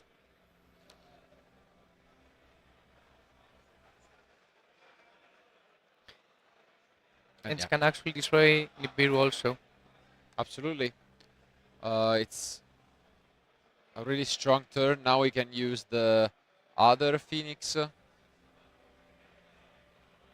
now he even gets back. A copy of Ash Blossom in case Yeah, something goes wrong. Yeah. This is amazing stuff from Nikolaos. Again, one of those decks that really nobody thought was gonna be relevant for this tournament, showing up strong with a 5 wins and 1 draw record about to be completed. And I think that's enough. And yeah, that's enough. Very well played by both. By in the end, in an upsetting game 3, it is Nikolaos who prevails. Congratulations to him and his Salaman Great deck. And let's go back to us for the post-match discussion. What a match. Once again, we had a matchup we have not seen all day. We are managing to find, some diversity for you guys to enjoy, and definitely, again, another deck. I personally didn't think it would be that successful this weekend. And we saw a fight between two fire decks, your OG fire deck. Absolutely. And the new strategy, Tempai, I think that it was an amazing match, and it was all about mind games and who will go first or second. Yeah, this is the beauty of the Tenpai deck, which I think brings some refreshing element in the modern Yu-Gi-Oh! Of these going first, going second strategies, side decks, and mind games. And unfortunately, although it wasn't Zoe, match, she still proved why the deck is a force to be reckoned. And we do have some other successful Tenpai duelists at our top tables, but. Without further ado, this match and all of its glory gotta go to Nikolaos, winning with the underdog deck that is Salaman Great, and that's why we want to hear it directly from him. So we'll go on a short break, and we'll be back with Nikolaos, the winner of round 6. Keep watching.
So we are back from round 6 and we have the winner, Nikolaos. Congratulations again for your win.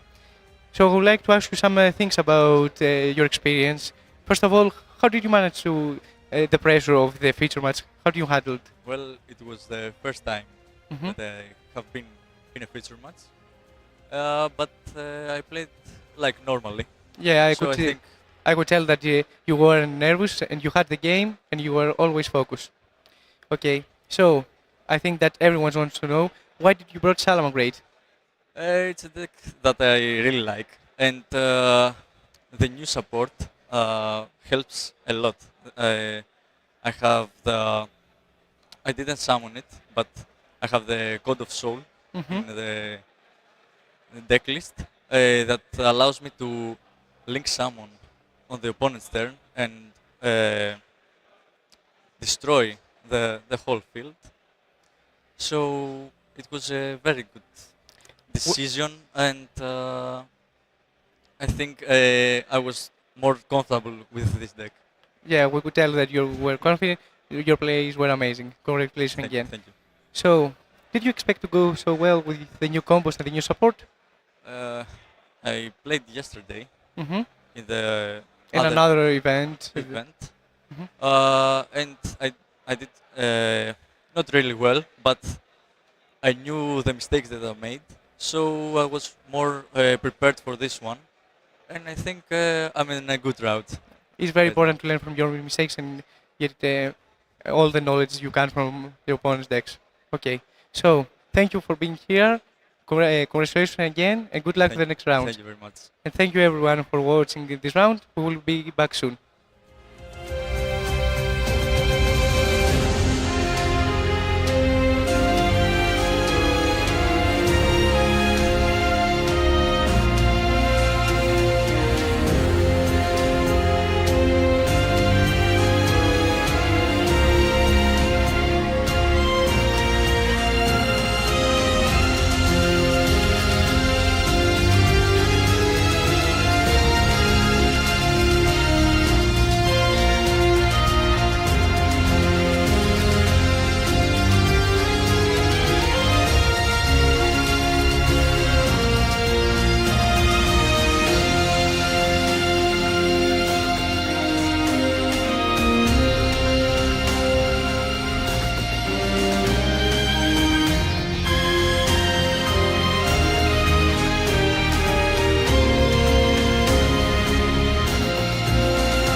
Welcome back, everyone, to the coverage here at the Greek Open in Athens.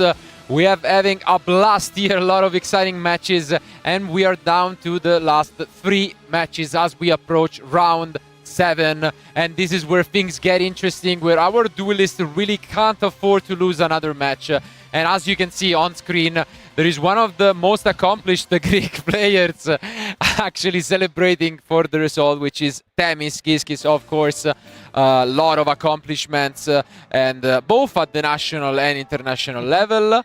And he is up against Basilis in what will be a quite exciting matchup. Both duelists are X1, which means, as mentioned, that to try and win the event, they really cannot afford to lose anymore.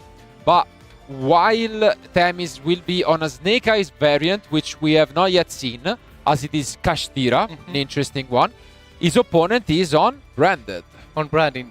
And the very cool thing about Kashtira is that they make a very good board against Branded, which will be very powerful. For example, Unicorn Fairy and Birth alone can be very powerful against Branded. Absolutely, and as we can see here, it did celebrate for winning. What he told me before the match is his first die roll, because he told me he lost 6 out of 6, so this will be the first one. That's why he celebrated. Exactly. Maybe that's the stream luck, I guess, on his side. And yeah, it does start things off pretty strong. I think he's up against the first deck all weekend that is not playing any Anthrop in the deck, by the way. And makes sense, because Branded is a full combo deck. They really rely on, you know, maybe cards like Super Polymerization or Thrust. Yeah, and that's about it. But for this turn, at least, Themis is gonna be free to combo off for as much as he likes.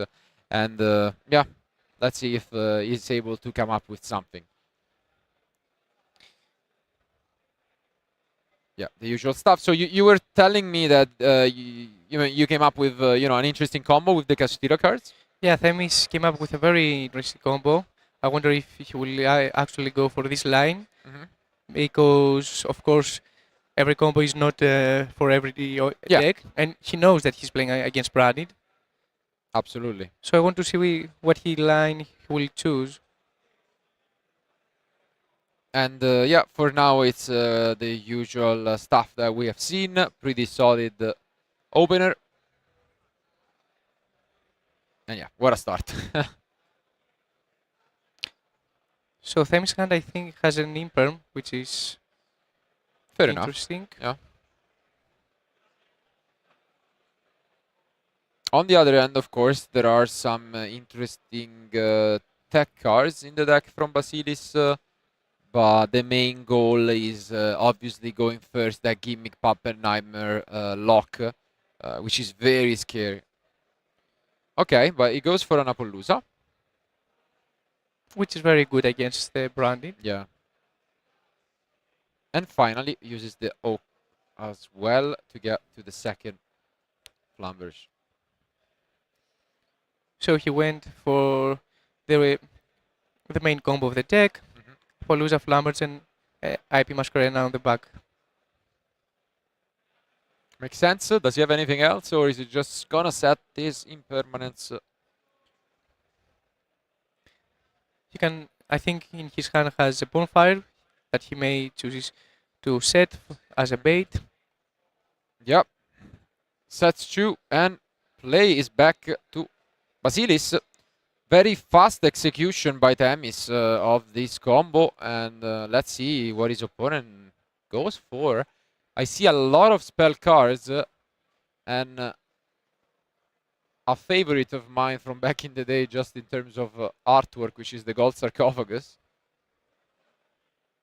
It starts things off with the sarcophagus. Okay. So he will probably banish Tragedy, Water Brand Monster, a Despia monster. Yeah, usually it's either Tragedy or Mercurier that you can go for, and it is Mercurier, okay. Which is gonna get negated right away. Does he have Droplet? Doesn't seem like it, which makes the play a little weird, I would say, in a way. You could also have chained it, I guess, to the sarcophagus, but yeah, it's gonna resolve. So Basilis has a very good combination of cards, like Lost and Blood Infusion. And Temis is not going to waste any time. Gonna go for the Flamberge right away. And another one off in the Foolish Burial. Okay. Yeah, they serve very similar purposes. They are just, cars which gets you to your engine and potentially your branded fusion. But for now, yeah. Gonna go for Tragedy. Is he just gonna negate? Why not? Yeah, worked once. Might as well try it again. And I think now Appaloosa has only one negate left. Okay, and we see the opening. This might be the last interruption from Appaloosa. It's very important that if the discard is, I think it's at Libium. Yeah, I'm pretty sure, yeah, the Gimme Puppet. Oh, the Gimme Puppet. The last two cards in hand, I am almost positive are Branded Lost and Branded Fusion, which kind of makes it as if he could have just started with that and prevented the Appaloosa completely, but I don't know. He's holding it onto that, and now we see the Quem.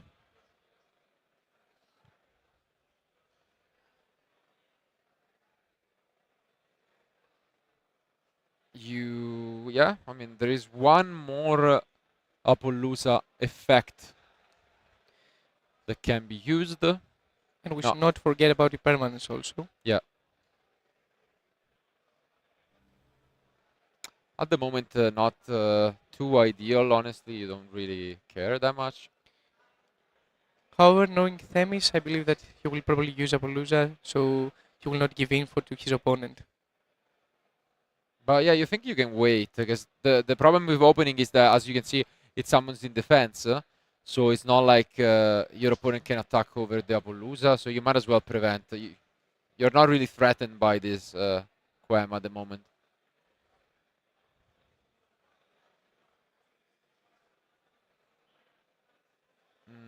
Okay, let's go for the Albion. And now it doesn't activate the Lost. I think it's lost. Like, I'm pretty sure it's lost, but yes, I also think that. Because probably Themis will use IP to special summon SP and banish Lost. Yeah. Maybe that's why he preferred to activate Brand Fusion.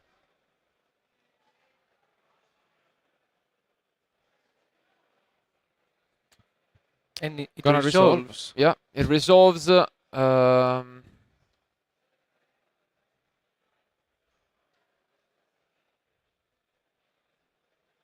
And yeah, Sanctifier gonna come down. And now in a new chain is gonna be able to, first of all, activate the Quem.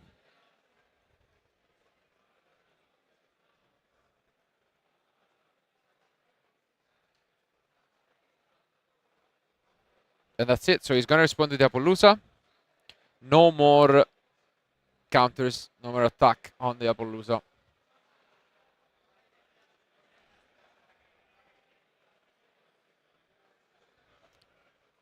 And yeah, I mean, Themis is pretty much free to go for the Masquerade now. That impermanence is gonna be really, really strong. Will he summon a SP or maybe he chooses another card? No, I think it makes a lot of sense. Yeah. This allows him to go for both SP and the Flamberge, and it's so much advantage.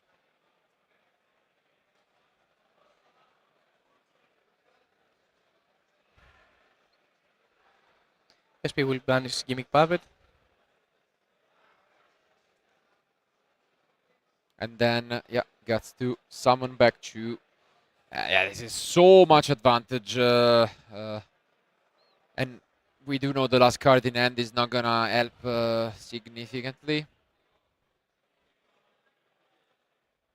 Which makes it so that Basilis is with, not many options left for this turn. He has also the effect of Sanctifier.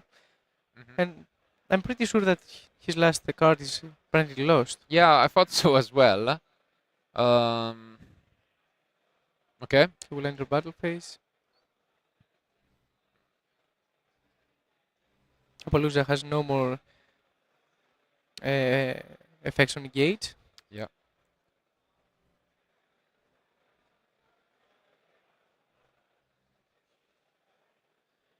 Okay. Seems like he wants to go for a Memphis to Albion. Yeah, sends Each the goes to send. retribution.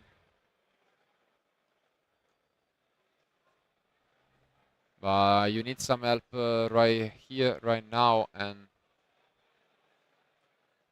this only gets you back. He doesn't get to draw since Albion was in gray. Exactly.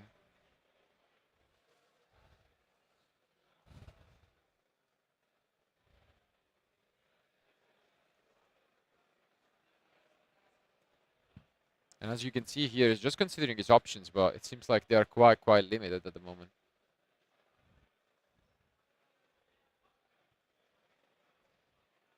I'm gonna use the retribution, get back the opening, and that's about it. Wow. Good attempt, but probably those -2 due to Foolish Burel and Gold Sarcophagus costed him the match, because if he would have tried it out maybe with the Lost, he could have had a little bit more of hope. Now he's in a very tough position. I don't see how he's ever winning this game with Temis with like, what, 5 cards in hand, I think. Yeah. It's such an amazing advantage at the moment on him. And he is also quite experienced in general with Branded, as mentioned. He was playing the deck. As we mentioned before, Yeah. when you visit the Greek nationals. Yeah, exactly. When he was the current Greek champion in that time, yeah. He activates Albaz in order to summon Mirror Jade. But I think that Yeah. Themis will just use his impermanence here. He's considering, but yeah, he knows the opening now is completely useless. And yeah, as you can see here, Basilis nodding, not happy about the situation. But I mean, even if he would have resolved, I don't know how much he would have changed. Yeah.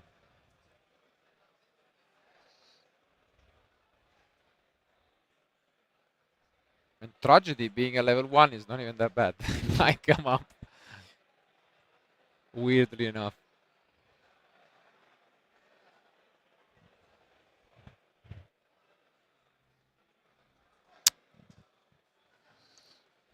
I mean, he has full information. Basically, the last thing he has to consider is the Quem. Because if you commit an extra deck summon, then Quem can bring back Cartesia, and that's pretty much the only play that Basilis has. And that's exactly what we are going to see, I think. Very well Themis played. understands that. Yeah. He doesn't want to take any unnecessary risk. And he's okay with basically not winning now and just saying, okay, I'm gonna push you out of this duel regardless. You can have another turn. It won't matter. Probably he will summon Nightmare Phoenix to destroy the opening. Okay, seems like he wants to go right away into a Link to Princess.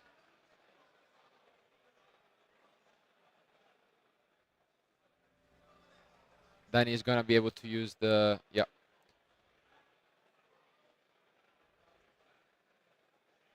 Princess, and yeah, this is so much advantage. The only line left is this Tragedy, which can be banished to bring back a Branded Fusion next turn. I believe that Themis will just place it on the back row with Flamberts, though. Yeah, maybe.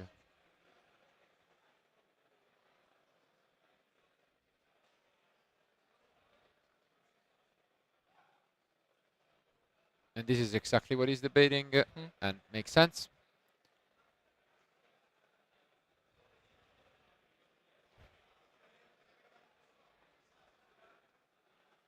Still hasn't committed his normal summon either.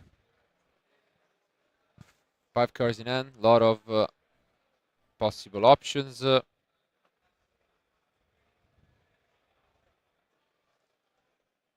Okay. Gonna go for the Raging Phoenix into Zelantis. Makes sense.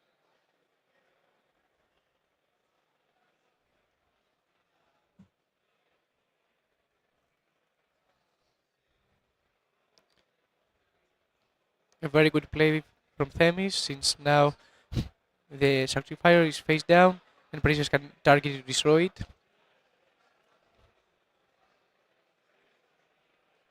Yeah, this is just very well execution by Themis. So much advantage, and I think soon enough we'll see the end of this game one with Themis in the lead.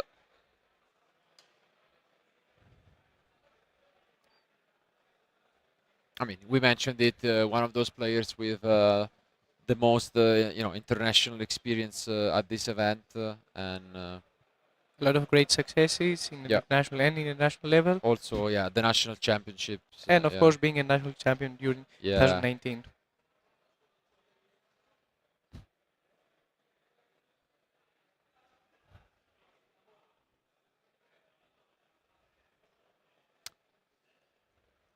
Six cards in hand, and yeah, finally commits He normal to a summoned normal.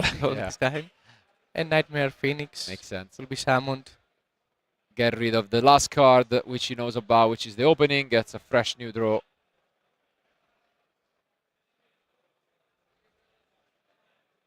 Yep. And he gets Ghost Ogre. Not very helpful against Branded. Yeah, I mean, this is brutal. Can Vasilis turn this over with the Branded Fusion? I mean, I would be shocked if it was enough. He still hasn't drawn any of his Castillo cards, weirdly enough, by the way, because the idea is if you can access another Flamberge, then you can go for the tech card you were telling me about in the extra deck. And this I think might be now the line. you will see. Yeah, exactly. It's the time for it. This is the line that you told me about, and that is specifically really good against Branded. And there it is. A very great innovation from the Themis Gizi and Kostis Kirchekis. Yeah. They're the guys that thought about this. Yeah, number 38, such a strong option. He does get the Cartesia back, but this is quite tough. So let's see if there is any hope at all to fight back. Obviously, he can special summon the Cartesia. What is the last card? Maybe the Aluber. Oof, Aluber is actually a huge one. But I think that's it because of the Ghost Ogre, right? You don't use it here. You know the spell is useless. When Cartesia activates Exactly, effect, you chain the Ogre, and that's pretty much GG. It's one of the few times that Ghost Ogre is really good against Branded. That's true. Themis knows about this and just waits for the right moment. Yeah, and that's about it. Obviously gonna check his graveyard and Vasilis understands. And yeah, yes. he picks up his cards. Very long and well fought game one, but Themis' opening was just too strong. And although we didn't see it turn one, eventually we got to see this number 38 Artbringer, which is definitely an interesting inclusion, and it's going to work out really well. But congratulations to Themis. Now though we switch over to the side decks. And the Branded deck going first is quite scary. A lot.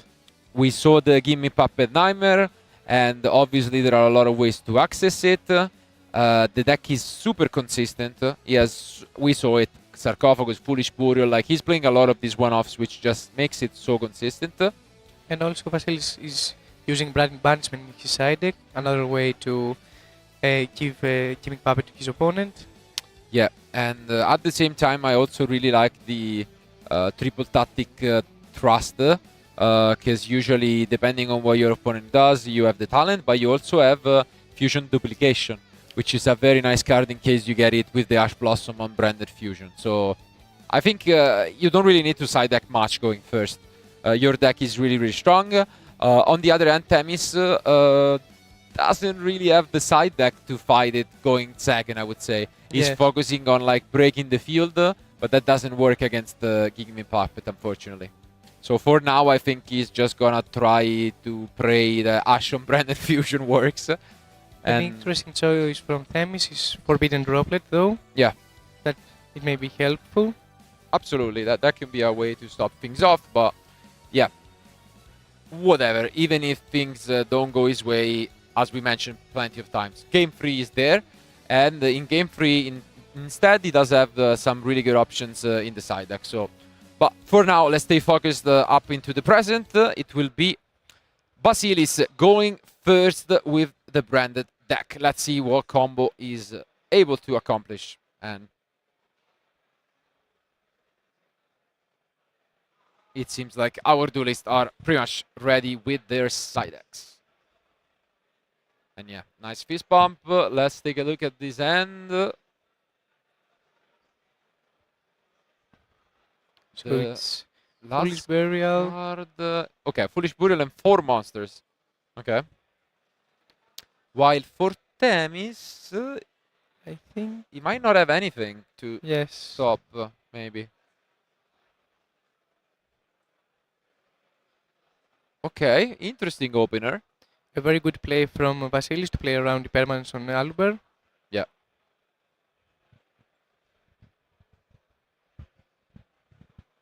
Here is the number one,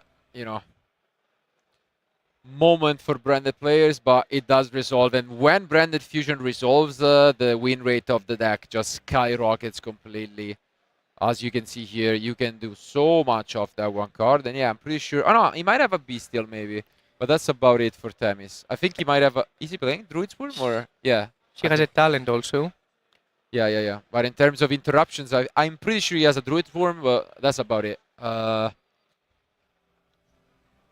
As you can see, just like Themis played really quickly in game 1, the same goes for Basilis now. When uninterrupted, he's just playing super fast. And he knows his combo. Yeah. He's happy, of course, that he's getting to resolve them. And let's see.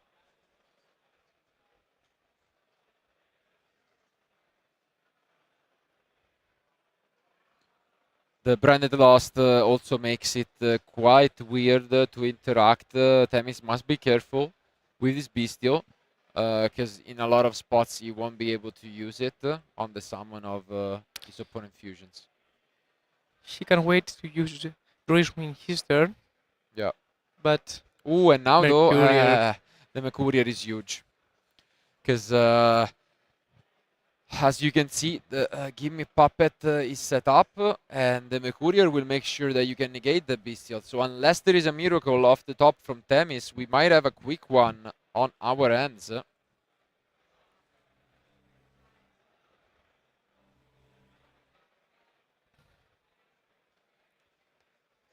Yeah, and play is back to Themis. It seems like very soon. Obviously, we are recovering Cartesia, activating the effect of Mirror Jade.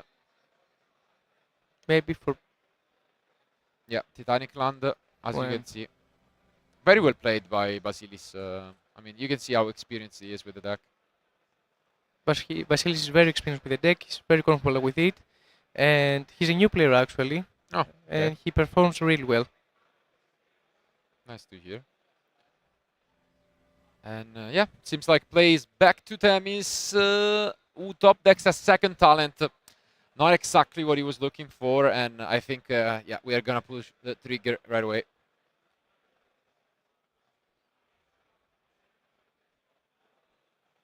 As expected, there is not much that his opponent can do, because now, due to Brandon lost, he cannot do anything, and Themis quickly scoops up his deck. Wow. Definitely not what we expected right away, but sometimes that's how it goes. And we did mention that the deck was really, really well positioned going first. It's one of the scariest deck of the day of the event. And yeah, it's quickly just the 1-1. We are all going to game 3 once again in this future match. Of course, Vasilis played very well his turn. He knew exactly what he was doing. That's why he was confident and playing as fast as he could. As he saw that Prime Fusion got resolved, he knew that he had the advantage. And I want to see if Themis is prepared for this game 3. Of course, he's using his side cards like D-Barrier, as we have seen in all the feature matches. Exactly, this is what we were mentioning. He doesn't have much for going second in this matchup, but 3 copies of Dimensional Barrier in the side deck is something that when you pick it up almost wins you the game on the spot, so it will be great news for Themis if he picks that up. On the other end, Basilis has quite a few interesting side deck cards. He finally brings in some 8 in the forms of the Nibirus. And outside of that, he also has evenly matched, which is interesting potentially in the matchup. Not too popular this weekend. One of the few players we have seen playing the card. Well, Nibiru is an interesting choice for Branded, since a lot of players not respect hand wraps against Branded. However, talking with Themis, I know that he respects Nibiru in the Branded matchup exactly for this reason, because all the Brand players are thinking that their opponent will not respect Nibiru, and they get Nibiru, and Themis knows that. Yeah, absolutely. Still, we haven't seen any Kashtira card at all from Themis, so let's see if he throws one of them going first this time around. And obviously, once again, although playing around Nibiru, the goal would be setting up the number 38, because it would be pretty annoying. And since it protects Appaloosa from attacking and also negating a spell, which is very important in the Branded. As you can see, Themis is pretty much done, his opponent as well, and for one of them, this will be the chance to advance with a 6-1 record into the remaining 2 rounds of the event. So the only change, I think, for Themis is that he probably side out Ghost Ogre and side in Dimensional Barrier.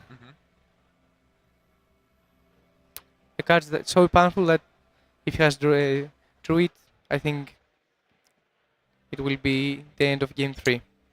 Yeah, obviously it's a very scary card. It was back, you know, a couple of years ago, and it still is nowadays. So not really many outs you can have outside. Of like a super poly in the draw phase if Themis doesn't play around that. Or cross out for Dimensional Barrier. Yeah, but he's not even playing it at all, so it's tough. But there they are. So let's try to take a look at this opening 5 from Themis. And a fist bump. Nice fist bump. And there is a super poly. Okay, I see the Ash, which is already pretty decent. And a droplet. Interesting that he kept those going first. But as you mentioned, he didn't have much to side in. Alright, and as we know, we can expect a pretty similar opening as to game 1. Again, Themis didn't draw any of the Kashtira cards. Yeah, no Kashtiras whatsoever. However, he has an Nibiru in his hand, which is very important.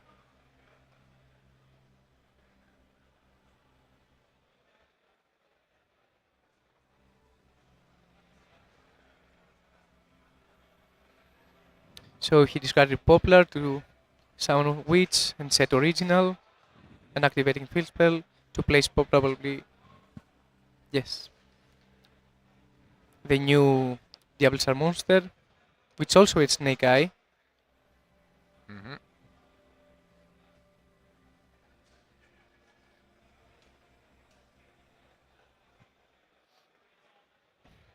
He will probably summon Appaloosa here, respecting Nibiru, even though he's going against Branded.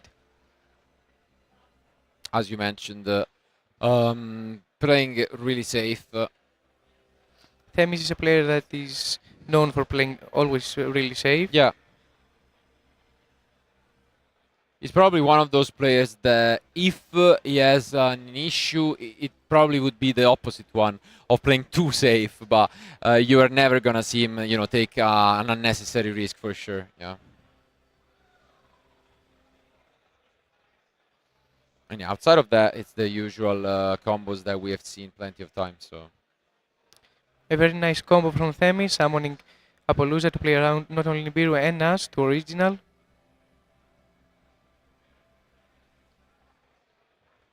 it's gonna be Princess. Yeah, makes sense. And now he can make Phoenix under Appaloosa to protect her from destroying from battle. And he also has access to number 38 potentially if he wants. So really, A very strong well-established board. yeah, very well played by Tamis. We see Harbinger, a very nice choice, and a Okay. very good combo. Yeah, really good, very well played by Tamis.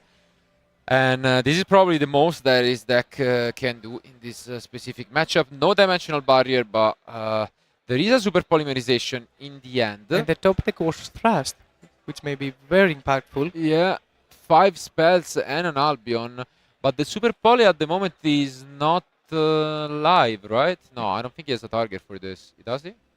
Probably not. No, I don't think. Because like dragons, but because the OP is also a dragon, right? So maybe I Yes, don't but know. they're different type Yeah. attribute. So now he goes, yeah, because he's only playing Garura, Mad Dragon and Garura, yeah.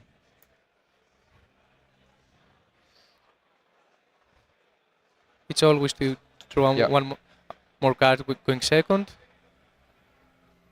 Maybe the answer that he's looking for. And it is High Spirits.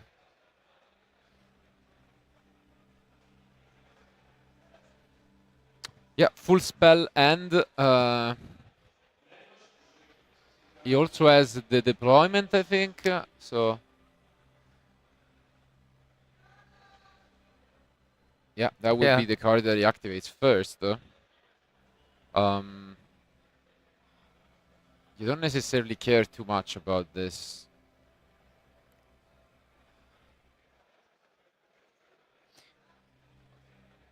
Themi also has an Imperial Hat, which may be impactful later in the game. And yeah, he allows it to make sense because, I mean, if he goes for Albats, you can just negate it. And yeah, this might be it. However, Super Poly now will make its impact. Yeah. And that's probably what he's going to go for. He chooses not to activate the effect of Albas, probably. Not to. And yeah, here is the Super Poly, and this hurts a lot. A lot of different options available to go for this Mirror Jade. Luckily for him, he picks it up because I think number 38 is known for the spell negation effect, not so much for the battle phase one, but that can be quite relevant. And yeah, this makes a lot of sense. He gets rid of the Appaloosa, and this could smell trouble for Thames. Number 38 negates the activation, right? It's kind of negates the effect and then equips it. It's like a different text as compared to to other ones. So he has a very good option here. Since Mirror Jade is on the field, he can play around IP Mascarena. And also Brand Fusion and Trust is very important. yeah, at the moment he hasn't activated anything, I believe, but he's gonna go for the Mirror Jade right away. Yeah, gonna force out this Flamberge, and this makes things interesting because now the Trust is available. Oh, and he also has a Branded Fusion and the Droplet. Wow, what is this hand? Crazy. I think, yeah, you negate this, you banish... you bait him with Thrust and just Brand Fusion later.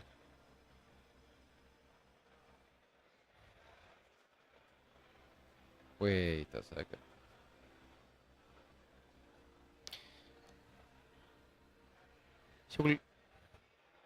Oh, but he goes for the branded fusion.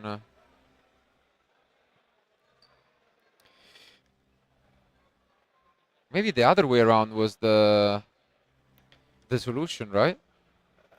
I think that Vasilis thought that he can activate the second copy of Branded Fusion, but I believe that's not the case since Not same. Harbinger negates the effect, not the Let activation. me check again, because I'm pretty sure I remember that was the case, right? Yeah, exactly. Wow, because I was pretty sure, yeah, this would have been the game, but maybe now Vasilis is realizing the same thing. Yeah. Yeah. Unfortunate. He had an amazing end. She can bait Harbinger with talent Yeah. and activate Branded Fusion. But unfortunately, as you can see here, this is exactly what he's gonna figure out, and this makes it so that he doesn't really have much going on. Obviously, this deck does not run Zeus, as it's branded deck. Being locked in the to fusion summoning. What can you even get? Like talent to draw and pray, because You can actually take something like Foolish Burial. Yeah, to send Tragedy at Aluber. Yeah, he can do a little bit. He has Albans on the graveyard. Yeah. Because maybe he has access to Aluber plus branded in red to play a little bit, but I think he might have to take the risk and draw you with talent, because I don't know. Maybe the Foolish Burial is enough, because you send Aluber into branded in red. But then what do you do? It's very important when you play or make a play that you didn't want, then to have the courage to think another play. Yeah. It's a very hard skill. I don't know. I don't think the Foolish Burial is enough. I think you might take the gamble and just go for draw 2 talent. Because I think you need the additional card in hand to discard for Lubellion. To just guarantee a chance to try and win the game. Because you also, I mean, I guess you have the Albion in graveyard from the Mirror Jade. No, it's fine. Maybe it's fine. Because the way this works is that you can activate the Retribution in grave to get a card that you can discard. Also, you get the discard from there. So at least you can get the guaranteed. So maybe, yeah, you can play it safe and not take an unnecessary risk. But I think that's pretty much the line that you have to go for. You go the Retribution, branded in red. For example, that can work. Let's see. However, Themis has a very strong follow-up with Original Grave. He gets opening. Okay, he gets opening, but same thing, you need to then discard a card with the Retribution. For example. Oh, and he also had the High Spirit. The High Spirit? Okay.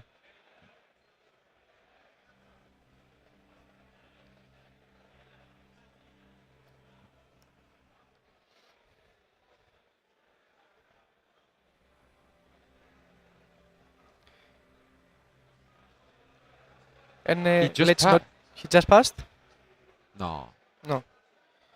I think he did. Like, he entered the end phase, but... Yeah, since he hit the High Spirit. Yeah, I'm pretty sure. Exactly. Interesting, though.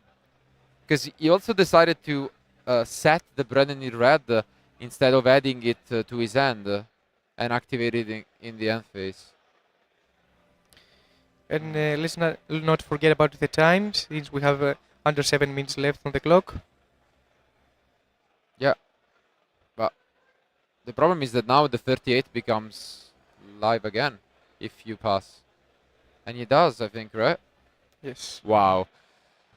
I'm not sure. I think there was a little bit more of an opening outside, obviously, of the bait, which we mentioned. He was pretty confident that he could activate the second copy of Branded Fusion, and unfortunately, that's not the case. But as you mentioned, it's very tough to find a plan B on the spot, on stream, with like 10 minutes remaining. Being 5-1 also, very important. But unfortunately, I think Themis can now capitalize on the chance, and you can see from Basili's expression that he's really not happy with that turn. And now the 38 can't stop that. So again, similarly to the previous game one, if he plays it safe and gets rid of the Quem, there is nothing he needs to worry about. So let's see how he decides to handle this one out. I'm sure Themis already knows that this. Yeah. Except if he's playing a second copy of Flammers in his deck. And yeah, this is some pretty solid stuff.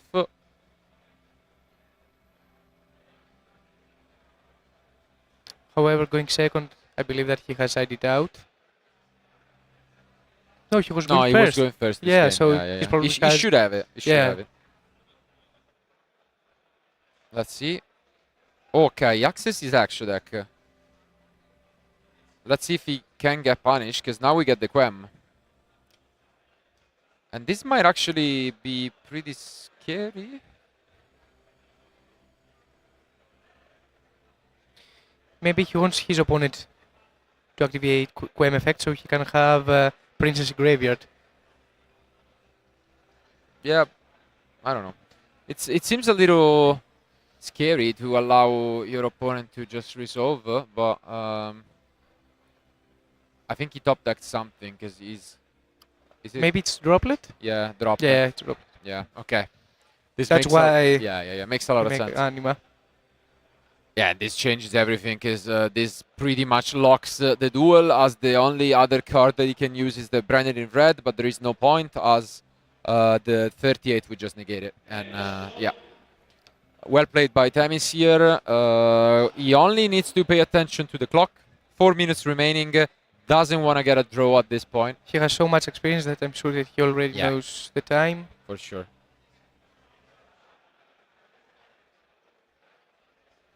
Just taking the graveyard, of course.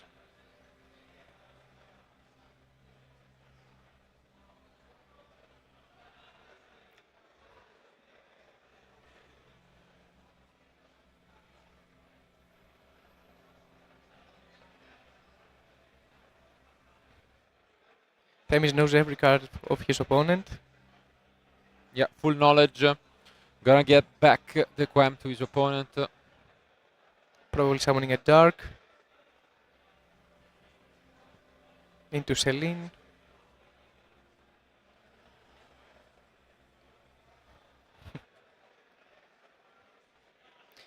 I think now he just wanted to take Mirror Jade. Yeah.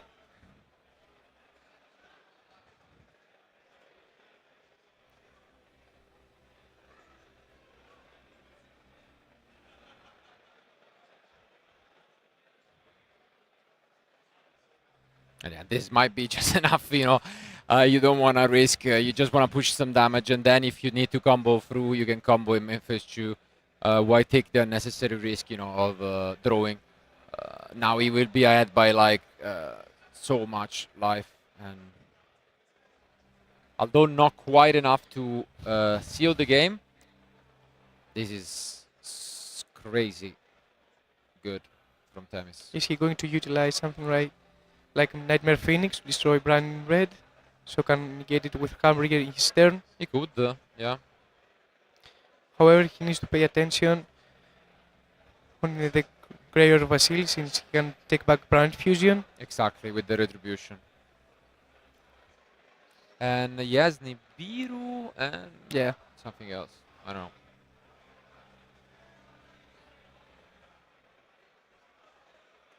Yeah, does commit a Link Summon. Could be the SP as well. Why not?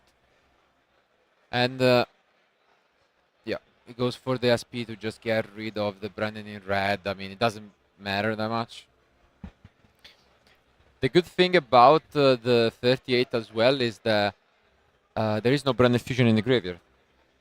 Because, you know, the card is not only negated, but it takes them away That's from also. you. Yeah.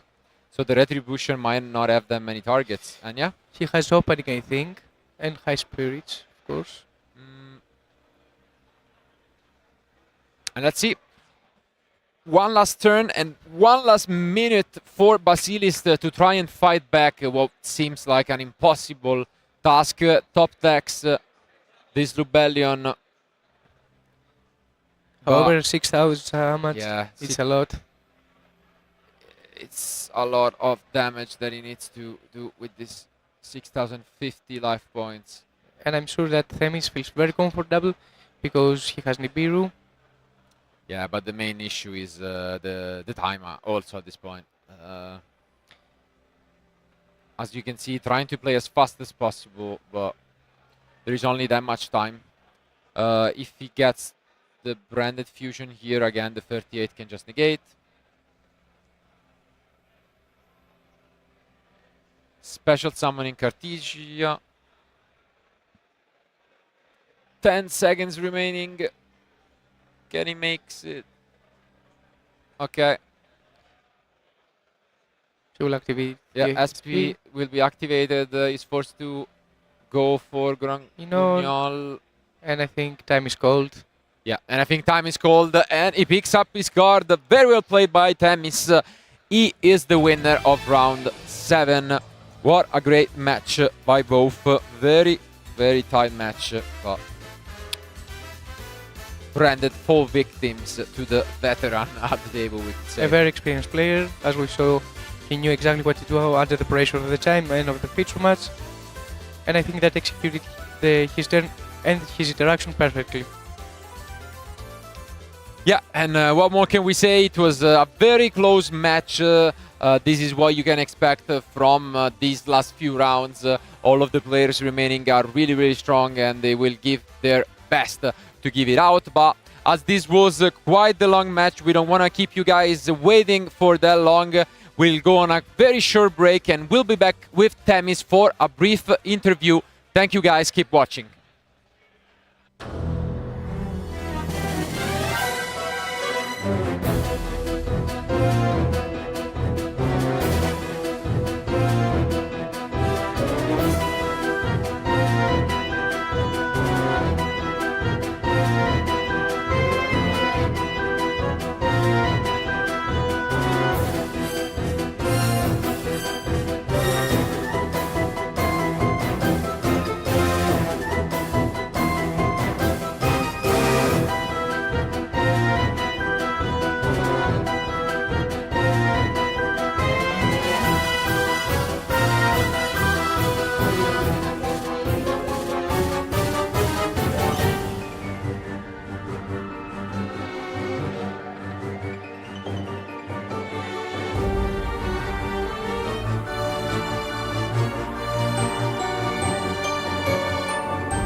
And welcome back to the coverage of the Greek Open. I'm here with the winner of round 7, Themis Giskis. Congratulations.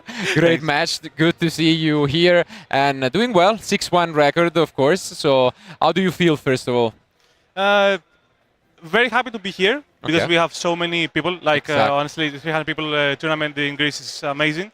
I'm not satisfied with my match, honestly. Because I played against, he's from our locals, and we play almost every week, to be honest. And there was a miscommunication during our match, which did not result well, actually. But it can happen. Yeah. It's like you get nervous on stream. I'm sure at the end of the day, what's important is that the match continued and it went, smoothly. But overall, I mean, it's as you mentioned, the most important thing is that this event is an amazing opportunity, I feel like, for all the Greek community. It's very nice to see a lot of the guys in action. And obviously, you are one of the veterans we mentioned. Both at the national and international level. So it's great to see you competing today. And what was the reason behind your strategy? So we mentioned that we had, Mikhail said that you had some last-minute changes. We saw the number 38 being one of the MVPs.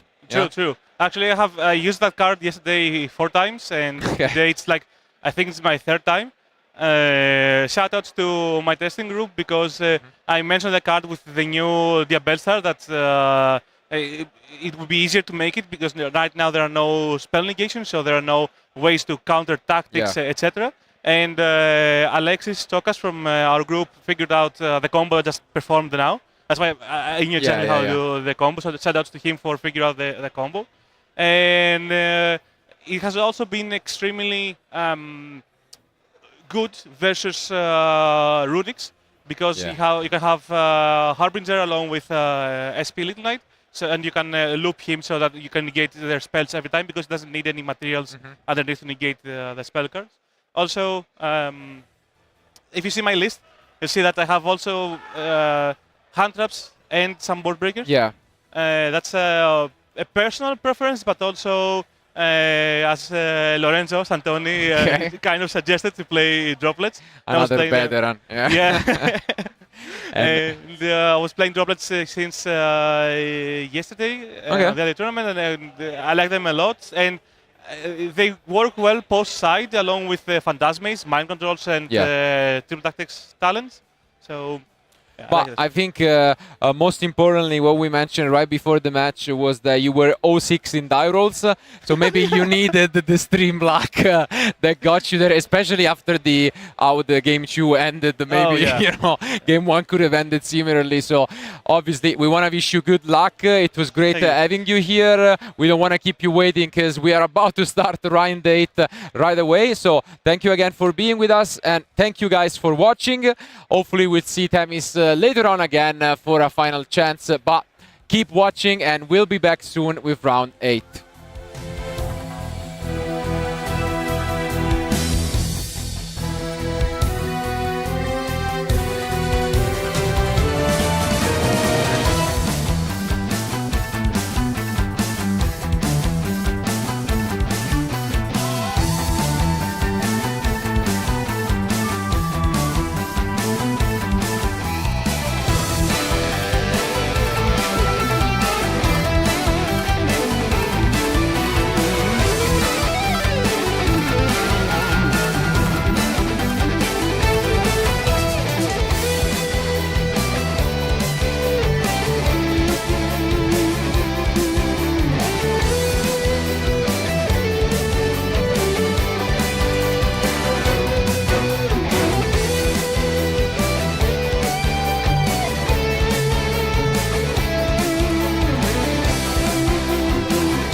Welcome back, everyone, to the coverage of the Greek Open 2024 here in Athens.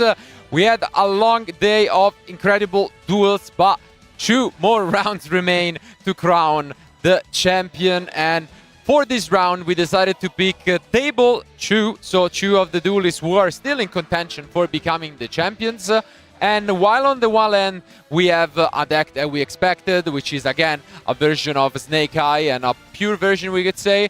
On the other end, what are we witnessing here?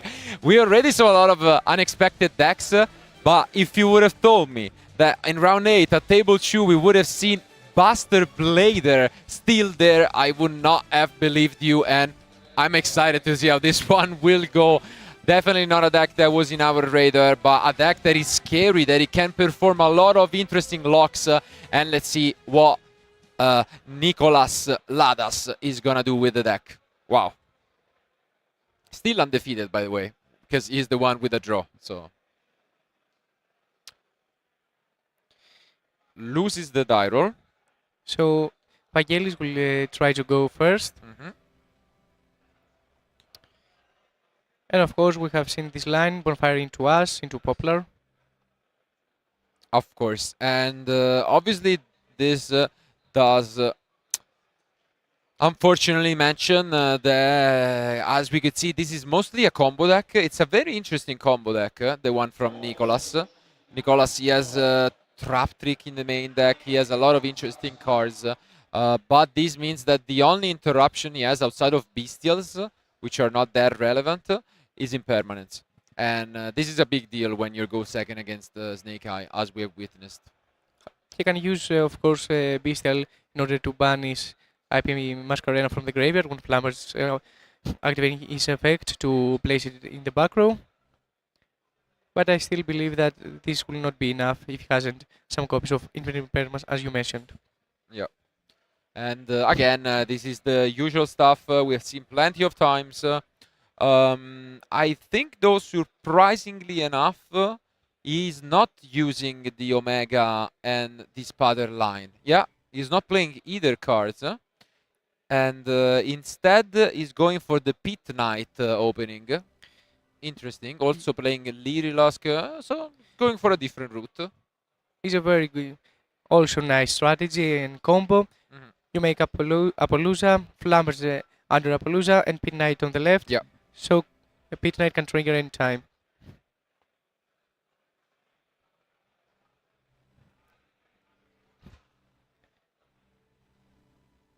And yeah, this is exactly what we're going for. Again, what's relevant is, as they are at the top tables, they probably sat close to each other for a while. And I'm sure they know what the other guys is playing. But still, even if you told me, oh, next round you're up against Buster Blader, I would be like, okay, that doesn't help alone. I need some more infos. What should I go for?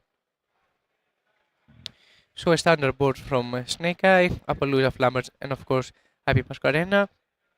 And we do see, though, one of the Bestials, so at least, you know, that can just take out one of the activations from the Apollousa.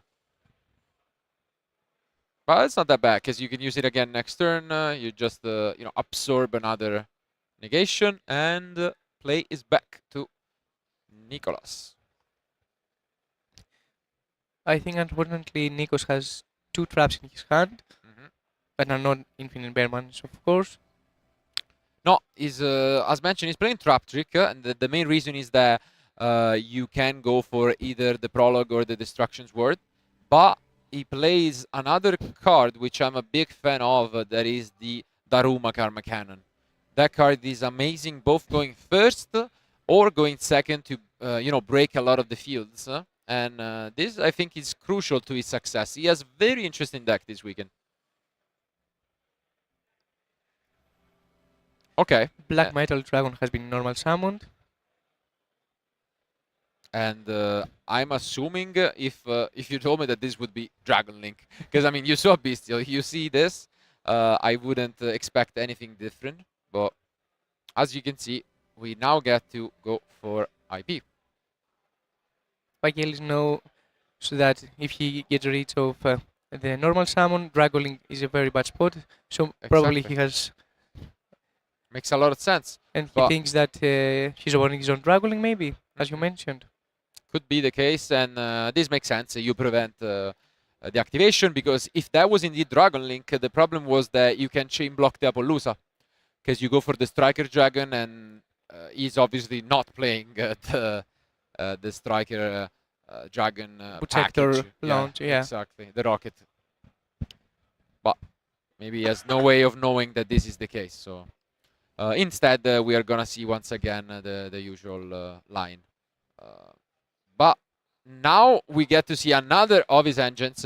We saw the gold sarcophagus in the previous round, and now we see the king sarcophagus, which is okay. And now we see a card, which is obviously the Buster Blader Destruction Sword Master. A lot of nostalgia today with Yubel and Buster Blade. But this is huge, the Ghost Ogre. Yeah, for sure, a lot of nostalgia, as you mentioned. A lot of cards. We saw Yubel winning. It was doing really well. But this Ghost Ogre is so strong. Unfortunate opening. And now plays back to his opponent. However, setting two cards, it's very scary, I believe, even though going second. Yeah, but at the same time, do you really expect traps from, you know, you have seen an Horus Dragon Link kind of deck. As you can see, now he enters, and now he can get, you know, if he goes just and pushes, the Daruma Karma can be so strong. And that's what he's met with. You can see he did not expect this at all. Wow. As you mentioned, an amazing card. Yeah, and obviously the SP is there, but this is brutal. Did not see this coming at all. And yeah. Even though this saves him a little bit, it still gets rid of the Apollousa. It sets everything back, and this is so good. Now it's a problem. He's probably wondering, what am I up against? What is this? Yeah. As we said before, innovation plays a huge factor in these kind of tournaments, especially when the people is not familiar with upcoming decks. And yeah, now in Memphis Shu is trying to figure out whether he has some more combos.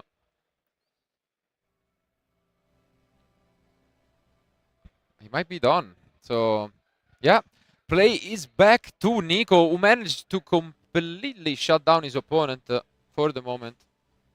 And yeah, he's gonna get back the SP in the end phase. Can he clutch? Oh, nice draw off the top.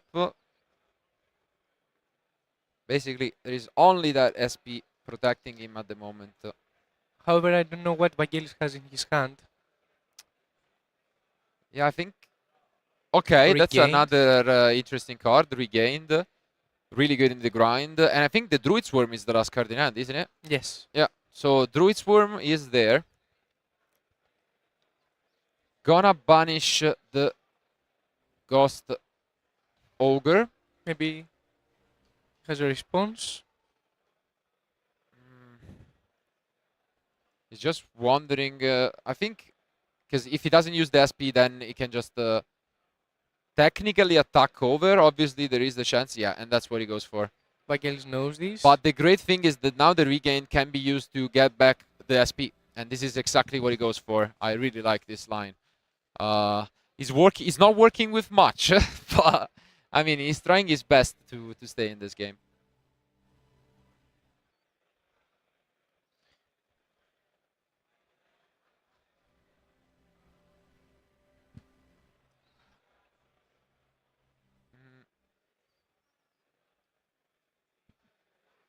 Trap Trick.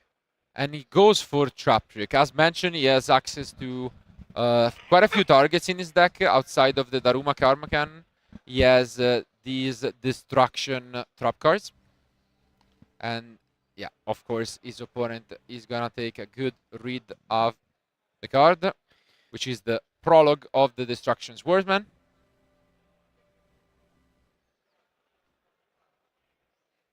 And this is actually really, really strong because you can use it right away, as you can see. And then you send a couple of cards off the deck and special summon a Buster Blader card from the extra deck.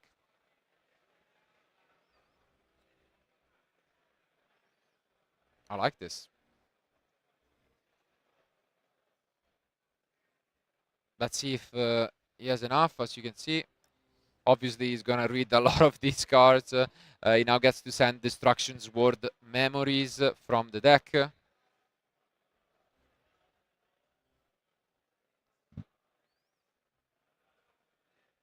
And he's debating what to summon here.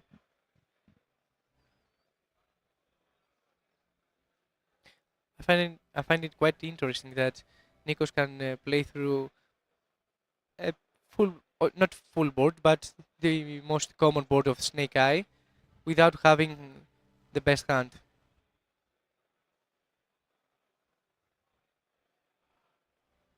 Absolutely. And it was mostly due to the surprise factor of that Daruma. Like, he obviously had ways to play around it, but he just had no clue what was happening. And now we see the Buster Dragon being summoned. This is a cute interaction. There are a lot of, as mentioned, sneaky things that this deck can do as well. Because the Buster Dragon turns all monsters your opponent controls into dragons, and then you have options of limiting the activation of their effects. So if you get access to the Buster Blader fusion, then dragons cannot activate their effects, and this is a quite lethal combo.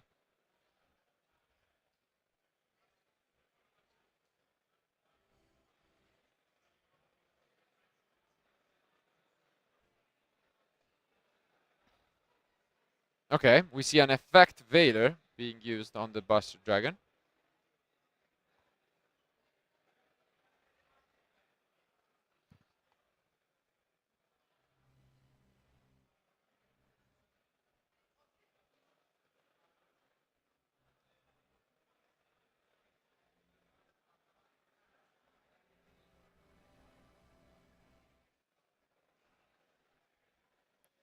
And just an SP though. Okay. Okay, SP works to just get rid of one of these face downs. Just as a reminder, they were all level 1 Snake Eyes. He's gonna try and remember which one it is. He's kind of playing a blind game right here, and he attacks over the Ash, but that's it. Pai is back, and even though he tried really hard, let's see if this will be enough from Nico. He has some resources in the graveyard, but outside of that, he is obviously allowing his opponent to combo through.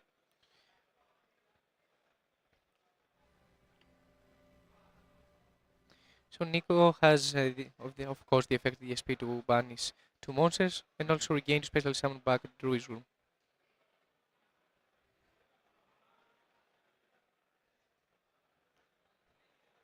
Also, it is important to note that if he actually uses the effect ESP to banish and banish one other monster, ESP gets banished and it's dark, so he can draw 1 card with regained.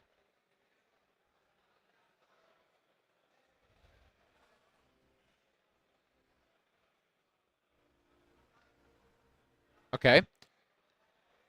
Goes for Anima. And does go for the Poplar. Which obviously gotta give his opponent a chance to just bring back something from the graveyard.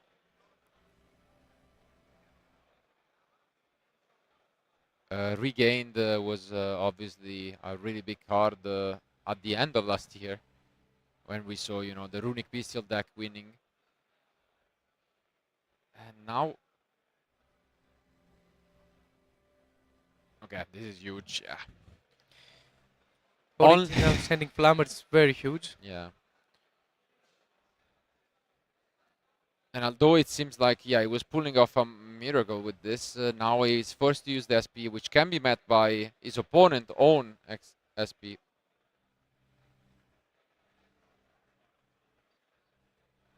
And yeah, as you can see here, SP just gonna banish.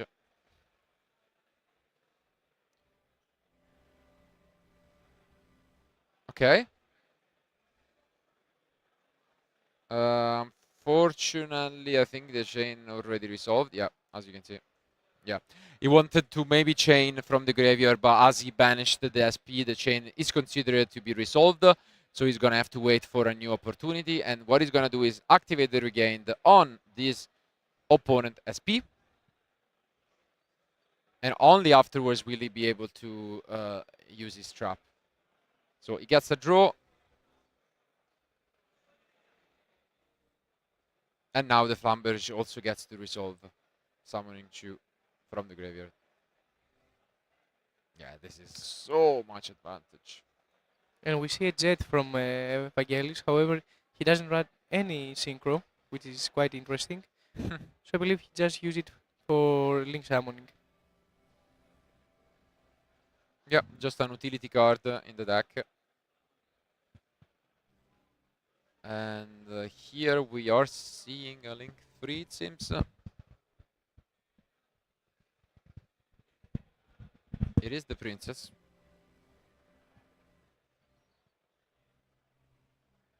The SP has already been activated, the regained has already been activated, so at this point there is not much that he can do. He can try and just push for game, and that's exactly what's going on. So after a long and hard-fought game 1, Nicolas actually loses it. But now there is a lot more information on the line. It will be Vangelis who is aware of the Daruma, first and foremost. And what do you think he might bring in going second for this matchup? He has very good options like Adipose Fragrance, as we saw in the second round of the feature match, and of course the Solemn Judgment, which is a very good card. I think that his whole point is to resolve his combo and lock his opponent out of their effect. Yeah, on the other hand, he's playing mostly a dark-based deck, and the good news for Vangelis is that he's siding 5 Bestials. So those could be really, really strong. At the same time, maybe there is a debate for Cosmic and Twin Twisters as well. If you can try and use them. At the worst case scenario, you can hit the regain, which is always okay. But I mean, even if you hit a Daruma, you're pretty happy about it before committing to the field, obviously. So let's see. It's definitely an interesting deck. It looked pretty good to me because the only thing, obviously, we mentioned the main form of interruption in the main deck was Bestials for Nicolas. So now that he's going first, his deck should function a lot better. And yeah, let's not forget that he was going second without any hand trap and managed to play for such a long time. Yeah, and to be fair, he also got a little bit unlucky because he had the King's Sarcophagus, and probably the only response was the Ghost Ogre, and his opponent drew into it, which he's playing only 2 copies of, and that is the big punish, because if the Sarcophagus resolved, he would have got so many resources with the Horus engine. So of course, Horus is not an effect to summon themselves. Yeah. So they would play around Appaloosa pretty easily. But now, as mentioned, Nicolas ready to fight back.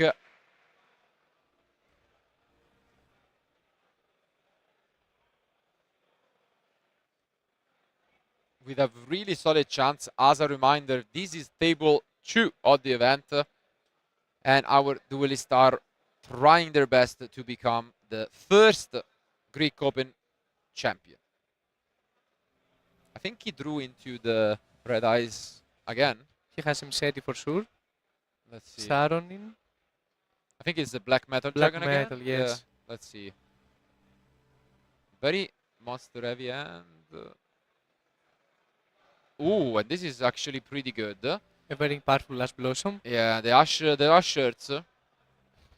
But at least he's able to set up decently with the Black Metal afterwards. Let's see if there is any response. But a big Ash. Stopping once again the King Sarcophagus from getting there. Got Dragon Pisti. Oh, by Yard Ruder. Wow. Very unlucky here from Nico. We saw a Sanctuary or drone in the previous rounds, and this feels even worse. At least he's able to somewhat set up the regained. But yeah, very unfortunate. And maybe make a seal here. Yeah. This might be it. There is also a trap in his hand that he's about to set. And that's it. So plays back to his opponent. But another bad news is that he has a second copy of Ash, which could be used to, stop the Hieratic from summoning something, or could be used here depending what the target is. I think he's gonna go once again for the prologue, maybe. Let's see. Yeah. Yeah.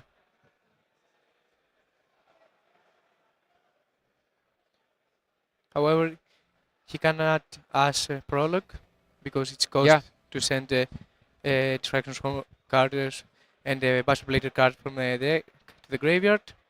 And yeah, we do see the bonfire.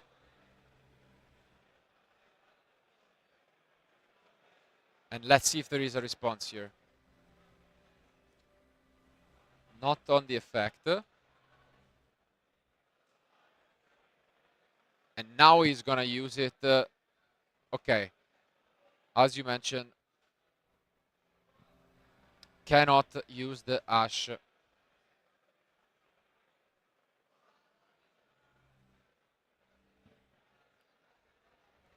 Gonna send for cost and then chain the distraction, short memories. Distractions were memories. And this is a big turn, as you can see. This is exactly what the deck is about. And what you're about to see is this incredible lock. Essentially, what this does is it turns all of your monsters, opponent monsters, into dragons. And then they cannot activate their effects because of the Bastard Blader fusion. And they also change defense position. Yeah. It's a better, Baguska, we'd say. Much better.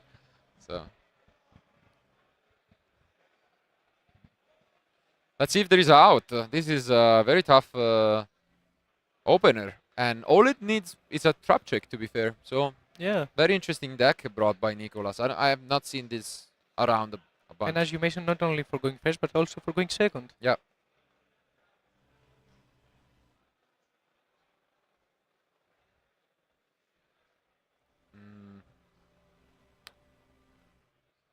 He does have a Twin Twister, but that doesn't seem to be that impressive. What does he discard?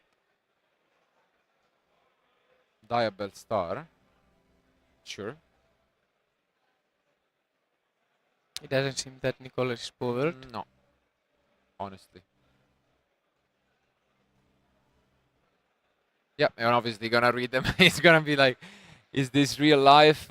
And yeah, essentially what it says again. They just cannot activate their effects. So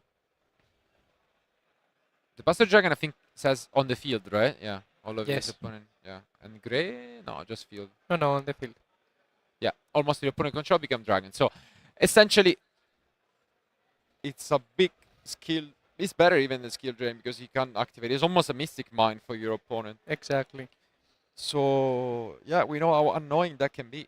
Nicolas can activate his effect, and also he can make attack position his monsters.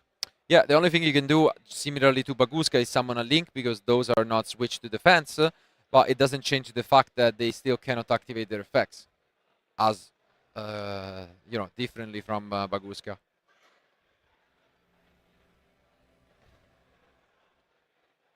Is there a way out? That's the question.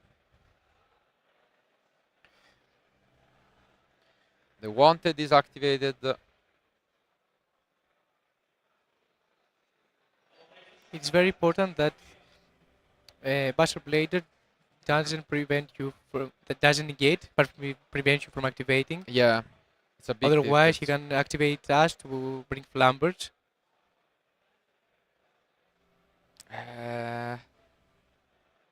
Because in terms of defense and stats, yeah, it's tough. Okay, he goes for the Diabell Star. Again, cannot use it. So he basically would need to make a big enough monster, but it's very tough to do it because even if he makes a big monster, big link monster like Raging Phoenix, he just activates shields, yeah, bounce. and this is gonna be used right away. The Ash is gonna stop it, but now how do we continue? The lock still remains. This might be it. The Typhon is interesting, but wait a second.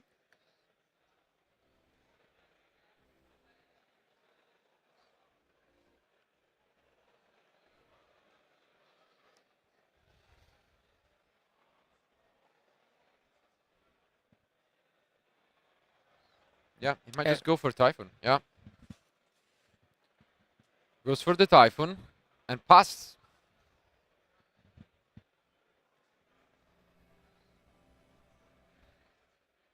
So Nicola is in a very good spot here. He doesn't have a lot of follow-up, but he has a very strong long. Yeah. He's in a really good spot. There are 20 minutes remaining, so no need to rush and, you know, risk losing in time at the moment.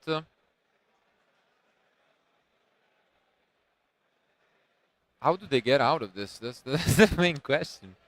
The only option is to attack the Synchro. Yeah, because now the Buster Blader should be yeah, should be really big. Yeah, So it's for 5,000. and it also deals piercing damage.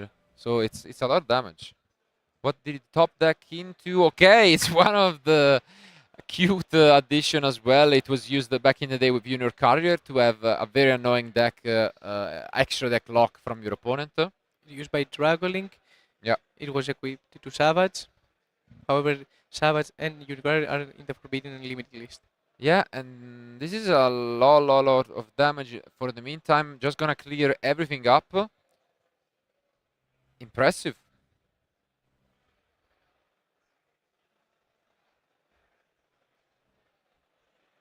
Could this be it? There is one more draw for his opponent, but again, he can extra deck lock him if he wants. But he's gonna actually... Okay, go for the hot red, is it? Oh, Yeah, it's I Hot Red think it's Dragon hot red. Abyss. Okay.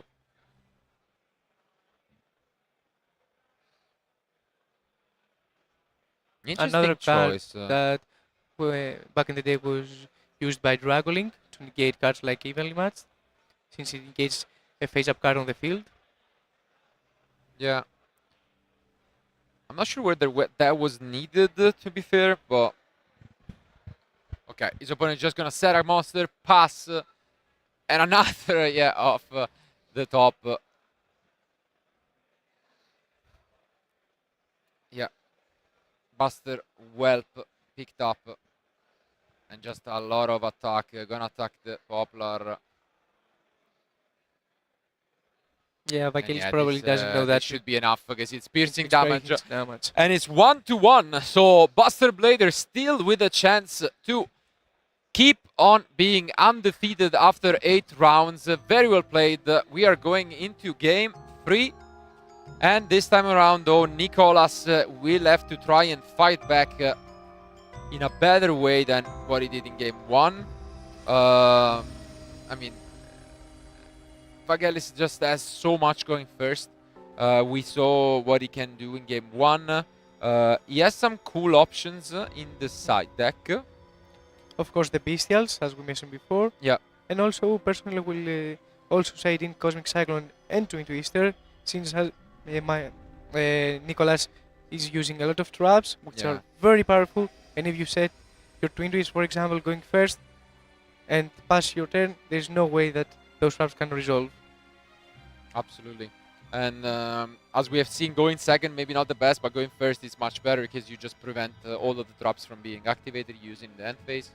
And on the other hand, Nicolas does play a significant amount of going second cards.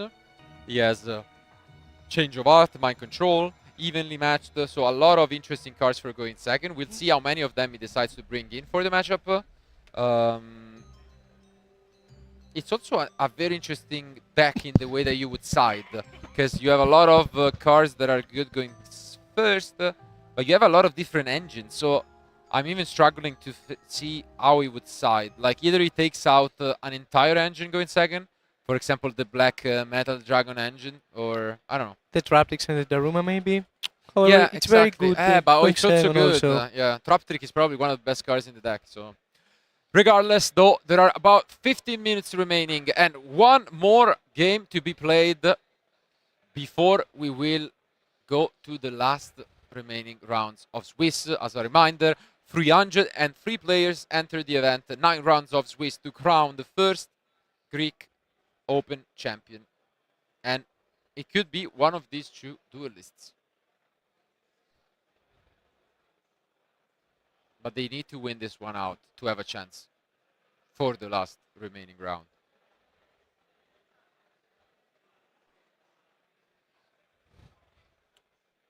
Let's see the opening. Here they are. Ready, and let's go. Seems like a solid end from Snake Eye.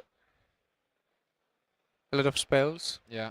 And Bonfire. it's a bonfire, no response. We have seen a lot of bonfire action Yeah. today. A lot of different decks using the card at the moment. And no response on Ash. So, good news.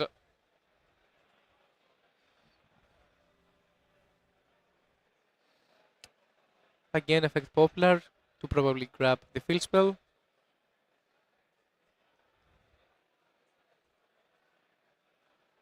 That's right. Use it. She will probably place the Oak to play around Nibiru.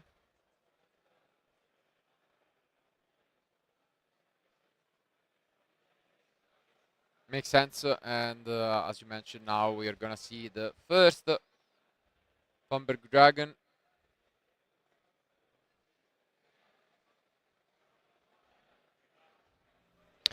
SLR line that we have seen all day. Yeah. It's very standard. I mean, across the field, even though we mentioned he's not playing synchros, he's the first player that decided to completely forgo synchros. The line is still very similar. Just, you know. The logic is that probably your combo will not resolve, so why use extra deck space like synchros when Yeah. you can play more utility cards? And here we should see Apollousa. Yeah, Apollousa for free comes down. Just exactly like in game one. However, now he has Cosmic Cyclone in case Nicolas sets a card.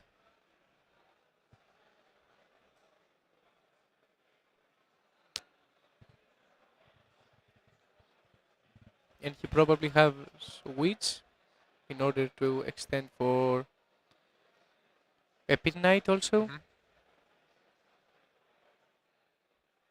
Ooh, and it's also the Diablo Star engine. And wanted that it can draw to another hand Yeah. trap or a utility card like Cosmic Cyclone to Twisters. Very strong opener. And kind of surprised that he has the draw unlock in the deck. That doesn't seem that strong in this matchup, maybe. I don't know. Maybe he's expecting that his opponent is in port breakers like Thrust Yeah. and Prosperity maybe. And now we see the interesting Jet Synchron without, you know, any synchros, just as a recurring level 1. And this is a big draw. Does he get anything from the side deck? We couldn't quite tell.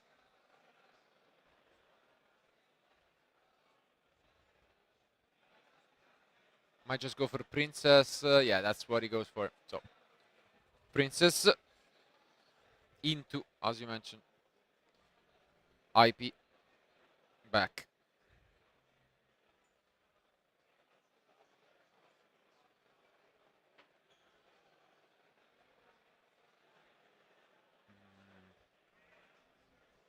Wow, he goes for the Marner actually. Just to have an extender, gives up on the Marner. Okay, and he just plays it super safe with the Zelantis and the Raging. A very setup. nice combo. Now, Vangelis is safe during the battle phase, since if Nicolas summons a monster, baits out Appaloosa to negate, Yeah. and enters battle phase with one monster, Zelantis can punish him. What if we go into an evenly matched to bluff? Because we know he's playing evenly matched in the side deck, right? He could try and bluff, even if he doesn't have one. I think it can work out to just force out a lot of stuff, right? Indeed. And I think He might have done it, yeah. Let's see. Yeah, that's probably the case. Yeah. Has to be SP, right? Yeah. Does he have the evenly? I think. No, maybe not. So even though if Nicolas has an evenly matched in his hand, Vangelis can play around it by banishing two monsters with SP. Yeah. Not that it doesn't still hurt, I would say, but it's okay. However, with all the recursion that the deck has, Yeah. if it gets a turn, it's very important. But no, it seems like for now, as you can see, he gets a lot of these cards back. Gets the Jet Synchron, plus the original. And now we And he should... chooses to add Jet Synchron back to his hand, not Special Sound with hope. Yeah. Do we really have the evenly? We do. So Indeed. evenly match coming down from the side deck. This makes things quite a lot interesting because of time. Because there are about 8.5 minutes left. And if he has a very, combo-oriented end, this could also end in a draw. There is a universe in that. And I don't know if that's too great. For sure it's not good for Evangelis. But yeah, as you mentioned, he's just going to try and play around it as much as possible. What? Oh, he activated the effect of Zelantis to pop two monsters, so he doesn't lose any resources. And he's thinking about if he's going to play around Horus Engine or not. That's why he's thinking about Cosmic Cyclone. Interesting. A tough decision by Vangelis. Oof. No, I don't think you can justify it though. Because like they need to draw the King Sarcophagus. No. Okay. I don't know. It's debatable, but like the thing is, if they have the Imseti, you can negate it. So they need to specifically are drawn the King Sarcophagus. And I think I would always keep the Appaloosa. And here he might get punished by it. So especially in the main phase 2, Appaloosa is very good card. Yeah. And here you can see Appaloosa was a lot better than this Cosmic. And what I was mentioning, I mean, Nico is playing quite fast. But 7 minutes for a lot of these things that he can do are not that long. So they for sure have to keep in mind, because also I'm not sure if there is a way to deal damage in his deck. I don't think there is in the extra deck. Maybe? No. So it could be a very long turn, because now he gets the regained. And also, can you really Cosmic? Because there are 6 minutes. Indeed. That's the problem. So that's even another point in favor of Appaloosa. Sure, you can Cosmic, but I think Nico is really happy if you do. Because now you should Cosmic. But okay, no, he does have the... Okay. The Ogre. The Ogre. At least. But yeah, it's a big if. And also... Ooh, no, the rest of the end is not that great. Because I see another evenly matched and a change of art, I think. So actually, yeah, the Appaloosa, okay, was did not matter. Because he could have taken it with the change of art. And that would be devastating. Yeah, that would be insane. So I guess not the end of the world. And this might be it. with a couple of face down, and unfortunately, it doesn't seem like he managed to access the Buster Blader part of his deck. Let's see. Summon the Saron here, and now makes...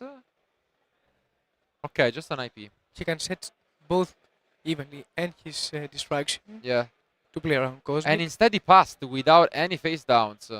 Okay.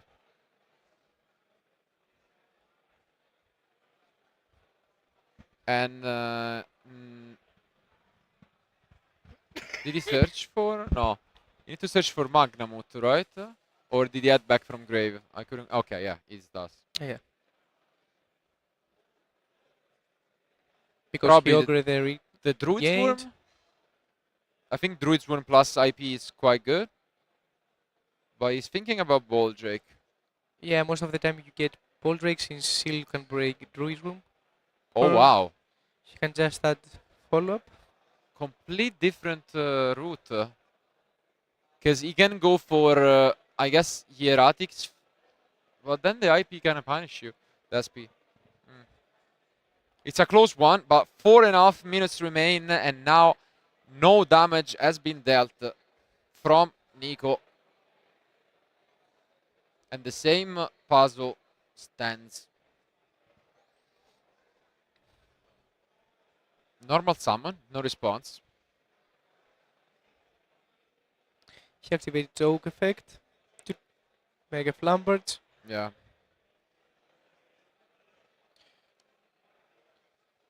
Nikos probably will activate Seal effect to bounce the Flamberts.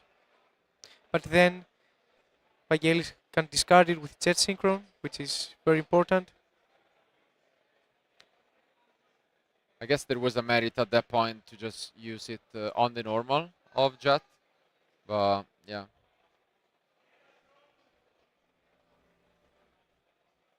It seems like he's in a really, really good position at the moment.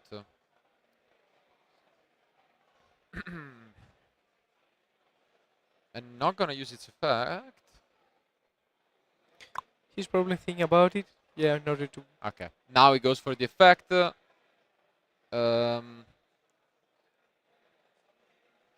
Going to allow it. Okay. Interesting. I guess he's just waiting for this Hieratic Sphere. But with 3 minutes remaining, this will be super impactful. Yeah, and no more interruptions is, we know, the entire end. And there is actually an additional very annoying thing, which is with this IP Masquerena, you cannot use the evenly matched that you have, the second one, because you control the card. And that can be quite annoying, actually. Similarly to, you know, set rotation back in the day. Yeah, and you can see just how fast at this point, due to time, Evangelis is playing.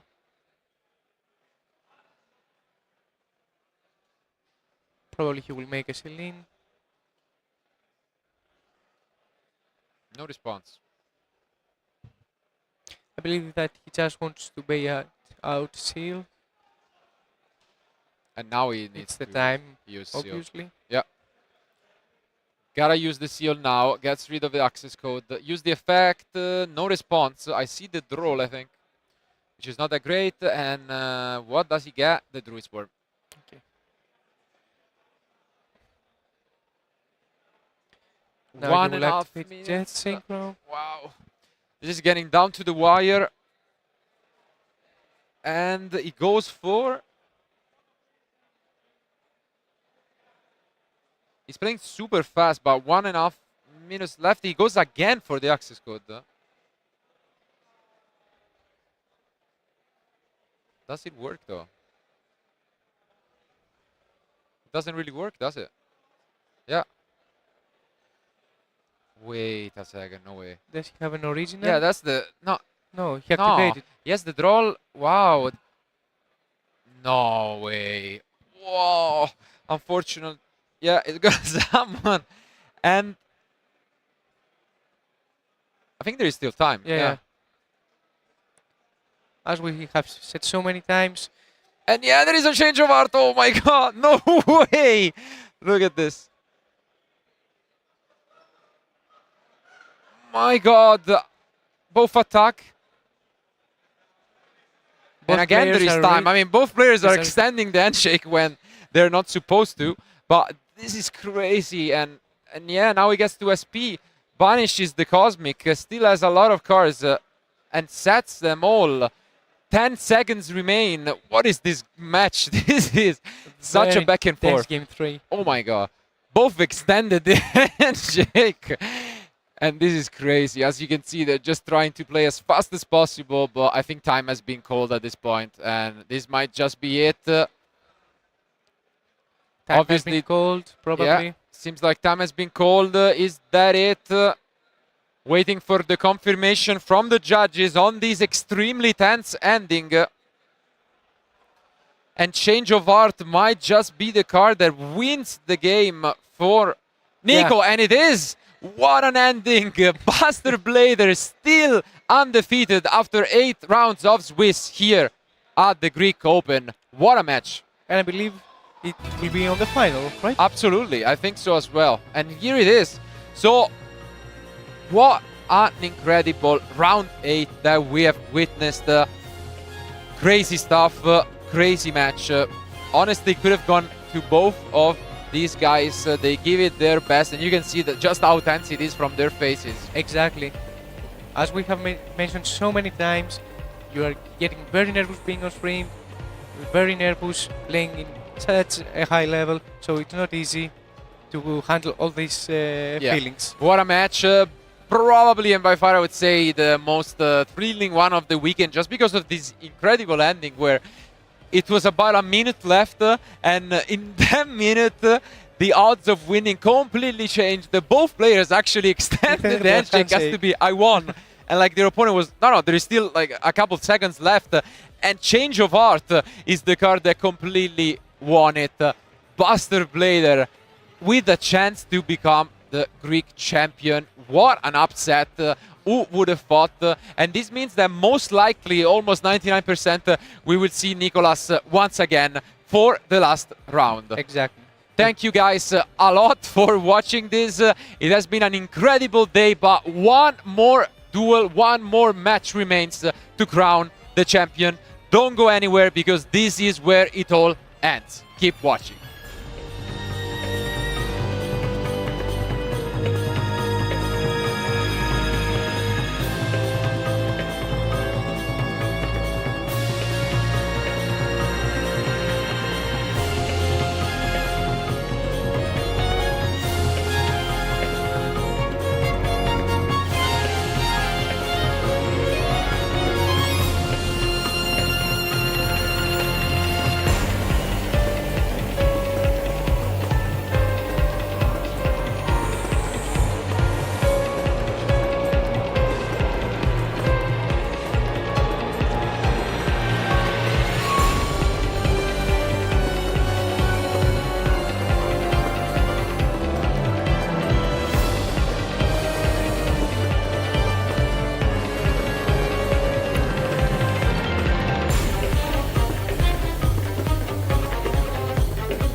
So, what an amazing match.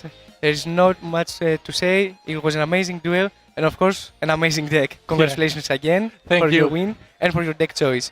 So, I would like to ask you some questions. For example, first of all, everyone wants to know, why did you play Buster Blade? It's a unique deck for sure. Like I think I'm the only person here playing this deck. Exactly. And it's a signature deck. Like I'm playing it for a long time. Maybe not that much IRL, but I'm still trying to put my effort to do something special with this deck because I really like it. We could tell that you're comfortable with and very good with it. Yeah. Did you expect to go so well in this tournament? I always try my best. Like I'm not gonna say that I'm playing a tournament just for fun, or like I want to win, and I'm not gonna pick a deck just for fun to play. I see a potential on this deck, on Buster Blader. I try my best to make it work as much as possible, and I think I made a really good work this format.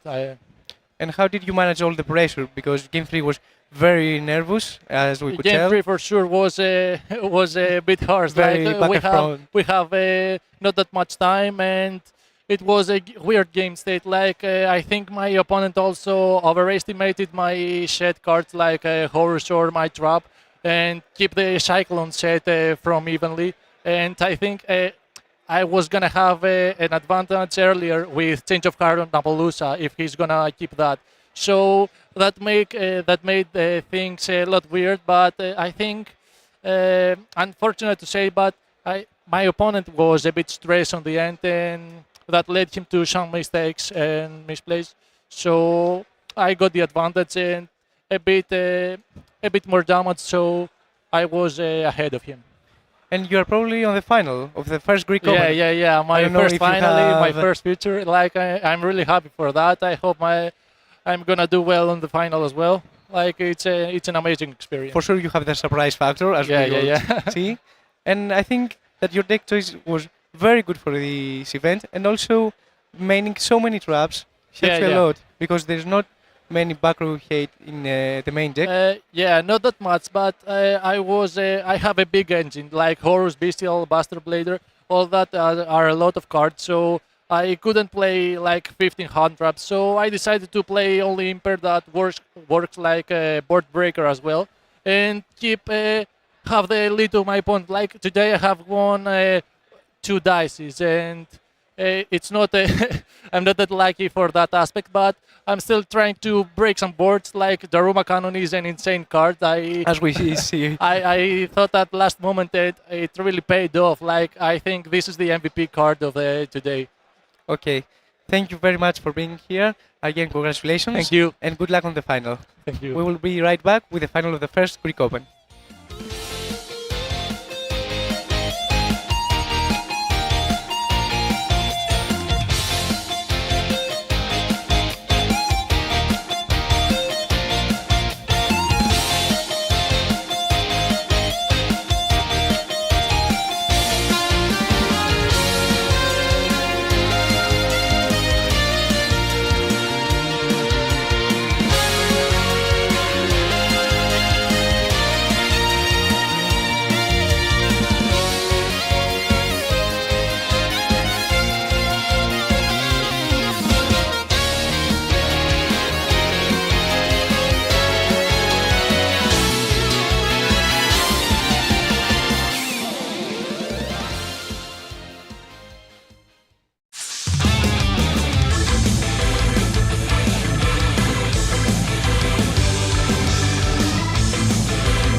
Welcome back one last time for the Greek Open 2024. We went through 8 rounds of Swiss and there is only one remaining to crown who will be the first ever Greek Open champion out of over 300 participants. And well, one of the two we already saw in the last round because it was the incredible Nicolas and his unique Buster Blader deck.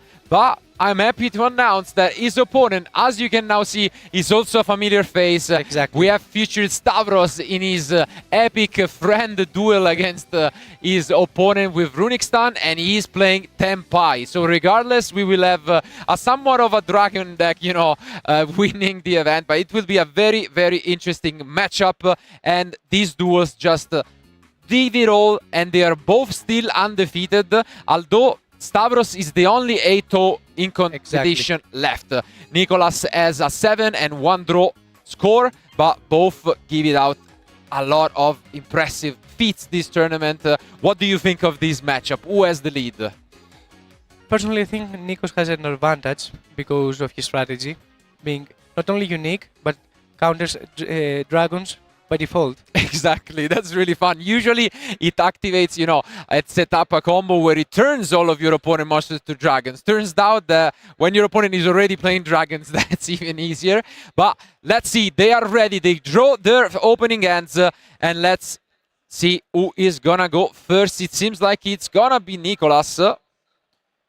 Not too happy maybe about this opener, and he has dropped Daruma Cannon, I think. And maybe another droplet. Let's see.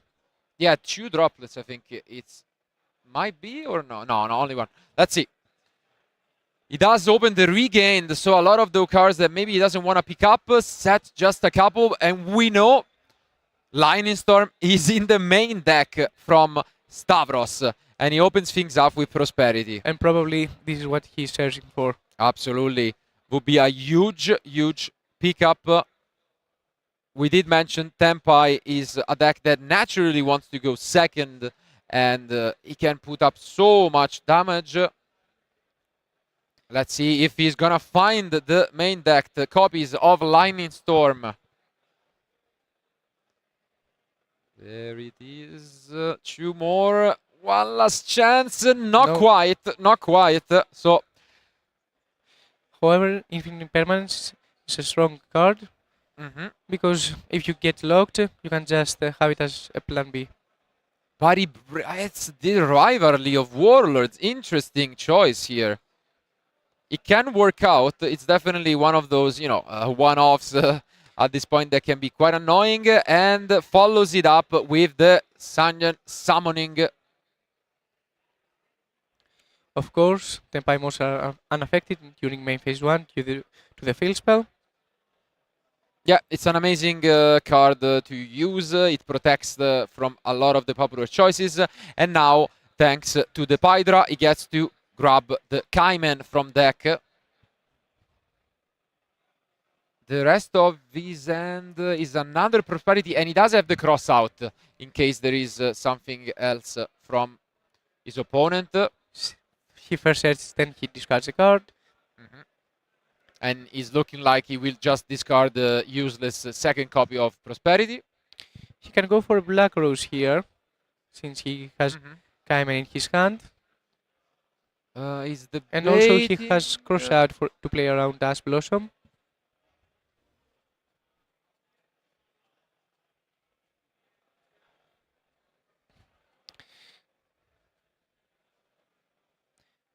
Ooh, but there is the Karma Cannon.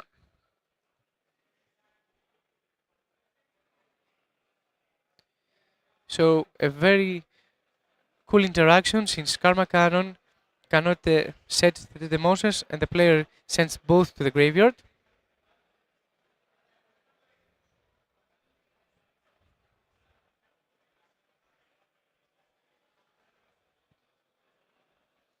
And we have entered the battle and as phase. you can see, I think he had to discard one and he forgot to do it, so he needed to discard. As he basically went to discard the Prosperity, and then they went back to the deck, and so he kind of forgot to discard the Prosperity afterwards.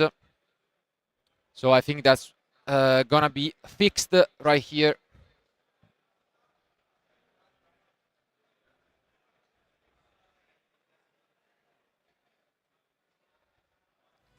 As mentioned, yeah, you can, gonna just quickly fix it, as mentioned. I mean, we have mentioned plenty of times how, stressful it can be to play on stream. And it was, if it was, during the event, imagine doing it in the finals, where it all comes down to this. There is a lot on the line, and a let's lot not of forget prizes. that Stavros is playing a final that he didn't expect against Bass Blader, of course. Yeah. And he's also nervous about it. Yeah, obviously he's gonna get a warning for it, but nothing more. And now we see the desperation, maybe Forbidden Droplet, to just stay in this game from Nicolas. Kind of an underwhelming opening, as you can see here. He has the cross out though. Wow, he's playing the droplets of his own. I think this is the first time that we see the cross out on droplet. And this is huge. Great tools by Stavros. Crossout today has overperformed throughout the whole day. Yeah, but usually you expect it, in maybe a Snake Eye Mirror match. You don't expect it on droplet against like two decks that couldn't be more different if you tried. So, as mentioned, though, this is one of those unique decks where you can push a lot of damage, even though Prosperity is gonna half. Exactly, and I think that this is the case right here. He can probably OTK. Let's see. It's gonna be a lot of damage.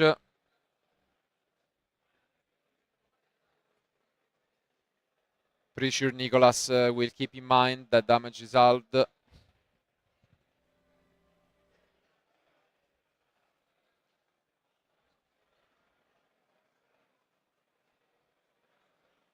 He will synchro summon, probably reborn from the graveyard.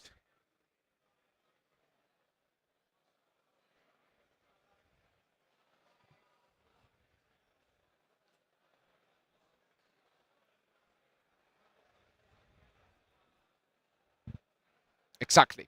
And now we just keep on pushing more and more damage.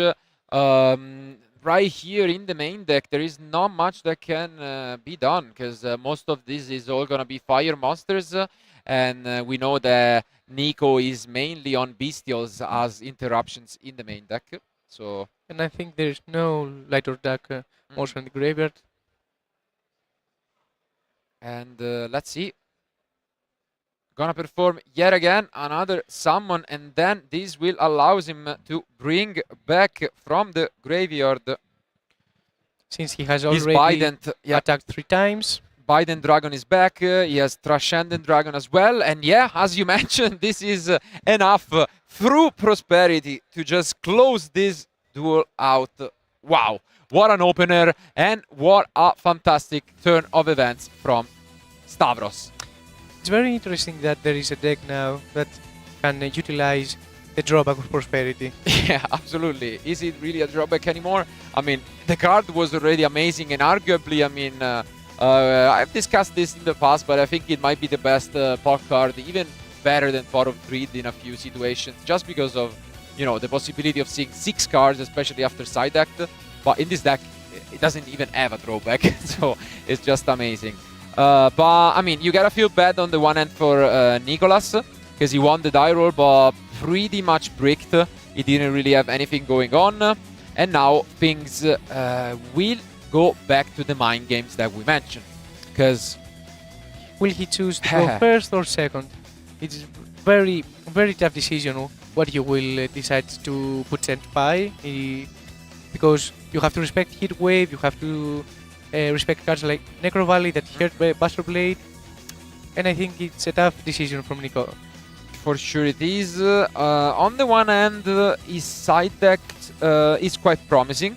He has the 1 copy of Anti-Spell Fragrance, but he's also playing Dimensional Barriers, which can help out quite a bit. So maybe he still sticks on going first. Obviously, I mean, he has 6 copies of, thanks to Trap Trick, of his Prologue, so that card gets you to something that pretty much completely stops your opponent deck. And can also set a debarrier. Yeah, exactly. So I think he's probably gonna go first. On the other hand, though, Stavros, is in an interesting spot. He has a lot of really good options in the side deck. For example, Ghost Bell is something that has quite the utility, and at the same time, Shifter could also be somewhat useful. But the question is, does he know what he's up against? Does he know how to play against this deck? You know, probably he was playing last round, so maybe some of his friends, but he couldn't watch the entire stream as you guys did. So, I mean, he's gonna have to improvise a little bit. Knowing Stavros personally, I believe that he has practiced a lot. Okay. So throughout the years, because he's a very experienced player, he probably has faced again Bastard Blader. So he knows that, for example, Shifter and Bell are very good options. And I would say, though, this is quite a unique final, because in the past we've mentioned whoever wins game one, especially in this unknown matchup, as kind of a free ride into game two. They can take unnecessary risks because game three is there, and then they go first and they do their combos. But Tempai doesn't work like that. In game three, most likely you want to go second, and that can change quite a bit, because I think still this game and this match is quite open, because going second against, Barrier and Buster Bladers, not so easy. So you have to respect the matchup. I think Nico indeed went first, and I do see a really much better hand, first and foremost, with this Black Metal Dragon. So, as I can see from Stavros' hand, he already has side in the Ghost Bell, so he probably knows what he's up against. Okay. Do you think he ever uses it here? I wouldn't say so. Yeah, exactly. So now he's just gonna see maybe Hieratic Spheres and some face down. The trap trick is there. So Deep Bar is there. Wow. Yeah, it seems like it's a very strong hand. I think he has double trap trick. So for next turn as well. Yeah, this is solid. I really, really like this opener. No shifter from his opponent. And so for now, good news. Shifter could still be top decked, and it would be good here, but not the case. It's very important to see if Tempai can play only with Link monsters in order to OTK. And again, we start things off with this Prosperity. Again, probably searching for a Lightning Storm. Yeah. Let's take a look at these cards. Ooh, too late for that Shifter, unfortunately. And wow, it's just a lot of monsters. Not that ideal. I think either you get the Tempai, because otherwise you already have the Bell. He's definitely debating. Yeah, Veiler is not it. Ogre is okay-ish, but yeah. Do you think that Stavros has side in a copy of his own D-Barrier for the cross-out? Oh, that would be very interesting. That would be next level. That would be amazing. Yeah. Maybe. Obviously, you have no way of knowing it. But he does get the second copy of Bell. This gives your opponent some information, of course. But yeah, I mean, outside of that, we are just going to see an impermanence. Gonna resolve. Respecting the bounce of Seal. Although he can steal special summon from the deck. And now there is no response. So this will allow Stavros to get his Tempai monster, most likely Pydra. Yeah, it's Pydra. And yeah, I mean, it would be shocking, but really nice to see, a cross out. And once again, yeah, he discards a card. Luckily remembers, discards the Ghost Bell. I really want to see if he's actually has a copy of the that would be sick. Let's see. I mean, I can see it. Obviously, I mean, a bold move nonetheless. But I mean, I guess we mentioned that it's a good card. It's not like it's completely dead in the matchup. So if you draw it, it's okay. And let's see if there is a cross out. No. Maybe not. Cross out will be instantly activated. He's thinking though. No, it's not there. Would have been amazing to witness. And I think maybe he was thinking about it. He was like, oh, wow, I could have sided it in. Yeah, that was exactly his thought. I can guarantee that. But as mentioned here, although the Hieratic Sphere is negated, you can still use the Graveyard effect to bring the Magnamut. and then that will give you a surge in the end phase potentially.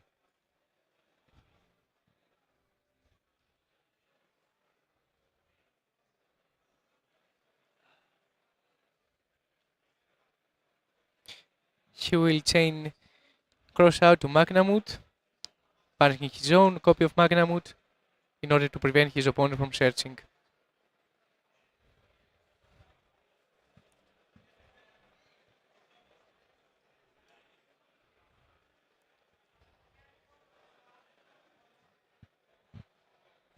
Yeah, fair enough decision. And obviously now, as we did mention, the dimensional barrier has been activated on Synchros.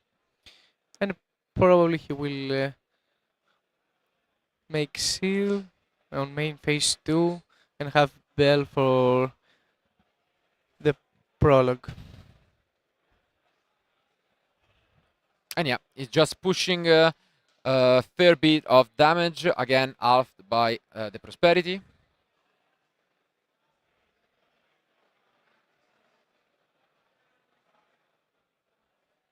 And now he's gonna make some link summons in main phase 2. His own copy of Erratic Spheres. And with the Bell and the known Cayman in hand, that's all he has going for him. He just needs to survive one turn. Nico's probably checking about if he Tempais are affected during his own turn. The Magna is negated. Now he's gonna consider using this trap trick in the end phase. I think he should in any case. For sure. And he does. No, he does not. Okay, interesting. Does not use it and top decks into. Not quite sure. But probably respect another copy of Ghost Bell since Stavros discarded the one he added with the field spell. It's an interesting spot. We know that he's holding a second copy of the trap trick. That could get him, for example, the Karma Cannon later on. But for now, he's going to start things off here with the trap trick. Most likely getting the prologue. Yeah, that's going to be his go-to.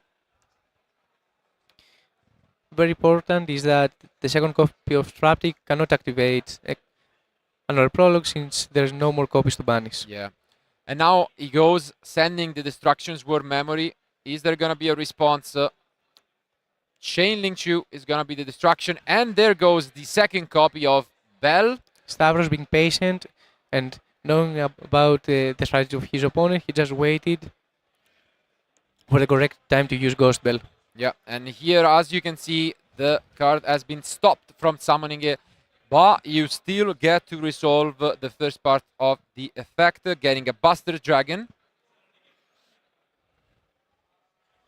And now the good thing for Nico is that he has full information.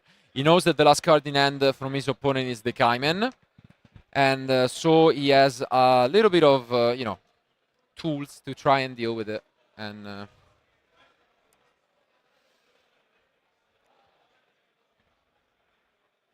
And yeah, the great things is, as you mentioned at the beginning in our intro, usually when you go for the Buster Dragon, it's a completely different matchup. You need a setup to turn, your opponent, but in this case, it managed to resolve. And now he's gonna use the Hieratic Sphere to summon something from the deck, and it's gonna be yet again Pydra.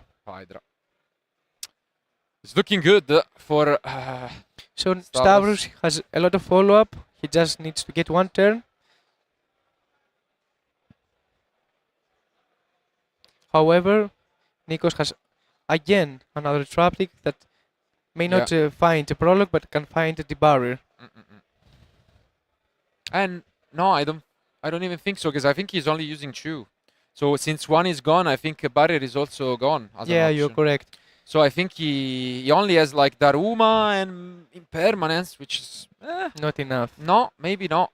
I mean, the Daruma is okay, but yeah, it's definitely way worse. I don't know the last 2 cards. I think he has 2 traps for sure. Okay, now we move to the battle phase, and Of course, in battle phase, Senpai cards can be activated, and Senpai monsters cannot be destroyed by battle due to Phaedra. yeah.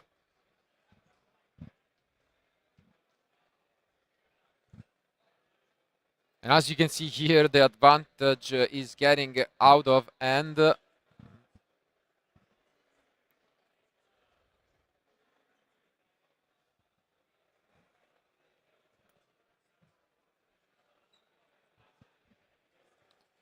And as we can see here, yeah. Of course, Senpai strategy wants to utilize battle phase, not only theirs, but also their opponents to play. So Stavros is probably making a synchro summon.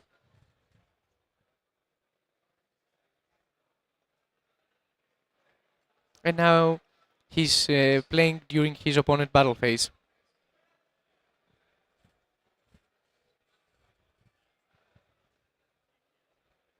Yeah, this is again one of those instances where Nicolas' idea was to use the Buster Blader to destroy one by battle, equip it, and then use the kind of like tribe effect of destroying all dragons, but they are not destroyed by battle. So that effect was completely stopped, and now it's a little bit of an issue if he can get to that position. As we have said, Senpai is a very interesting strategy coming from the latest set. And as we can see, it has so much potential. Again, Stavros will try to synchro summon. And we should not forget that we are in Nikos' turn. And yeah, here you see another of the black rose, not quite the one we saw in the previous match, but the Black Rose Moonlight Dragon, which is essentially a compulsory effect, bounces back to the end. It's quite annoying here. And I think that Stavros has everything that he wants in the board. Yeah, it's looking grim at the moment. It's gonna set a trap trick and another card. Which I think that it was another copy of Tibar, if I saw correctly. Oh, okay. But I don't think that this is enough. Might not be. We might have a quick 2-0, but it's still early to tell. You know, the Daruma maybe can save him for another turn. But let's say they pick up a lot of great cards. Stavros has sided for this matchup. And he picks up yet another spell, it seems. So gonna go for a synchro right away, or let's see. Obviously, he has banished 6 cards for prosperity, so his extra deck is starting to look a little short. He will probably try to go for Transcendent Dragon, so his opponent doesn't have effects during the battle phase. Yeah. And it is. Yes. So it is the Transcendent, and now Nicolas is gonna have to try and figure out whether he wants to respond. A very quite good board now, since during main phase 1 everything is protected from the field spell, and during battle phase, of course, the opponent is locked out from his effects.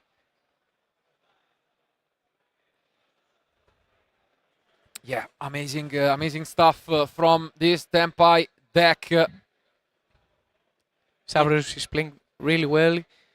We can tell that he has practiced a lot. Ooh, and the Solemn Judgment. Solemn Judgment. Brave move by Nicolas. But I think that losing LP is not the best move against Senpai. No, not against Senpai, if there is a deck. We saw game 1 basically dealing 16,000 damage. So imagine having to deal just 3,000. That seems like a piece of cake, but I wonder if Traptic can bring something that can help. Ooh, and we get to discard the Lightning Storm, actually. Now, a normal summon still we know that the Kaiman is there, and we might just enter battle phase here. And I think, yeah, the only thing he has left is this Daruma to try and survive. But is it even enough? Because you're forced to use it here due to the Solemn, and then the Kaiman gets you the special summon in the battle phase. Indeed. So this might be over if he goes for the Daruma. Stavros is in a very good spot, playing Yeah. amazingly. Amazing stuff by both, but this might just be it. As he goes through his deck, the only option that he has is the Daruma, and As he's you forced mentioned. to use it. And yeah, he does have the Kaiman. So I don't think that he has a problem with that. let's see if he uses it. And I think the second card in Stavros' hand is Crossout, or he used it for Magnamut. Yeah, he does. He did use it. Yeah. I think it might be another copy of the field spell. Nothing too relevant, but now, as mentioned, the Daruma resolves. But is this Kaiman gonna be enough? Let's see. You can see Stavros doing some math in his head. I think. Does he remember that his opponent has activated Solemn Judgment, is in Oh, half wow. life points? He's probably counting whether he has sided out, because I think he might be out of Chandra. I think he might have used 3, but yeah, the Kaiman goes down. It resolves. Is this gonna be enough for Stavros to close this one out? He goes through his deck, and Summoning there you Hydra, go. Hydra is summoned. getting another copy of Kaiman.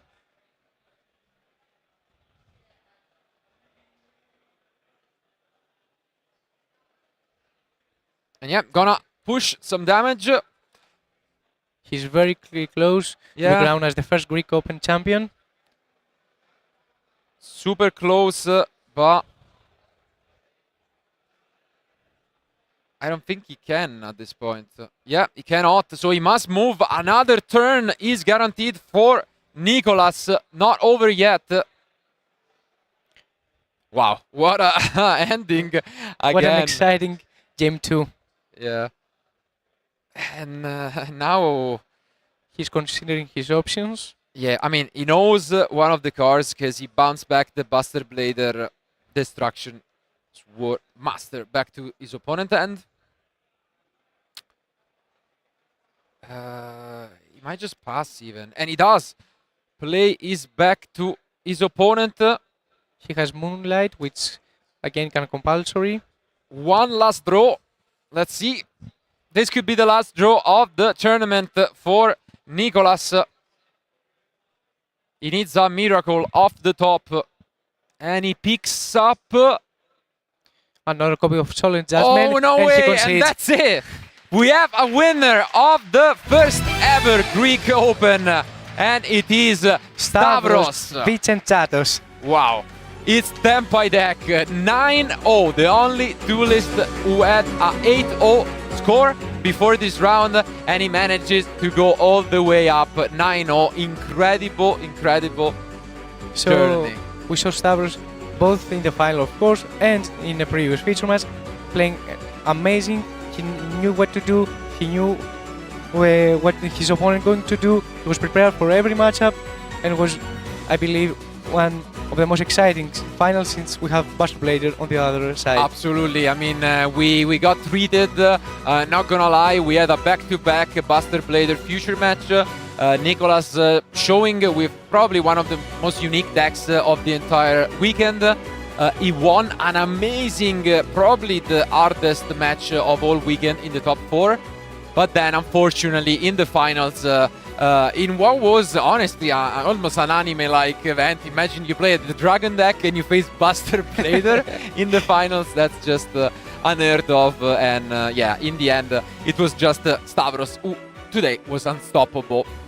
Yeah, as we saw, he was very well prepared. He had practiced a lot.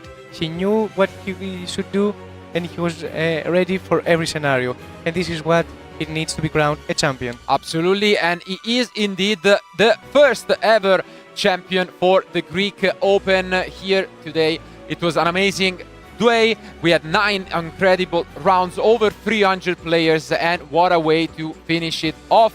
But again, there is a lot more action to be followed and a lot more tournaments going on. Just next week, remember to tune in pretty much at the same time, as we will have the Open, the Italian Open in Rome. I will also be in charge and doing the commentary there, so we'll see you there. But before we say farewells, I want to thank you, all of you guys, for being with us and watching the stream. I want to thank Michael. I think he did a great job this weekend. Thank to you, Marcelo, for being here and hosting this event. Thank you, absolutely. But it has been a pleasure. But before, again, saying farewell, we need to go on a short break, and we'll be back with the winner of the Greek Open for its deserved prize ceremony. Stay tuned, and we'll be back soon.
Welcome back everyone to the coverage of the first ever Greek Open 2024 here in Athens.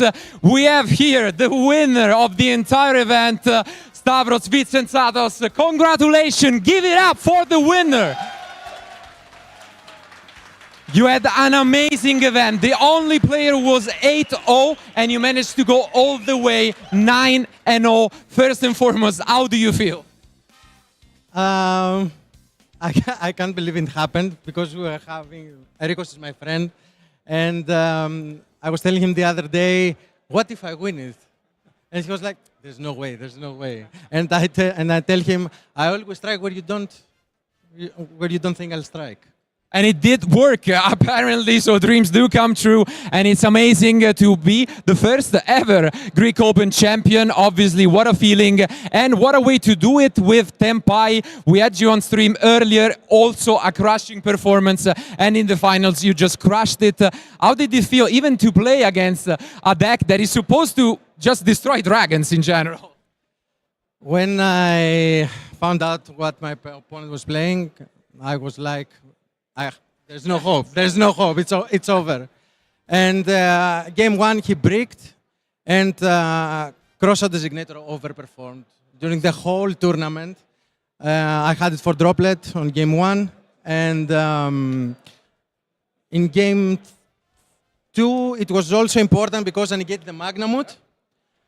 And I almost lost because I had sided out the second green dragon, because I always decided when I go second. And I was one attack away from winning, but I was lucky enough he didn't draw any of his, I'm expecting he's playing Horus or something, and he didn't draw any of these. I was lucky. It happens. It happened, and again, congratulations one last time. So before we do say well, I want to give you an opportunity as well to thank any of your friends, here. I'm sure they supported you, they watched from home. So if you have any final words, even in Greek, just feel free to say hi to your friends. I want to shout out my cousin, who is cheering from me from the live stream. My good friend here. I love him because without him, this whole thing wouldn't have been held. And of course, all those guys over there who are waiting for me. And now for the Nationals. Absolutely. Now for the Nationals. So please, Erikos, hand him over his dessert trophy. And one last time, give it up for the winner of the Greek Open, Stavros. Thank you guys for being with us. It was a blast. Make sure to tune in next week for the Italian Open in Rome. Thank you again and see you next time.